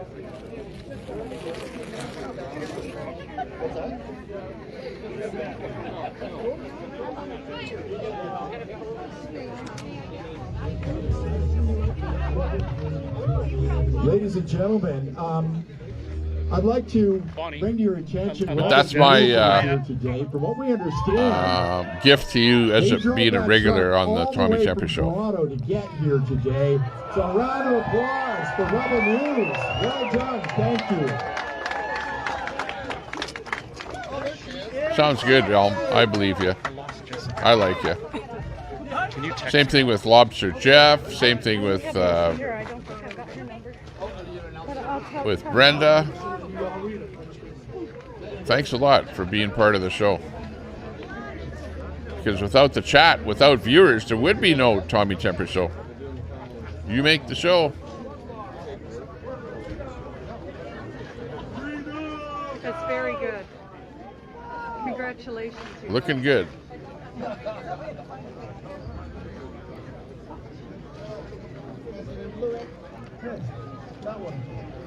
Make sure you hit that thumbs up, and if you're just sitting there watching the channel, sub to the channel. It helps out. We're trying to hit 10,000 subs. We're only at 9,300. We're almost 10,000. Very close. Hello. Appreciate any sub. Okay, here we go.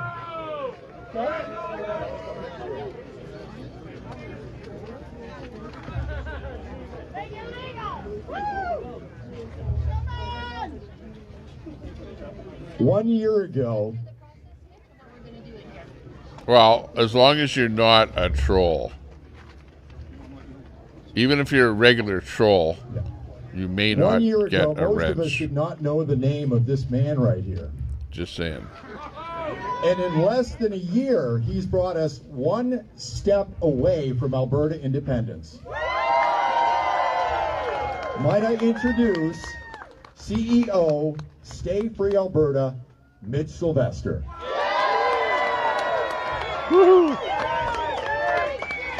Well, John, actually, I go like that.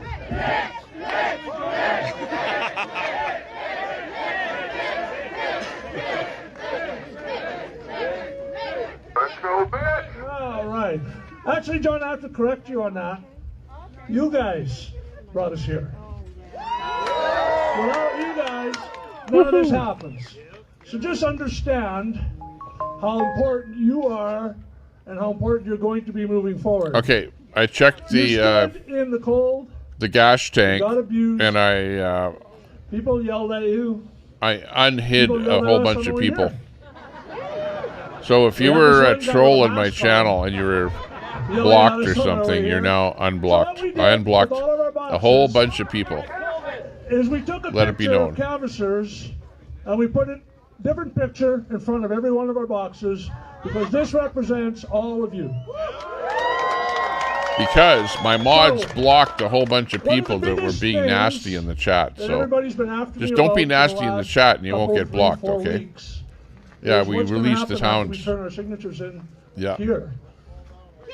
So There was a so lot of what people we've blocked done there too. Holy smokes. is we're The going mods were to going wild. Swear an affidavit of how many signatures we have here. And I'm going to give it to the Premier, and I'm going to read a letter to the Premier right now that I'm going to send to her on your behalf, which, as far as we're concerned, is going to be Edward the official Cam, number. yeah, you were in there. I don't know who And blocked you. Notice that these are all collected. They're all Obviously here, somebody they're all that didn't behind like us, you. They're all going to be in the building, and they're all official because we had to do a lot more than anybody else. Probably Scumbot We Dog had to blocked get you. physical addresses, which were a really big deal. Scumdog, I'm throwing you under the bus on that As a one. consequence to that, I don't believe that there's going to be any attrition in those boxes back there because our people paid so much attention to what was going on. All right, so let me read you the letter that I have for Peter Yeah, Smith. exactly. But there were a whole bunch Dear of Premier Smith, troll on behalf type of the people that Stay were Free blocked there. Alberta But campaign, I'm pleased to only some advise people you with bad today names are that blocked we in my delivered chat to now. Elections Everyone Alberta is 301,000 even Cannabis Rex is unblocked now. Could go over there and tell her for the Alberta Independence Petition initiated under the that she's not Citizens blocked. Initiative Act, well surpassing Sandy the Foster required was in there threshold too. set by Bad Elections girl. Alberta. This process shows Be nice. that Albertans are engaged. Fashion This is an issue accessory, yeah, people want to have a exactly. say on. From all perspectives, there's been significant interest, Got that right. discussion, and participation demonstrating that this is a matter of province-wide importance. Exactly. It also reflects the role of direct democracy with citizens engaging Usually the legislative Brett process is the one that gets in a a timeout. lawful and meaningful way. This effort was about participation He in gets pissed democracy, off. plain and simple. It was not easy. As you're aware, there were significant administrative and legal hurdles that delayed the process and increased the cost. Despite Hey, it's these Troy obstacles, over on we Twitch. remained focused Good on to the see ya. goal and continued to push ahead in good faith. This effort would not have been possible without the dedication I'm of pushing this thousands of video a little bit volunteers, here, including enlarging over it. 7,000 And that's why canvassers. it's, hang on a second here. Many stood for hours in harsh Alberta weather, in freezing temperatures, rain, snow, and blizzard conditions to give their fellow citizens the opportunity to sign. At the same time, we must bring to your attention one of the most common concerns we heard. Across the province, many Albertans expressed support for the petition and in many cases wanted to sign. But they said they could not, out of fear of repercussions. That's right. Some were concerned that having their names recorded People are could afraid expose them to government penalties or they financial want separation, consequences, but such they as didn't closing want to bank sign. accounts. In addition, canvassers frequently faced harassment while carrying out this lawful activity, often without any meaningful consequence. Regardless of one's position, hesitation to participate in lawful democratic process raises serious concerns about confidence in civic freedoms. No Albertan should feel intimidated or at risk for engaging in a lawful process.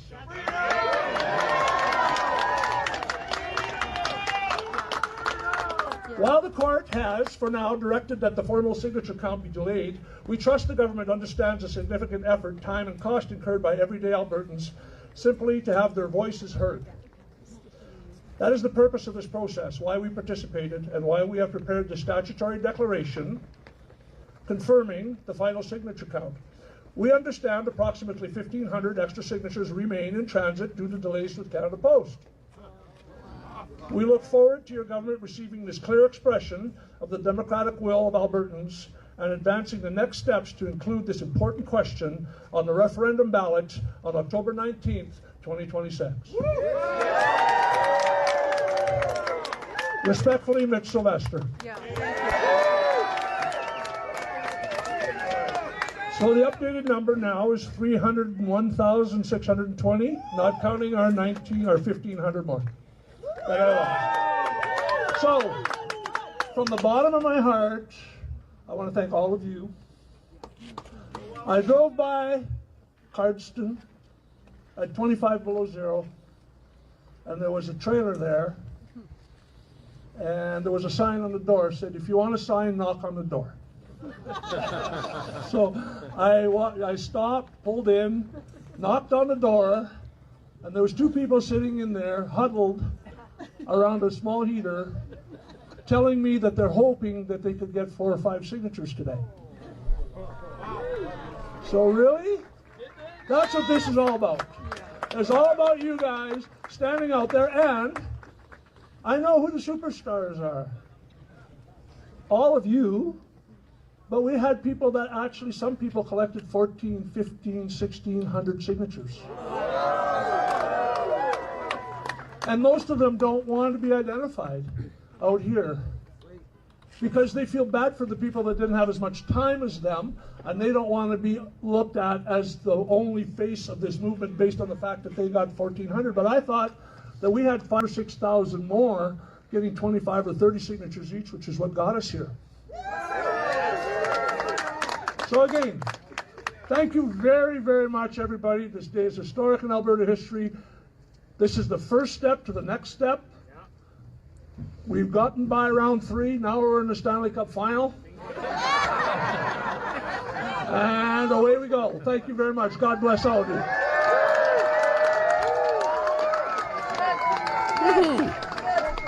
Okay, that was Mitch Sylvester. He brought all the ballots, or not the ballots, but the signatures in from Bonnyville.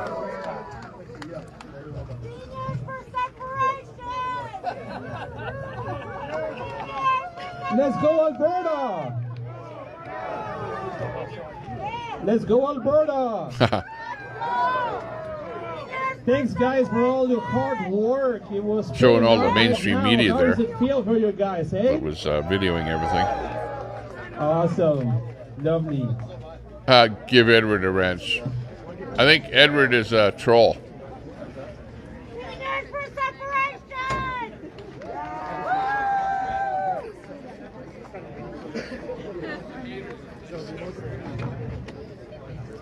Trolls too much.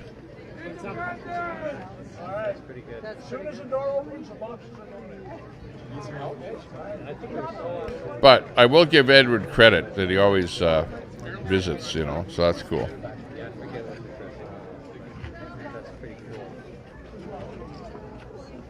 That's right. I haven't seen this many cameras since our big rally at the Whistle Stop.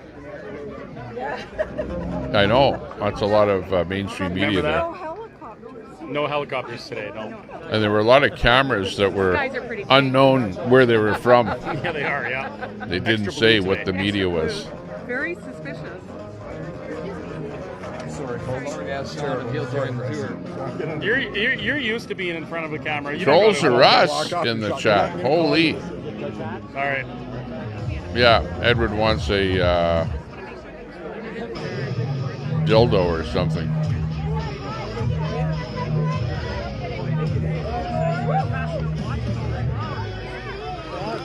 Or whatever that symbol is. Eggplant. She found me.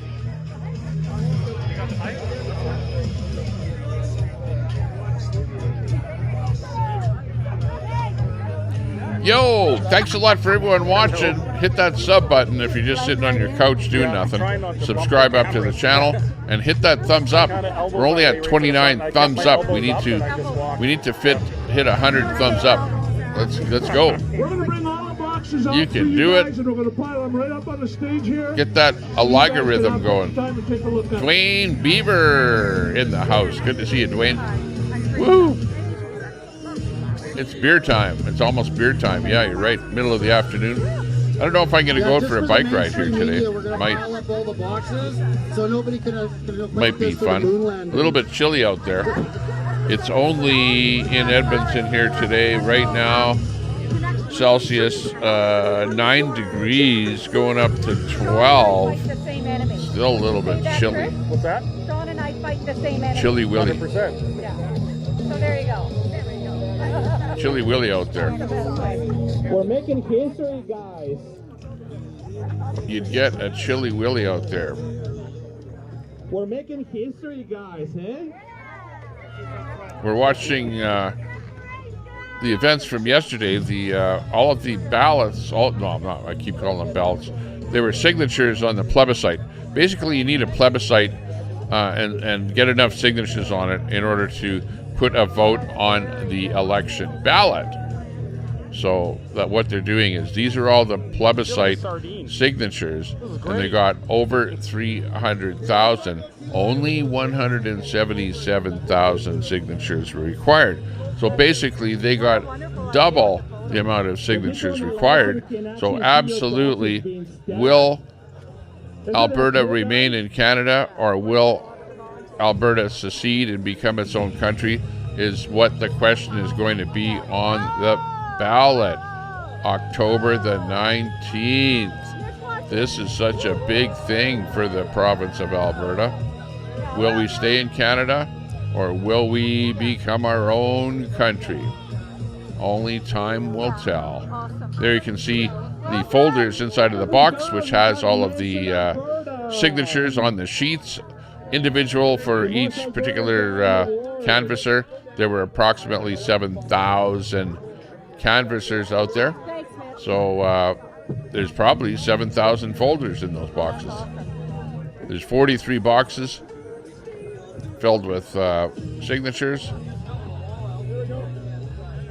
And it was absolutely phenomenal. Crime in America, hey, good to see you. Popping right in there. Looking good. Man, I really hope that everyone watching and everyone seeing this understands what they're witnessing today. Yeah. This is significant, to say the least. Yeah, this is huge. Significant, absolutely. Yeah, mine too. You know what's interesting? It's there's not more over there. It's not just about the people on there. It's for their children and for 100%. their children's children. Like, If I mean, if anyone we go, in the crowd has an extra badge or petition sheets that you have not yet turned It was in, huge. please come to the back side of the trailer. We can accept them there. If you have any extra signature sheets or badges that you are not able to get in the mail, we can accept them at the back of the trailer. Hey, be nice, troll. Keep the chat civil.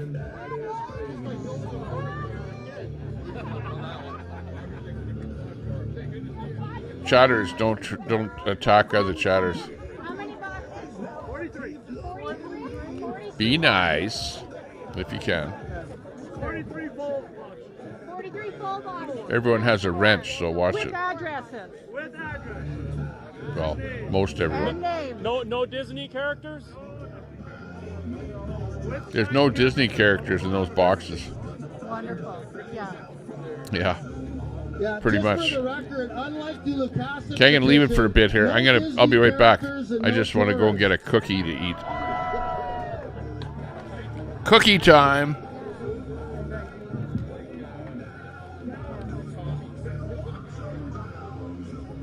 Very exciting. Yeah.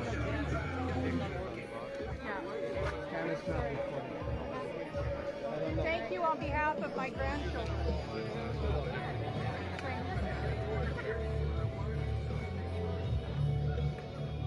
Amazing.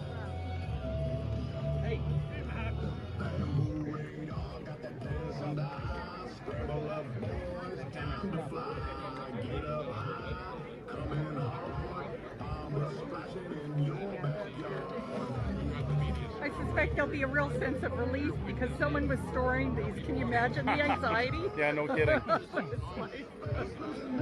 Yeah, it was a top secret location Oh, too. I'm sure there was a lot. Yes. Are you handing it in that door? Are the boxes handing over into I was looking for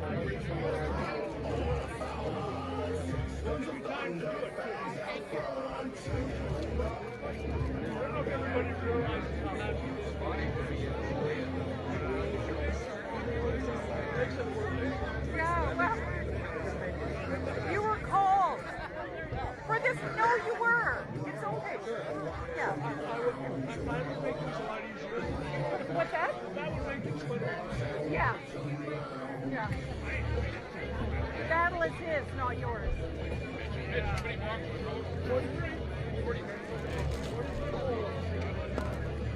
43 boxes. Full boxes.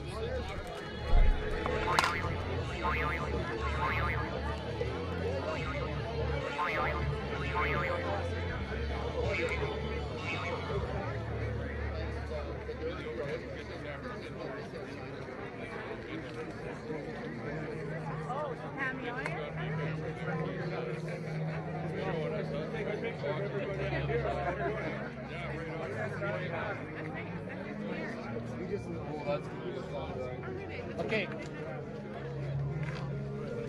Watch this area. Okay, we're back. We're back for the attack. I couldn't find any cookies. I don't know what the hell happened. There was a box of cookies in the kitchen, and now it's gone. Because wifey always hides stuff somewhere. I don't know where the hell she hides stuff. So I have a Fruit-filled Danish. They watch all your Danish, that's what it is. Fruit-filled Danish, so I'm going to eat that. Unfortunately, it's got a lot of sugar on it, so here it is. I'll show you. Here's the Danish. Founder. Just so you know what I'm eating. Because you guys always go like, what are you eating there, Tommy? And, oh, I hate streamers that eat on stream. People always say that, always. Hang on. Let me show you the thing up close here a little bit here. Here we go. Here it is. Here's the Danish. It looks like, I don't know, question mark or no, apostrophe or something. But I'm going to eat the Danish here while you guys watch the program. Thanks a lot. 27 people in the chat on YouTube. We're multi-streaming on Kick, Facebook, YouTube, and Twitch, and on X. To 1, 2, 3, 4, 5, 6, 7 different platforms out here today. Nice to see everyone on each platform.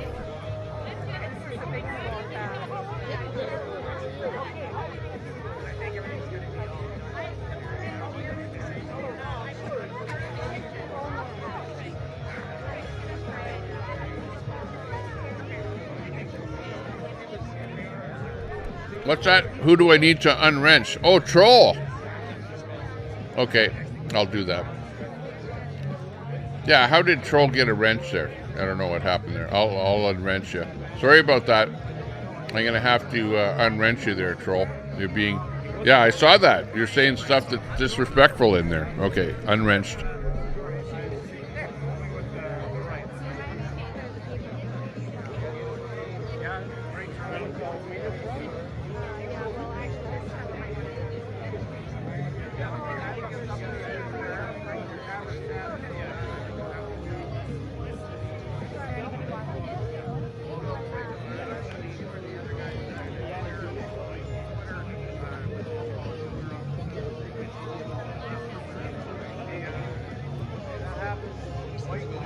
This is more exciting than Oh, that was Crackhead Kenny. Oh, yeah. Okay, I didn't know that. Yeah, if I would have known that was you, Crackhead Kenny, I wouldn't have unwrenched you. But you're being a little disrespectful in the chat. I'll have to say so. If people, hey, if people complain about somebody with a wrench, then I generally unwrench them. You know what I mean? As soon as that cracks, There's our good friend, the radio legend, Fry TV. Hey, good to see you. I would bet probably close to 1 in 3 or maybe even half the people that wanted to sign wouldn't. right. I mean, it like 60, well, they... 50, What? You're after me now? No, nobody's after me. That never happens. Fake news right there. Fake news. Okay, we're ready to go. We're ready to hand the signatures in. We're going to say a prayer. I'll let Trump say it for you, okay? Thank the good Lord for getting us here. Fake news. It's phony stuff. It didn't happen. It's all fake news. It's phony stuff. It didn't happen. You here? There's a few here. Wait a minute. Where's the one with my number in? No, we're good. Max, kill the music. He did. I want to thank you all for coming. This is amazing. But we're just going to pray because we need to get things on the move. Oh, this was not in my plans today, by the way. Thank you, Jesus. Father God, this is your province. This is your country. And we ask that you lay your hand upon the country as we move forward. Thank you, Jesus. As we, as a people, gather together and share what Alberta as a country would be with our kids and our grandkids and our neighbors and our aunts and our uncles. We just ask, Lord, that you bless Elections Alberta people today and everybody that's loading these in. We just ask that you bless these boxes, that everything will be found right and correct, that all the work that you prompted us to do will not be in vain. Thank you. And Lord, we just thank you that you are here. Doesn't matter if we think about you during the day. It doesn't matter. You are here always. And thank you for being there. In Jesus' name we pray. Amen. I was on the panel at Boss's. Remember Crackhead Kenny? I was on the panel with you guys, with you and Boss. Then they're going to seal them, and I'm going to initial the seal, and away we're going to go. Thank you very much, everybody. Away we go. I like Crackhead Kenny because he's anti-DOA, well, mostly. Hopefully we're not in the way. Uh-oh. We got Major Crow checking us out here. Where's that crow? Raven. Jeez, I got that sign in there. Where is it?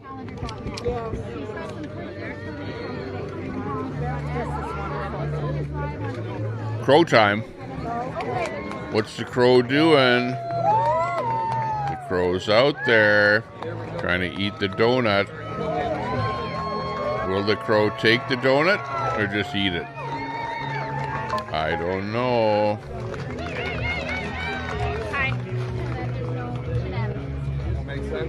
He wants to take the donut. He's taking the whole donut. Did you see that? Holy jeez. The greedy crow took the whole donut. What about the little sparrows? They won't be able to eat it now.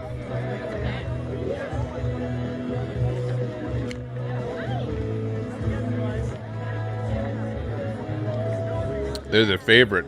Ah. Oh, here comes Charlie Clark Army in the house. Looking good. Charlie, Charlie, Charlie. They opened the door and now they're loading the boxes with signatures in.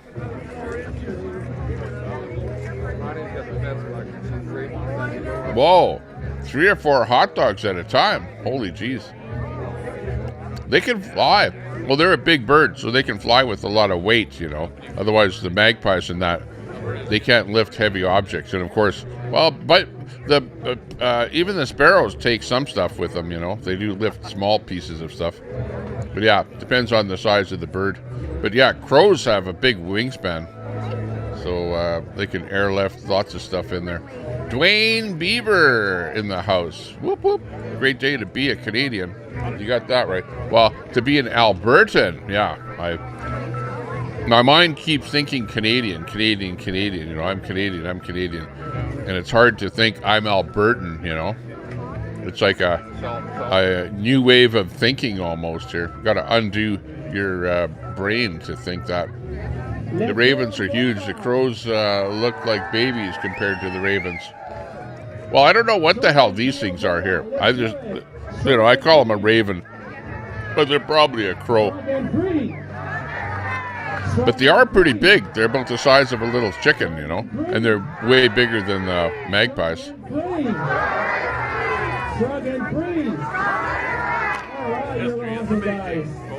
Give yourself an applause there. I don't know, Troy.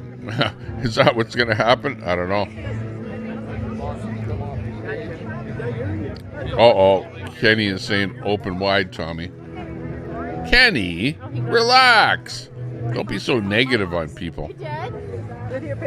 Hey, the chat told me to take your wrench away because you were obviously abusing someone. Oh, you want to get there? Get in there.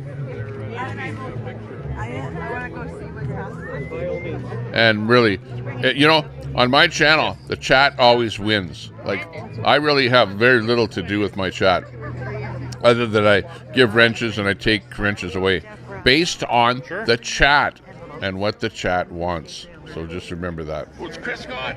It's me. Hey, how you doing? Oh, hey, Yeah, it's a pattern. You have to know how I operate. If you're nice, if I give you a wrench, you got to be nice to people. If you're calling people out and, you know, doing bad stuff, then, you know, people will say, Tommy, take away that guy's wrench. And I heard that in the chat. So, unfortunately, I No, you do it. pulled a punch there with that one. The most beautiful box He delivery. ran into a guy from Ottawa today in Florida. He said he can't understand how anyone would want to leave the country. I said, I don't think they are leaving the country, just the government. Yeah. Yeah, we've got nothing against the rest of Canada. Nothing whatsoever against the rest of Canada. It's not Canada. And you're absolutely right. It is the, I'll even call it, the colonizer government that is taking from the West, taking the money from the West and giving it to the East. Because their mind is that the East needs more money from the West. So the resources in the West are being pillaged for the eastern part of Canada, right? And we're sick and tired of it. And it's a money thing. It's a money grab. We're sick and tired of seeing the money grab happen year after year after year after year after year.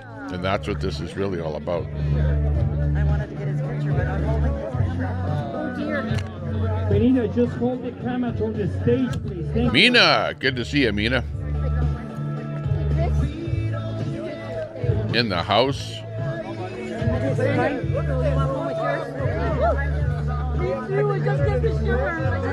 Benita, you see, I only see the door. The shoulders. Trying to absorb it all, take it all in. Did I reverse the camera? Okay, anyways, this goes on for a long time. Let's move on to the next clip, the next bit, the next thing. We can do it. Let's see what else is up here. That was the video by Chris Scott. You've got this little clip here. This is just a short one. And, of course, it's Mitch standing there. Oops, what's going on here? Where's the one there? Oh, there it is. This is by the Critical Compass, a little video by him. Knock on the door, they're going to open the door, and we're going to bring the signatures in. They're going to weigh them. Then they're going to seal them, and I'm going to initial the seal. And away we're going to go. Thank you very much, everybody. Away we go. This is a little video by Trash Panda, Critical Compass. So just understand how important you are and how important you're going to be moving forward. You stood in the cold. You got abused. People yelled at you. People yelled at us on the way here. So what we did with all of our boxes is we took a picture of canvassers and we put a different picture in front of every one of our boxes because this represents all of you. So what we Nicely done up video here by Critical Compass. an affidavit of how many signatures we have here. And I'm going to give it to the Premier, and I'm going to read a letter to the Premier right now that I'm going to send to her on your behalf, which, as far as we're concerned, is going to be the official number. And notice that these are all collected, they're all here, they're all behind us, they're all going to be in the building, and they're all official. Because we had to do a lot more than anybody else. We had to get physical addresses, which were a really big deal, as it turns out. And as a consequence to that, I don't believe that there's going to be any attrition in those boxes back there because our people paid so much attention to what was going on.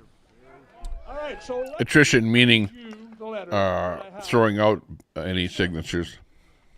Dear Premier Smith, on behalf of the Stay Free Alberta campaign, I'm pleased to advise you today that we delivered to Elections Alberta 301,450 signatures for the Alberta Independence Petition initiated under the Citizens Initiative Act, well surpassing the required threshold set by Elections Alberta. This process shows that Albertans are engaged, and this is an issue people want to have a say on. From all perspectives, there's been significant interest, discussion, and participation demonstrating that this is a matter of province-wide importance. It also reflects the role of direct democracy with citizens engaging the legislative process in a lawful and meaningful way. This effort was about participation in democracy, plain and simple. It was not easy. As you are aware, there were significant administrative and legal hurdles that delayed the process and increased the cost.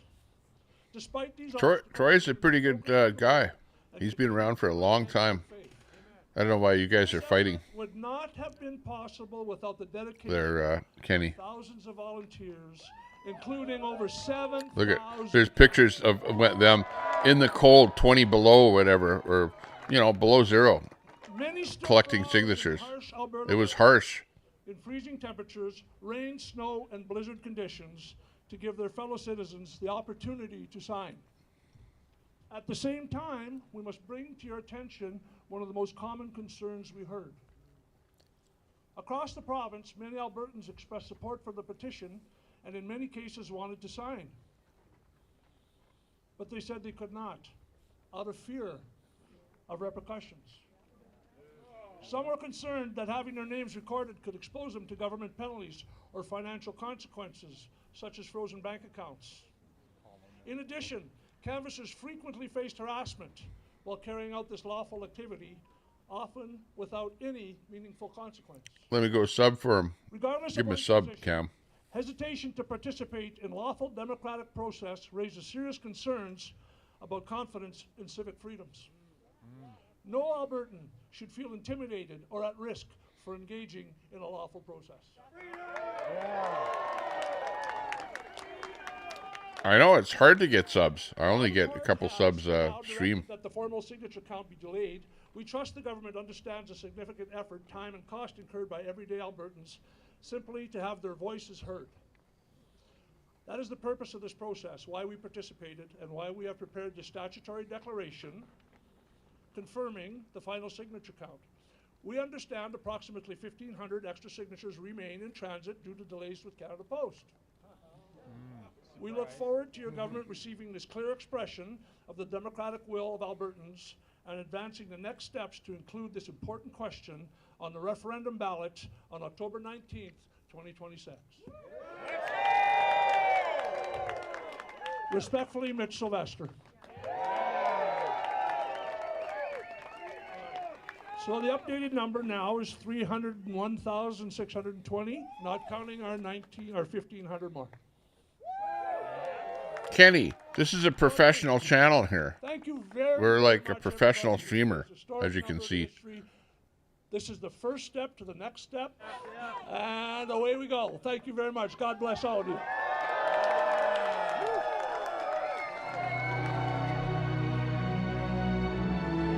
There you go. That was it. That was the big part of the whole event. And Critical Compass got it right. Looking good, Critical Compass, with that little bit there. Thank you very much for that. Very, very nice. And there were lots of people out there, lots of camaraderie. It was like absolutely crazy out there. Crazy, as I say. Look at that. It was like a party. A good get-together with a lot of like-minded Albertans. I'm going to get 3 music strikes out of that one. Yeah, so great time. Can't really say anything bad about the whole thing. Oh, here's one from my good friend from Alberta Radio. Jason LaFace is what his name is here. Let me put... He was actually kind of hanging around me a bit and got on my stream there quite a bit. The claim to fame with Jason is that him and I went together down to a Mark Carney event. Mark Carney, the Prime Minister of Canada. We both went to an event where he was showing up to talk to crowds of people, and the Secret Service identified him and I, both of us, and we both got turfed out of the Liberal Mark Carney, Prime Minister of Canada event. Okay? Can you believe that? All we did is show up. All I had was my camera out. I was just making a video of the event. I wasn't saying a damn thing, wasn't shouting anything, wasn't doing anything, just standing there with my camera. And the Secret Service identified me and told, because it was on private property, they told the mall security, because it was like a strip mall, a bunch of stores and that, a couple of strip malls, whatever, on a piece of property. They told the security guard to trespass us off the property. Mark Carney,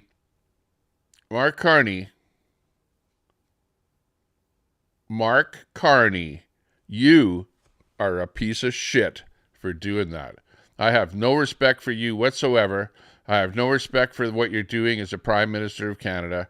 And the fact that you turfed me out of just for standing there with my little camera like this, just standing there going, oh yeah, okay, I think I'll just video this event. I'll just stand there and just do nothing.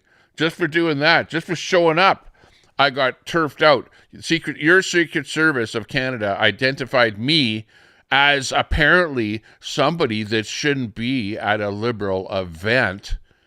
Like Mark Carney, shame on you, shame on the Liberal government, shame on the government of Canada, and that's another reason why I want independence for Alberta, to just plain get away from you, Mark Carney, get away from the Liberal government, get away from the Canadian government, you guys and your stupid Secret Service who identify apparently me as somebody that shouldn't be at a Liberal event. I was just there as a journalist, just to be there and to do a video about the Liberals and what they're up to.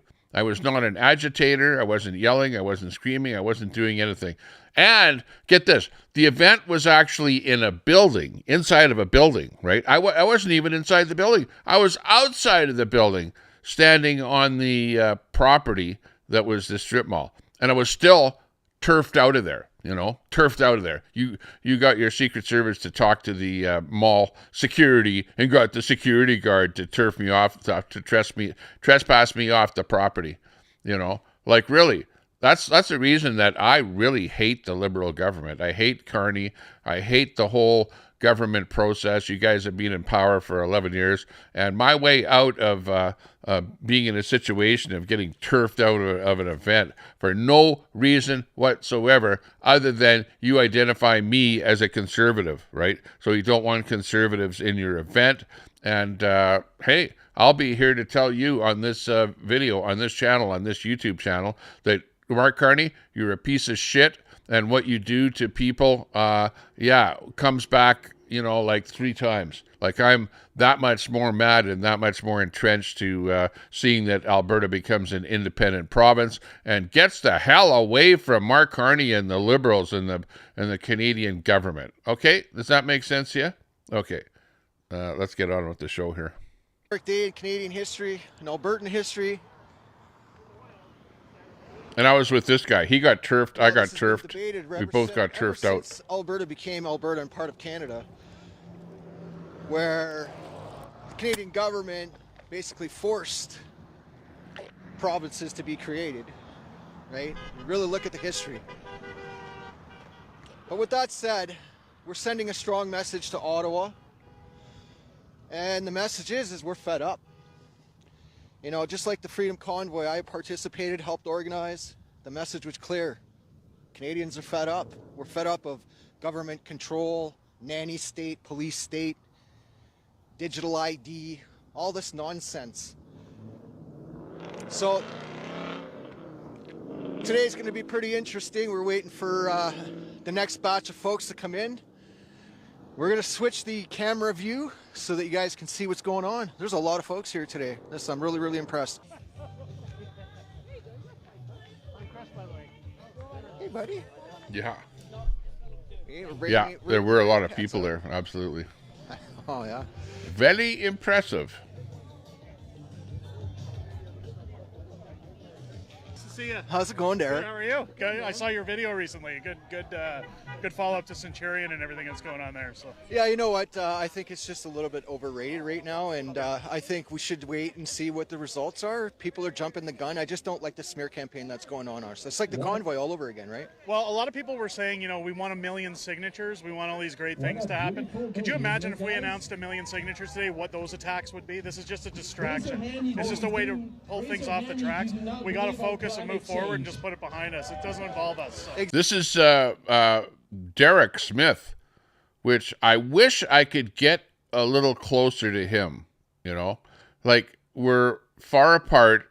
I've said hi to him at one of the events. Unfortunately, the first time that I ever met him was in a chat of RV, and RV was like really combative towards him.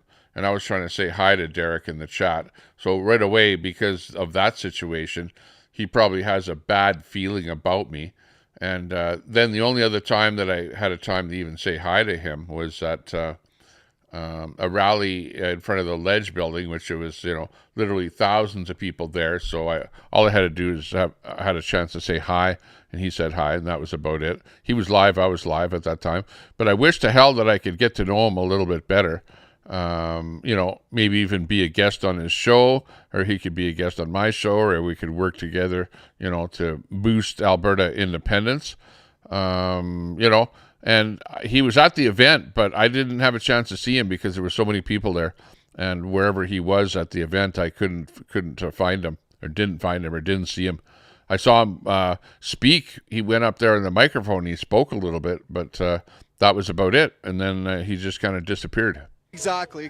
Just keep struggling. So for my viewers who don't know you, plug yourself in. Well, hey, Unacceptable Fringe over on YouTube. You can watch us live Monday, Wednesday, Fridays, daily content over on YouTube. And appreciate the time. Awesome. Thanks, man. Thank you. Hi. So, what do you guys think? I've seen you before. Yes, Alberta Radio. Oh, Alberta. Yeah, I watch you all the time. Thank you so much, guys. I'm trying to get the flag out of my face. It's okay. What's your name? Sarana. Thank you, Sarana, for following in that. Yeah, we're from Brooks. Oh, from Brooks. Oh, I love that place. Medicine Hat. Awesome. Outside Medicine Hat. Awesome. What's your name? What's with the camera work there? Awesome. Should be showing the people talking. And I love Brooks because you got the processing plant down there. Smells so good. So you pass there regularly, do you? I had a friend that was living there for a while, and they moved. Well, unfortunately they moved back to Ontario. But when I was there enjoying it, man, I loved it there. It's beautiful, it's quiet, and it's Ontario. When you're down in that's where he came from, Ontario. People were coming up to, do you know that we are, 100% Albertan, man. I watch your content all the time because it's spot on. You tell it the way it is. Thank you so much, guys. Sugarcoat it. Thank you. Thank you for being here. Oh, of course, I wouldn't miss it. Absolutely. Awesome. And this guy, what's your name? Anthony. How you doing, Anthony? Actually pretty good. So, how do you feel today? I'm actually a little excited. Yeah, and how many signatures do you think we got? Well, possibly 700,000 or 800,000, but I believe there's a possibility we have 1.2 million. Yeah, you know what? It'd be great to hit that million mark. I'm thinking about. Ended up being 300,000. Because I think so. Actually, the number. Right? I thought that they maybe had gotten more signatures than they did, but even it is what it is. So if everybody got 100 signatures, I thought they would have gotten 400,000, so they got 300,000. That's close. Wow. Yes. Yeah, like who's that? Marty Up North and his wife. They got, I think, over 1,200 signatures or something like that. Yeah. Awesome. Yeah. So anyway, I'm gonna go walk around. I just wanted to get everybody to interact. Yeah, some people work really hard where they were out sitting outside, and it was cold. It was frozen out there. It was below zero in the middle of winter. And they're out there sitting on the side of the road trying to get people to pull over and sign up. This is great. So yeah, it was difficult. So even to get 300,000 like under the. I'm excited as this is a historic moment for everybody. Yeah, with the circumstances, was pretty good. Calgary Red Deer, but then I was getting impatient, so I drove up. And I used my GPS, and it took me right here. And once I saw all the blue flags, I'm in the right place. Yeah, I know, man. I was driving down the Kingsway, and I'm like, oh, look at that. Just a sea of blue. Yeah. It's beautiful today. Awesome. And it's a nice day today, too. I just saw some television people coming out this way. Yeah, I seen Global there. They're around here somewhere. Last Queen standing. Brenda, hey, good to see you. Hey, that's why I'm out here. We get a real independent journalism. Looking beautiful. See you later. Make sure you hit that thumbs up on your way in. Appreciate all the thumbs ups. Good to see you, brother. What a night. Sorry. He's the guy that runs the console Exactly. for the So, music and you're that streaming on, for the event, freedomcolored.net and he does video for the events. So check that out on YouTube, Facebook, X, and 350 people watch. We have 350 people watching online right now. oh, that's good. That's good. Yeah, we got about 70. Well, it's going up. It's getting close to 100. So we're getting a lot of viewers. Good stuff. Hey, how's it going, Benita? So everybody knows Benita, eh? Hi, I say Alberta. You say strong. Alberta. Strong. Alberta. See, we love her, man. She's so enthusiastic. I love it. Yeah. How's it going, guys? She actually runs a DJ setup. So what's your name? That's Ruben. So where are you coming what from? she does. Hard to see. Oh yeah. Yep. Right on. So what do you think today? You excited? I am. It's about Benita Peterson. At the end of my video yesterday, I interview her. And we need our freedom. Definitely, 100%. So are you Just to talk a little bit about Benita, the girl that you just saw there. That's that she's being in big doo-doo now because she made some flyers that were talking about trans people and the rainbow crosswalks. She was trying to get rid of rainbow crosswalks and whatever flags at towns, and she actually succeeded in doing that. I think in the town of Barhead, Alberta, and but the Human Rights Commission in Alberta, somebody put a complaint in against her, and now she had to get a lawyer and fight the Human Rights Commission. And there was a guy in BC that said there were only two genders, and some, amongst other stuff. And he ended up getting a $750,000 fine. So Benita is kind of shaking in her boots there that she's in the same situation in Alberta. And it was she put up flyers. She made flyers, right? And the verbiage in the flyers, some of it offended someone in the LGBTQMMIA++ community, and now she's in big doo-doo. So in Alberta, you have to zipper it up and not talk about any of that community over there. Just saying. There. Nope, I'm just live out an acreage, semi-retired, and but I see the way the country is going, and I know there has to be a different way, and this is the only way I can see going forward. Secret. Awesome. Thanks, man. Have a good day. All right, so let's go around and see what's going on. Alex Rose. Hey. Good. Secret Jen in there, too. Or Gentman. Secret Gentman. Yeah. Oh, thank you, sir. Thank you very much. I had to dress for this occasion today. Dress for success, as they say. Yeah, we met. I know. I always dress for success. How do you like my T-shirt? Awesome, man. I'm like looking spiffer. Okay, I'll put on a jacket. Here, I'll find a jacket, and we'll dress for success for today. Hang on, let me find a jacket. You know, the Frenchmen, you got to cheer for them once in a while. You want to hear conspiracy? What's that? So we heard that Mark Carney and the Liberal Party of Canada paid the NHL so that the Canadians will win the Cup this year. Oh, really? Well, my Avalanche might have something to say about that. Right, man? Awesome. I'm an Avs fan, so go Avs, go. Awesome. It's nice to see you, man. Yeah, good to see you. Awesome. We'll see you around. Yeah, for sure, bro. What's going on, Tommy? Hey, man, how's it going? Pretty good. Getting all ready to get set up? Yeah, I just got here just now, and holy smokes, there must be like hundreds of people down here. Unbelievable. It's awesome, man. There's a lot of folks out here. It's crazy. Yeah, exactly. Yeah, I'm going to get my setup. We'll be going live as well, Tommy Temper Show. So I can't believe the turnout down here. Like, just unbelievable. I brought my megaphone here, as you can see. So, yeah, we'll be yelling independence here all day. Awesome, man. It's good to see you, bro. I'll see you after. Yeah, nice talking to you. Take care. You too. Thank you. How are you? How's it going?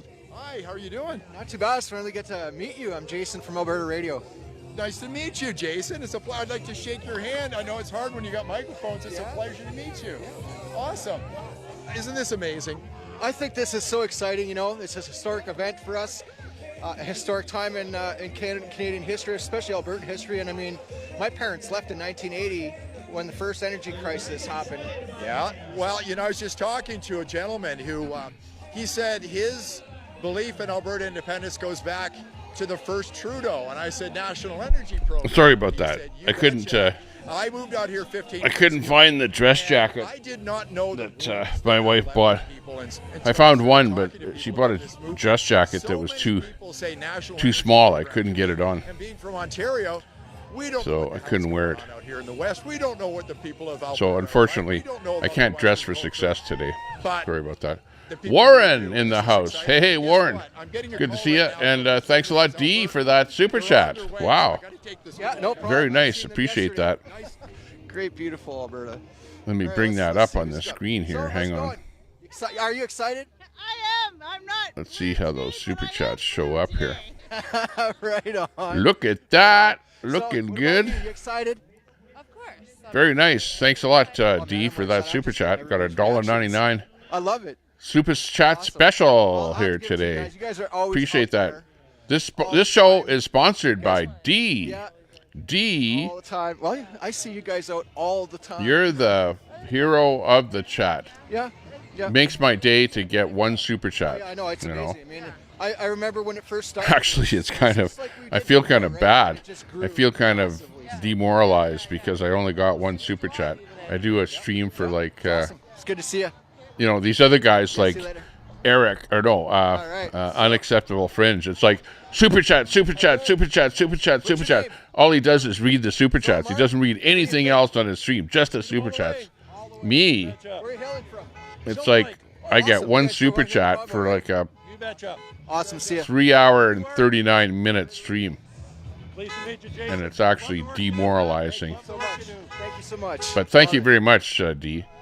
I appreciate A lot of that. followers, man. I love it. Thanks for thinking of How's it going, guys? me, the guy that's actually doing the streaming. Are you excited as the rest of us are? I should actually get a job at the 7-Eleven, and it would actually pay better. To be honest with you. They'll be unloading. But I thank don't you very know, much. But I know I got a lot of signatures, so I can just imagine. Don't be how afraid much to super all the chat. 7,000 Support the stream here. We're the guy with all the systems and stuff like that that is able to so. Yeah, bring you the programming. Lacombe came all up. Traffic was great, and you know what? This is how many people are showing up. This is just the beginning. You're going to see a lot more of us coming out. Awesome. Well, it's great to Thank see you very guys much, here. Dee. Appreciate that. Son, that's your boy? Right on, man. It's good to see you here, buddy. It's a historic moment. Awesome. Thank you so much, guys. Right on. How you doing? How you doing? Oh, wow. Got another super chat from Ashley Oak. Yeah, and I get around. Thank you very You guys much. came up in the convoy as well, right? No, we wanted to make. Show me the money. So, Where is Oh, it you here? played it There we go. smart. yeah, we Hey, thanks a lot. Ashley Oak, across the road and thinking of the streamer. Thank you very So glad much. you're here. thank you for being such a great Big ups to Ashley. Now the stream is starting to pop. Looking good. If we could only get rid of, the weird comments. Hey, look it. Who's that? And this is just a fraction of the supporters who want it. Good thing it's windy here today. Look at all the flags blowing there. Wow. I know. I said that earlier. I was like, it's so awesome to see. Over here we got the mainstream media, and they're going to probably report there was about 10 people down here. Yeah, they probably report. Oh, look, there's only. And you know what? Their camera view will be on. Like, well, let's see where they are. Where are they pointing? Probably zooming. I in was to the there. guy on the street over there. I was there for a bit. Probably run some Small bit. something. Hey guys, there's only one person here. This is amazing, guys. Wow. Oh, look at that. There's Rebel. How's it going? Hello. So I love watching your segments. Thank you. So keeping you up. We will. Awesome. Sheila Gunn Reed from Sheila Gunn Reed, I talked to her too. Great stuff. Looking good. Okay, so that was it. A bit from Alberta Radio. Alberta Radio, our good friend over there. We'll actually have to bring him onto the show. That would be kind of a fun thing. The next time I do a show, we'll actually do something like that. That would be really good. I appreciate that. Oh, we got another super chat from Snafu. Appreciate that. I heard that. Here comes the money. Looking good, Snafu. Keeping the drive alive on the show here. There we go. Let's see what you have to say. $5 from Snafu. Hey. Thank you very much. Really appreciate that. Those super chats. Well, we'll write something. If you're going to send a super chat, write something on it that I can actually read out to the chat, you know, like that's the whole idea. Put something on there and I'll read it out, and yeah, we'll have more fun here. I feel way better now after getting 3 super chats. I feel like I don't have to get a job at the 7-Eleven store now, because being online will help to pay the bills. By the way, I have to get a new arm here. You know, this arm, I was complaining about it. If I drop it down too low, it just falls apart here. In fact, it all fell apart and fell on the floor when my wife tried to move it. So I got to get a new arm here on my studio. I'm going to give this arm to my son, the broken one. Let him fool with it, figure it out. But anyways, that's what I'm going to use some of the super chat money for. And you know that we're building those dog houses and stuff like that. You know, what can I say? Oh, we got another one here from Snafu. What does he have to say? Let's see. Oh, what else we got there? We got a new subscriber there. Hey. Whoa, who is that subscribing up there? Kraken in there. What's that, Kraken? Is that Crackhead Kenny or something like that? Yeah, LOL. I didn't really have anything to say. Haha. Well, that's funny that you'd say that. That's cool. I like it. I like it.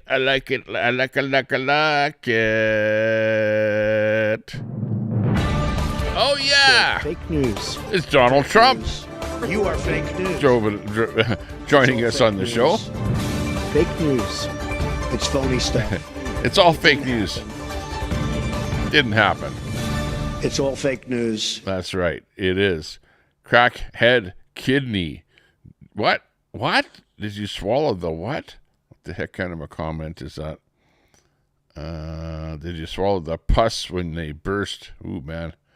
You guys out there. She's looking terrible. Yeah, Crackhead Kenny. Oh, okay. Well, you come in here with your real name now or something. I don't know. But might be a troll, because there's lots of trolls out there. Okay, let's get the next picture bit up here. Here's a bit of the sea of people. The sea of people out there. This is yesterday. This is what the view looks like of how many people there were. They were in there. They were crowded in like sardines in a can of sardines. It's absolutely phenomenal how things happen out there. But thanks a lot, everyone, for those super chats. Much appreciated. But not required, as they say. Snafu in there giving us a super chat. And let's see, I'm trying to scroll through here. Well, that was the very last one there. Anyways, thank you very much. Much appreciated. And fun for me. Makes me feel a little bit better. Like, like the stream is rolling on like those big time streamers, but we're just a small potato. Look, there's only 44 people watching right now. This is what it was like last night. It was a sea of blue. It was Alberta people wanting independence. Hey, we got Zalgas in the chat there. Good to see you. Thanks a lot. Jared, one pathetic crackhead. Oh, man. I don't know. Maybe Crackhead Kenny is bringing all of his friends in here or something. I don't know where all these people are coming from. Hit that sub button, though. Don't forget to sub up to the channel. We're trying to hit 10,000 subs. We're at 9,347. So we've got a few more subs to go. So keep them coming in. Keep the subs coming in. Keep those super chats coming in. And we'll show you the rest of the show here. This one here is a little shot coming in from Rebel News. Rebel News was on scene there, and they were videoing stuff that was going on there. Let's watch.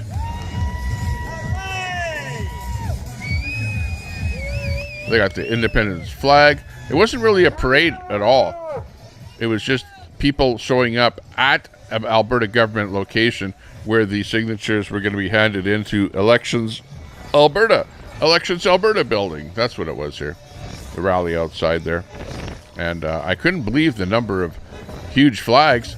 And luckily, it was a windy day, because you need wind in order to fly a flag. And look at it. Almost everybody there had some kind of a flag, and some of them were just huge. Huge event down there. It was fun. It was a great time. And I'll be going out live on more events as things happen. There might be some things happening at the Ledge building or at maybe some town halls or stuff like that. And we'll do our best to keep those of you interested informed. And yeah, it should be epic. An epic summer here. We'll have lots on the go.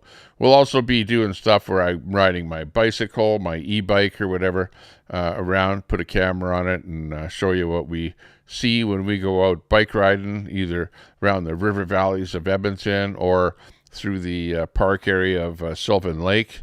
There's lots of trails in that around Sylvan Lake, so we have fun riding the bike and stuff like that. It's actually pretty good.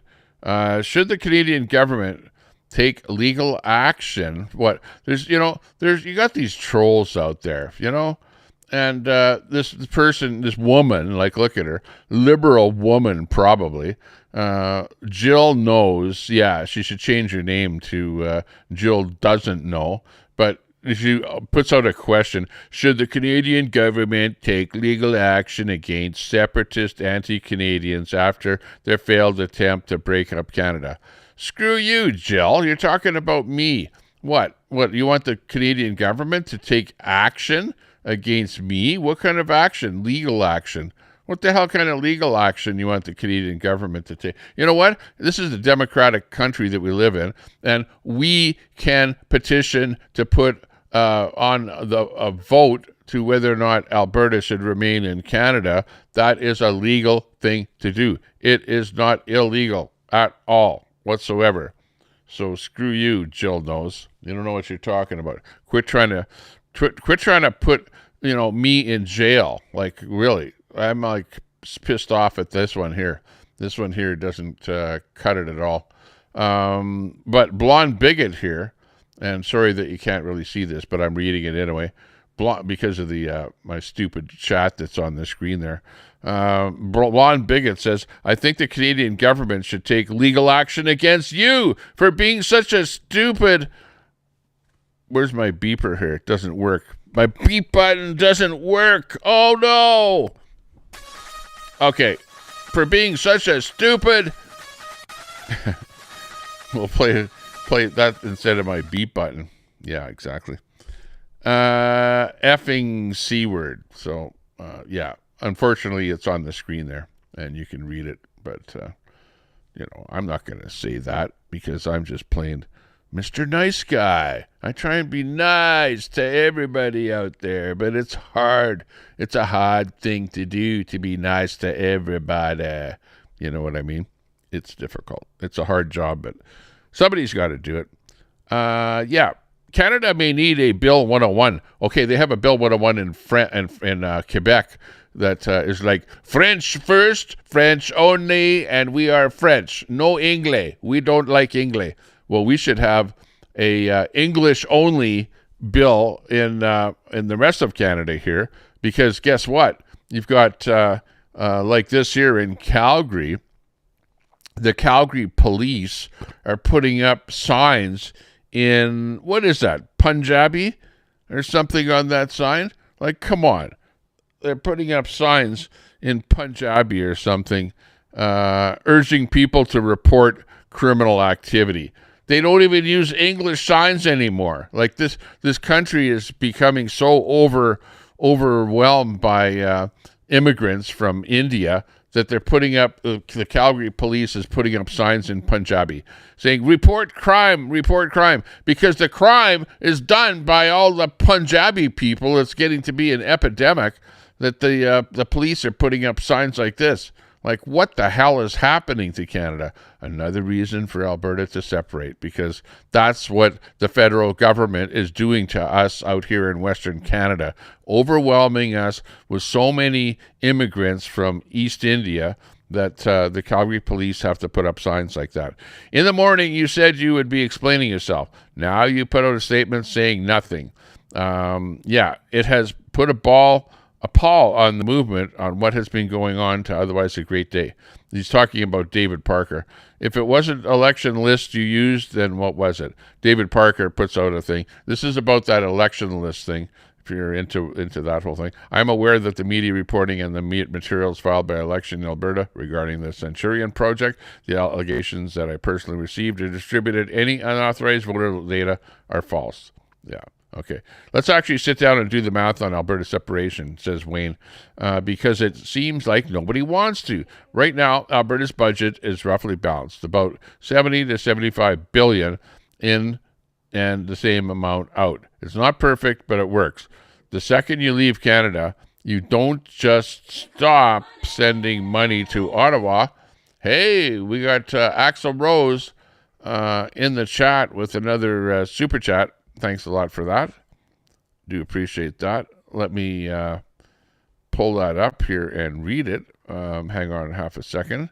The chat is going very hard. Oh, hang on. We've got a $9.99 super chat that I didn't show you here. This is from Axel Rose. Axel Rose says, Crackhead Kenny is my best lol cow. You can rent him on the cheap, Burger King crown included. Thanks a lot for that, Axel Rose. Yeah, well, I don't know. I don't know what to think of Crackhead Kenny, He's a guy out there doing his thing. Hey, good to see you. Oh, good. I got my new arm in here. Let's show the audience here. Hand me that box here. Oh, yeah. Oh, yeah. It's a heavy one. Okay, here's my new arm. Thanks a lot for those super chats. I've already spent it on a brand new arm.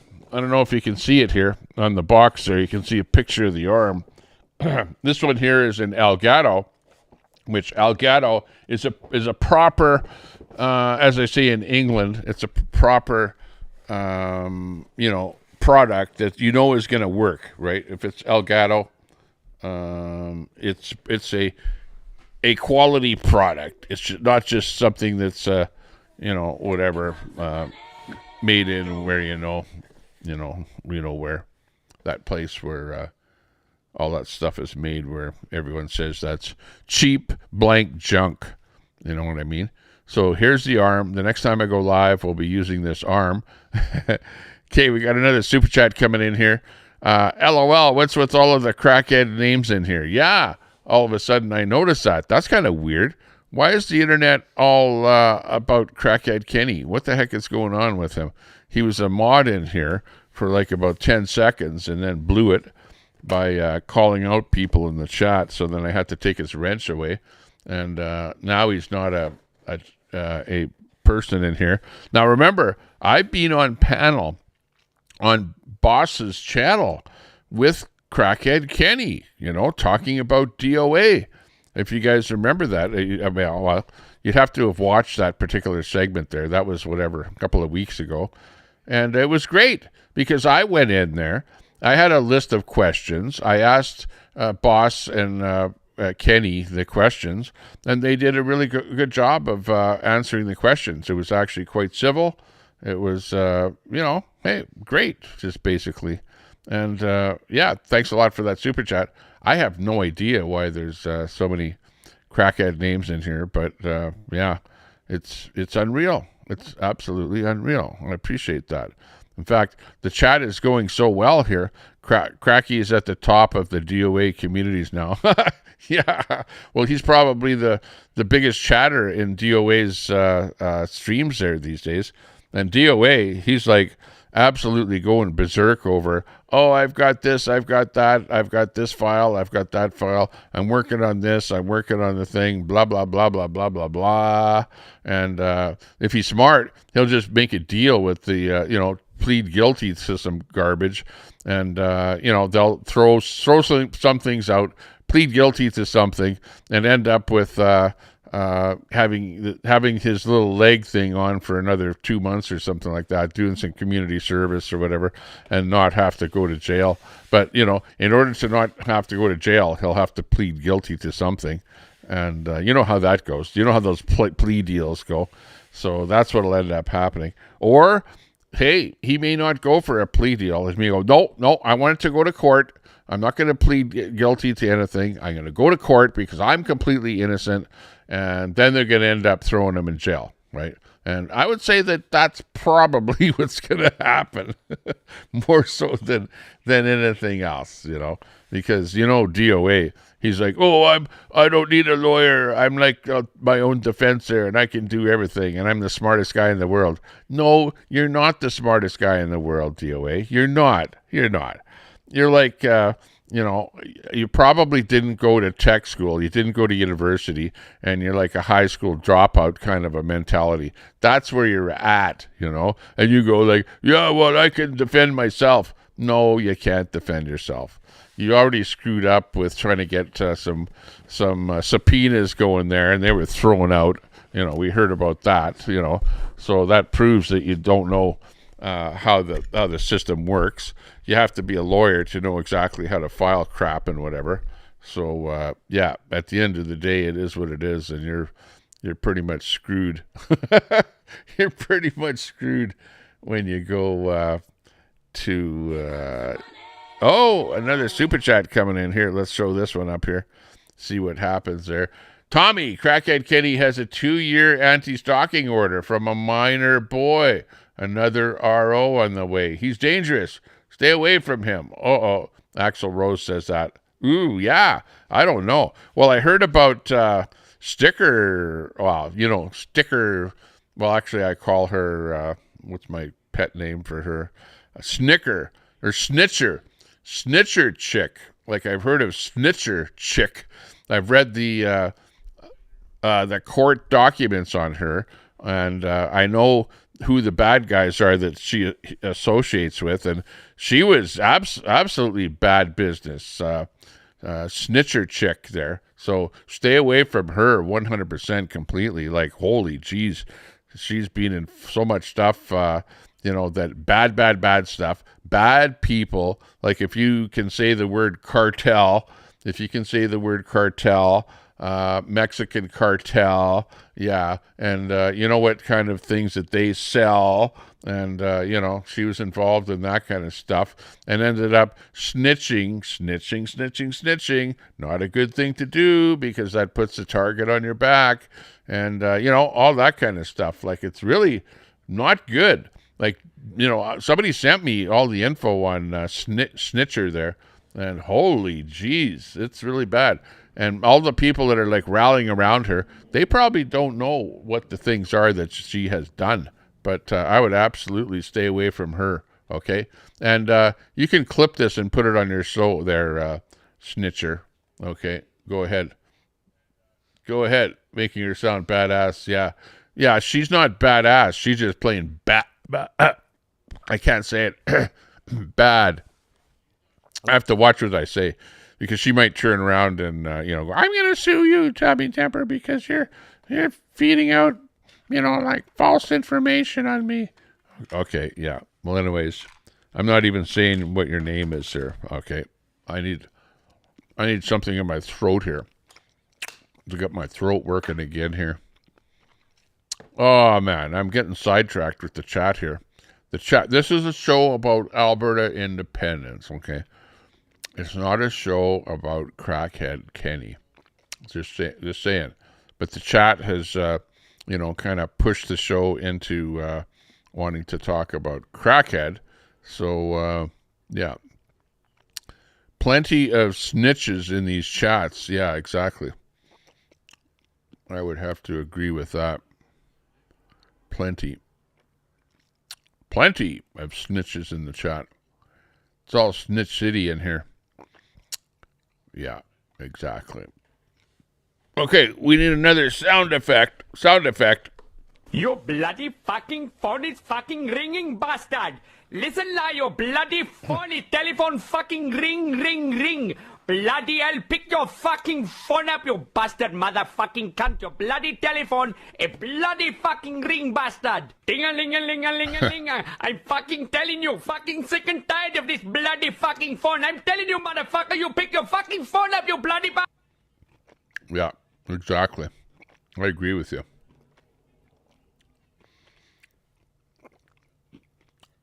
Which one is smaller? Okay, we'll make this one smaller. Oh, this is actually a pretty good one here. This is a guy This is the one. This is the one that I thought it was. I thought I was going to play this one earlier, but it's not the clip. But this is the clip here. This guy, I don't know if his name is Salty Albertan, if this is the guy that actually produced this. But anyways, I'm pulling this from an account called Salty Albertan. There's this guy named Nenshi. If you live in Alberta, you know the NDP, and the NDP leader in Alberta is a guy by the name of Nahid Nenshi. Okay, I think he's a Muslim, was the mayor of Calgary, and, he's not the smartest crayon in the box. He basically ran Calgary down. He was there for the breakage of the water line and the maintenance and crap like that. It's just really lots of problems with him. And he's an NDPer. Well, this guy ran into Nenshi and did a selfie with him, and then kind of called him out after doing a selfie, so it's pretty funny. Watch this. Guys, I'm at Comic Expo in Calgary and I just ran into Nahid Nenshi. Sorry, are you Nahid Nenshi? Do you mind if I take a selfie with you? Awesome. I'm David. Dude, you're a fucking loser. Oh, thank you. Fuck you. Fuck that guy. Wants to destroy fucking Alberta. Already destroyed Calgary. Fucking piece of shit. Guys, I'm at Comic Expo in Calgary and I just ran into Nahid Nenshi. Sorry, are you Nahid Nenshi? Do you mind if I take a selfie with you? Awesome. I'm David. Dude, you're a fucking loser. Oh, thank you. Fuck you. Fuck that guy. Wants to destroy. Yeah. Oh, I love that kind of stuff. That's funnier than hell. Yeah, even if you don't know who Nenshi is, it's still funny to watch, him getting trolled by some right-wing guy, and said you're a fucking loser, That's funny shit. Oh, yeah. Okay, I love that. Okay, let's get another one here. And her name, she's crying, doxing. Yeah, whatever. I don't know who you're talking about. Anyways, don't fight each other. Be nice. Be nice to each other here. Oh, yeah. Oh, what's this? Little Jason, name calling. What? What's going on? Jeffrey Rath says, breaking news here. Hang on, let me just bring it down a little bit here into the screen. What the hell is this? What's going on here? Oh, hang on. I got to bring it over a bit because of the stupid chat box there. Hang on. Maybe this will work. There we go. Fits right in there. Jeffrey Brath, breaking. Am I the only one who loves it when poor little Jason resorts to name calling? I think who they're talking about, Jason there. Just proves how weak the arguments are for Alberta remaining in Canada. They are losing, and they know it. Love this. Feels like winning moment. Winning. Oh, this is the bit about Jason Kenney. So here's the Jason Kenney bit right here. Jason Kenney is saying, let's see where we are in here. Okay, there's the Jason Kenney point there. It's beyond bizarre that we are letting tinfoil hat brigade, crazies like Wrath. Okay, so what? Am I part of a crazy tin hat brigade? Look at the name calling that's starting. And he's the conservative, too, that's writing this, Jason Kenney, right? But he's a federalist. So now you have the conservative federalists that are against us provincial conservatives, and he's a conservative, but he's calling us the Tin Hat Brigade. It is beyond bizarre that we are letting the tinfoil hat brigade crazies like Wrath divide Alberta and dominate the politics of this brilliant province, while giving them our personal data to boot.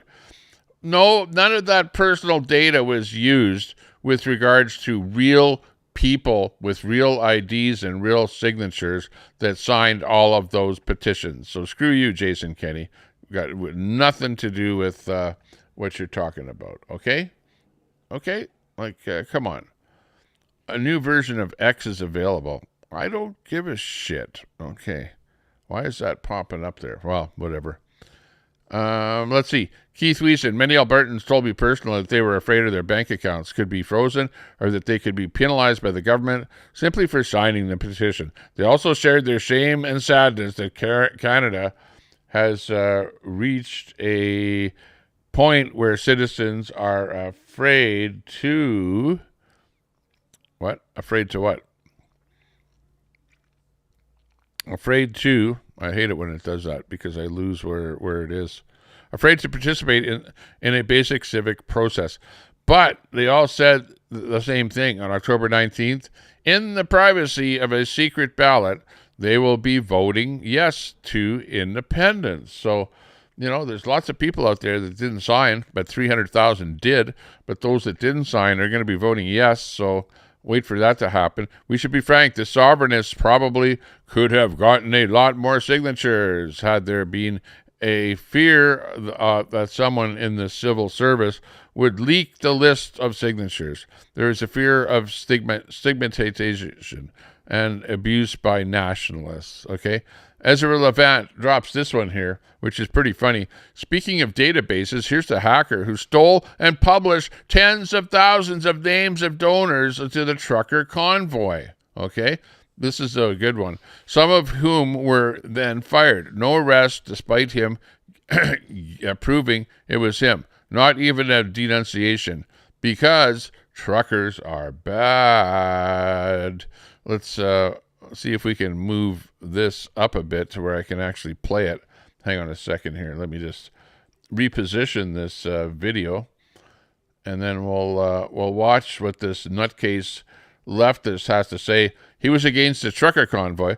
What did he have to say about the truckers? Yes, I doxed the truckers. I did it. It was me. I hacked Give, Send, Go, baby. And I'd do it again.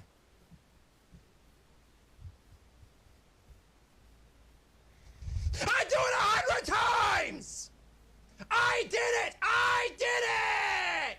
Come at me. What are you going to do? What are you going to do to me, huh? Yes, I doxed the truckers. I need to play this one twice. Typical libtard. Holy jeez.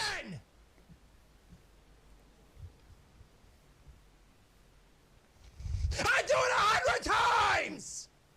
I did it. I did it. Stupid shit. Come at me. What are you gonna Admitting he hacked Gift and Goes.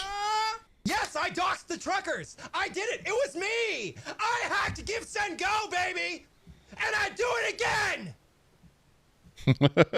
What a piece of shit. Look at his hair. I do it 100 times. I did it. I did it. Come at me. What are you going to do? What are you going to do to me, huh? Oh, what a frickin' freakoid. You know? Like, there's the voice of the left right there. That's the voice of the left. So if you're a liberal, if you're a lefty, if you're an NDPer, if you, tint your hair like that with a little bit of a red tinge there, and you yell like him, you might be a libtard, You just might be. Just saying.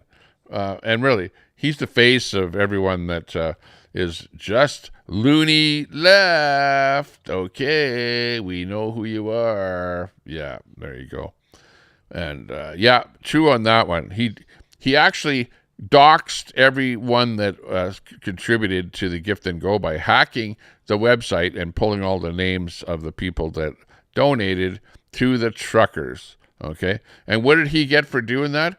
Nothing at all.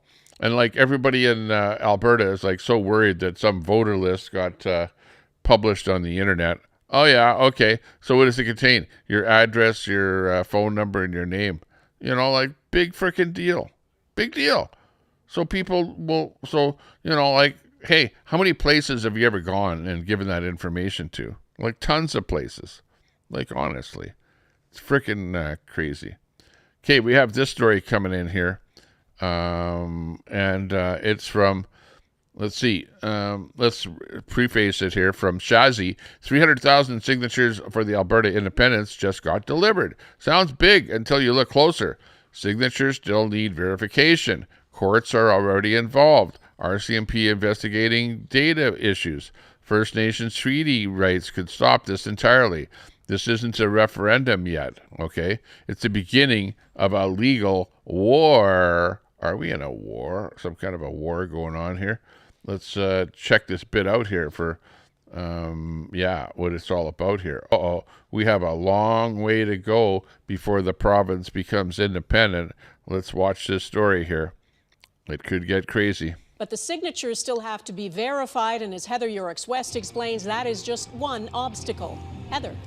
Donna, Stay Free Alberta and their supporters have gathered here in Edmonton outside the Election Alberta's office to deliver their boxes of paperwork. More than 300,000 signatures, they say, have been collected since January.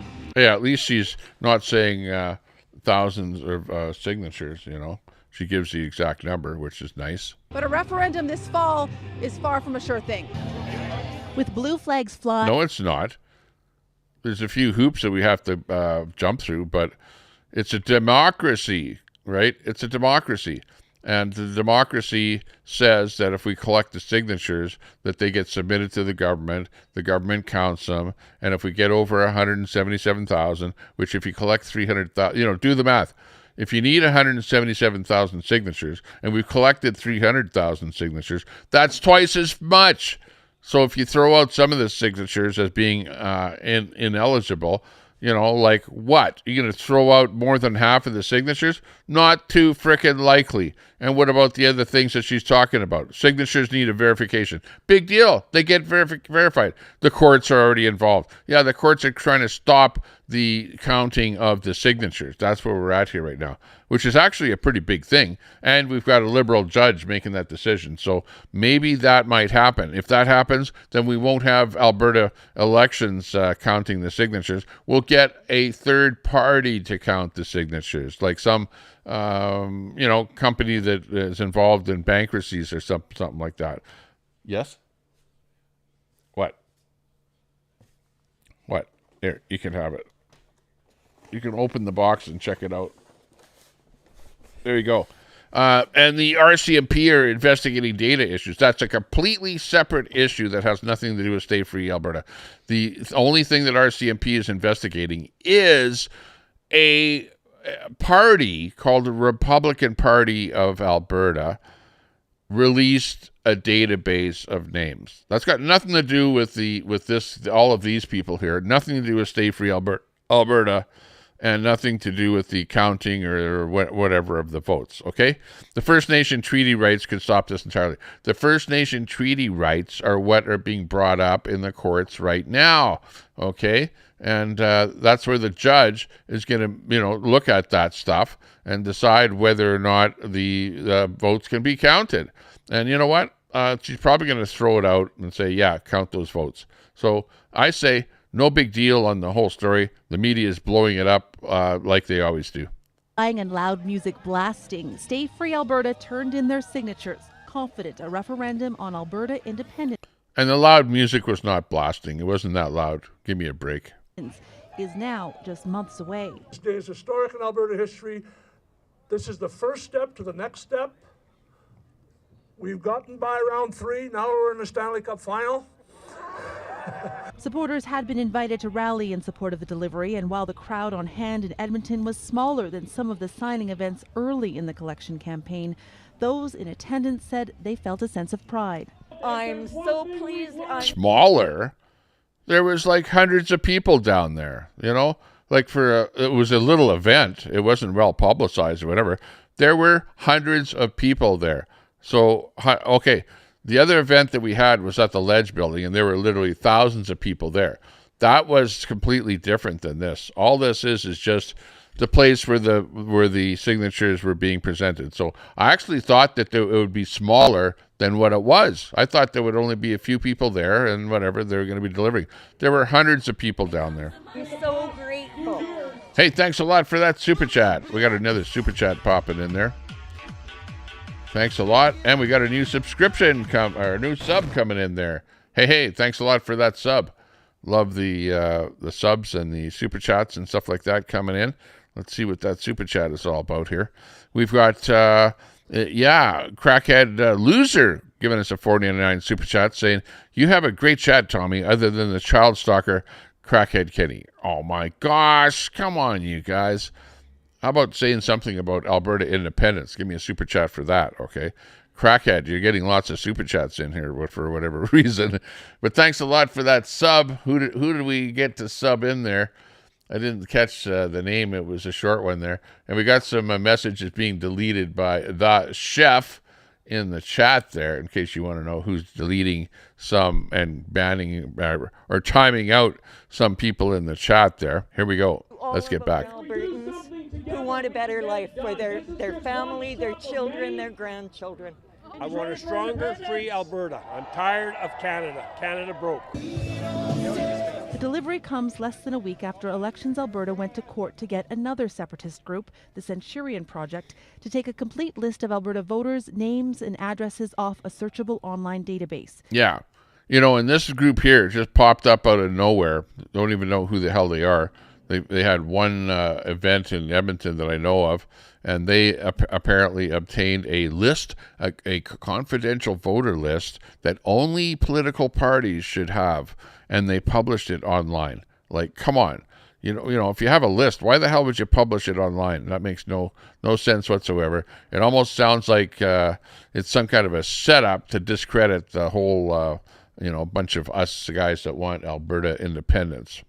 Elections Alberta and the RCMP are investigating, but this political scientist believes a full public inquiry may be necessary before a referendum can proceed. It seems important to get beyond simply Elections Alberta investigating and waiting around. Oh, man. And when you have a University of Alberta professor or something like that come on, you know that there's a bunch of leftism talk going on here. Or a police investigation that could take years. Albertans need answers now, particularly before they cast another ballot. Elections Alberta won't be able to start counting signatures yet. Several First Nations have launched legal actions alleging that an independence referendum would violate their treaty rights. All of Alberta currently falls under 5 separate treaties.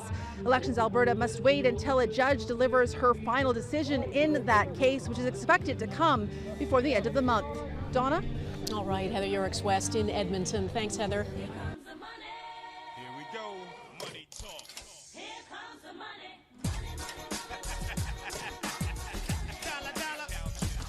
I deleted a couple messages for real names being used. Okay, thanks a lot there, Snafu, for that message coming in there. That's what happened, because I saw that there was, a couple of messages being deleted, so thanks a lot for letting us know in the chat. Do appreciate that.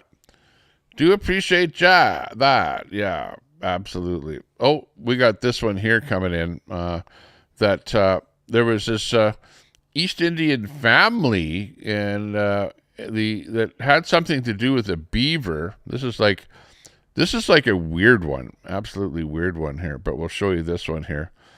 Let me just put it into a window that I can put to the side a little bit here. But there's a little bit of beaver action happening here. Watch this video here. This is like strange. The beaver, let me mosey it down a little bit here. Play it from the beginning. Fucking beaver. Yeah. Watch this. Like, you don't play with a beaver. You don't touch a beaver. Beaver will bite you. Look at, they're kicking the beaver. They grab it and they throw it into the water. What the hell's the matter with these people? Holy shit. This thing's coming over here. Yo, it's fucking attacking people. Well, yeah. Oh, it's an otter. Maybe it's not a beaver. I don't know. It says here it's a beaver, but it could be an otter. What does it look like? It looks like kind of a flat tail. Beaver has a flat tail. Holy shit. But look at, he throws the beaver in the water. What the hell's the matter with people? Holy shit. But these are the East Indians that come to Canada. That's what they're doing. Yo, it's fucking attacking people. That's crazy. I was getting attacked by a fucking beaver. Yo. Watch it again here. He grabs the beaver. Like, really, the beaver will bite you.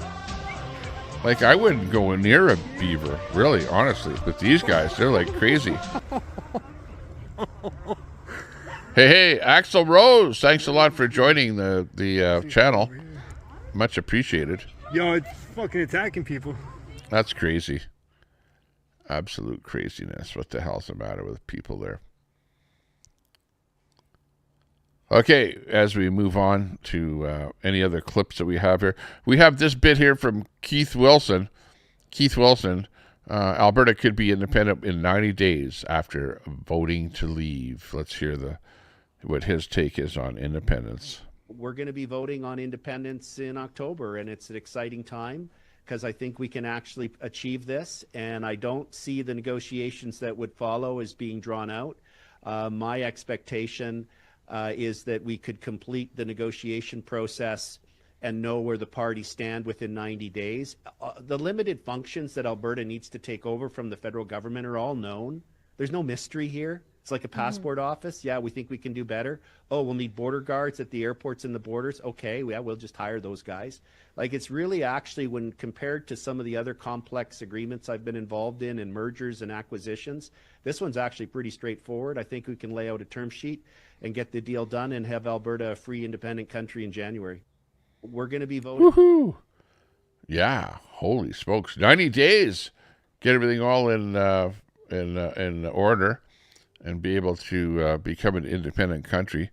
And what would we call it? The Republic, maybe the Republic of Alberta. That might be a good name. How about that? The Republic of Alberta. It's looking beautiful. Look at, there's our lady out there on the farm with the Alberta flag and the mountains in the background, and it looks like buffalo. What's a buffalo? Oh, where the buffalo roam. The home. La la la lom. We need a song. I'm Joe Biden, and I approve this message. Hang on. Where did Biden come in? It's time to kick ass and chew bubble gum, and I am all out of gum. Oh yeah, I know. I feel the hurt myself. I feel the hurt. Oh, the Republic of Alberta. It's cool. I'll go for it. Yoo-hoo! Let's do it. We can do it. Throw those haters out. Throw those liberals out. We can do it. Become Alberta. Alberta. Independence for the win. Yoo-hoo! Let's do it. All together.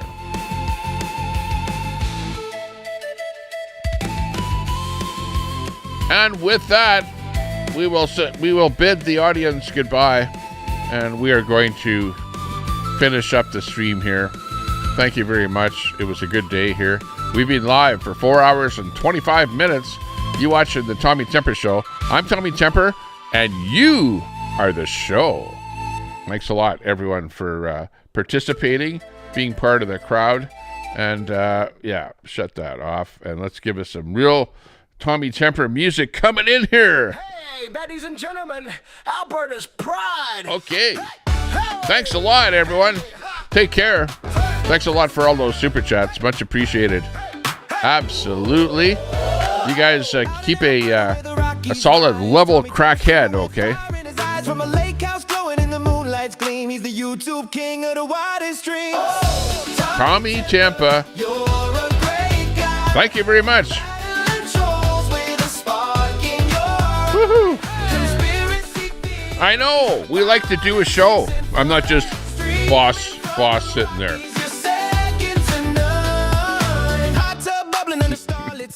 He's calling out the haters with truth in his lines. Talking about the world from the left to the right. Oh. Tommy's got the mic, keeping it tight. Oh. Tommy Temper. Thank you very much. I know. We're battling those trolls all day long. Woohoo! Thank you very much, Axl Rose, Secret Jern. He's dodging all the trolls like a champion dream. From Alberta's heart, he's like Crackhead Kraken. And we got that big dog. Bye-bye, everyone. Appreciate your coming in. We got Daisy in there. Troy. All the usuals. Fun time. And we'll get down to regular streams at one point here. Right now, I'm just concentrating on Alberta independence, but Pretty soon we'll be going back to general news, stuff from the States, what Trump is doing, the wars going on around the world, and, all the rest of that crap that's going on in this wild, wacky world that we live in. Good to see you there. Bunny as well. Everybody in the chat. Have fun. Take care. Stay out of trouble. And if you can't stay out of trouble, name it after me. See you later. Bye-bye. Thanks a lot.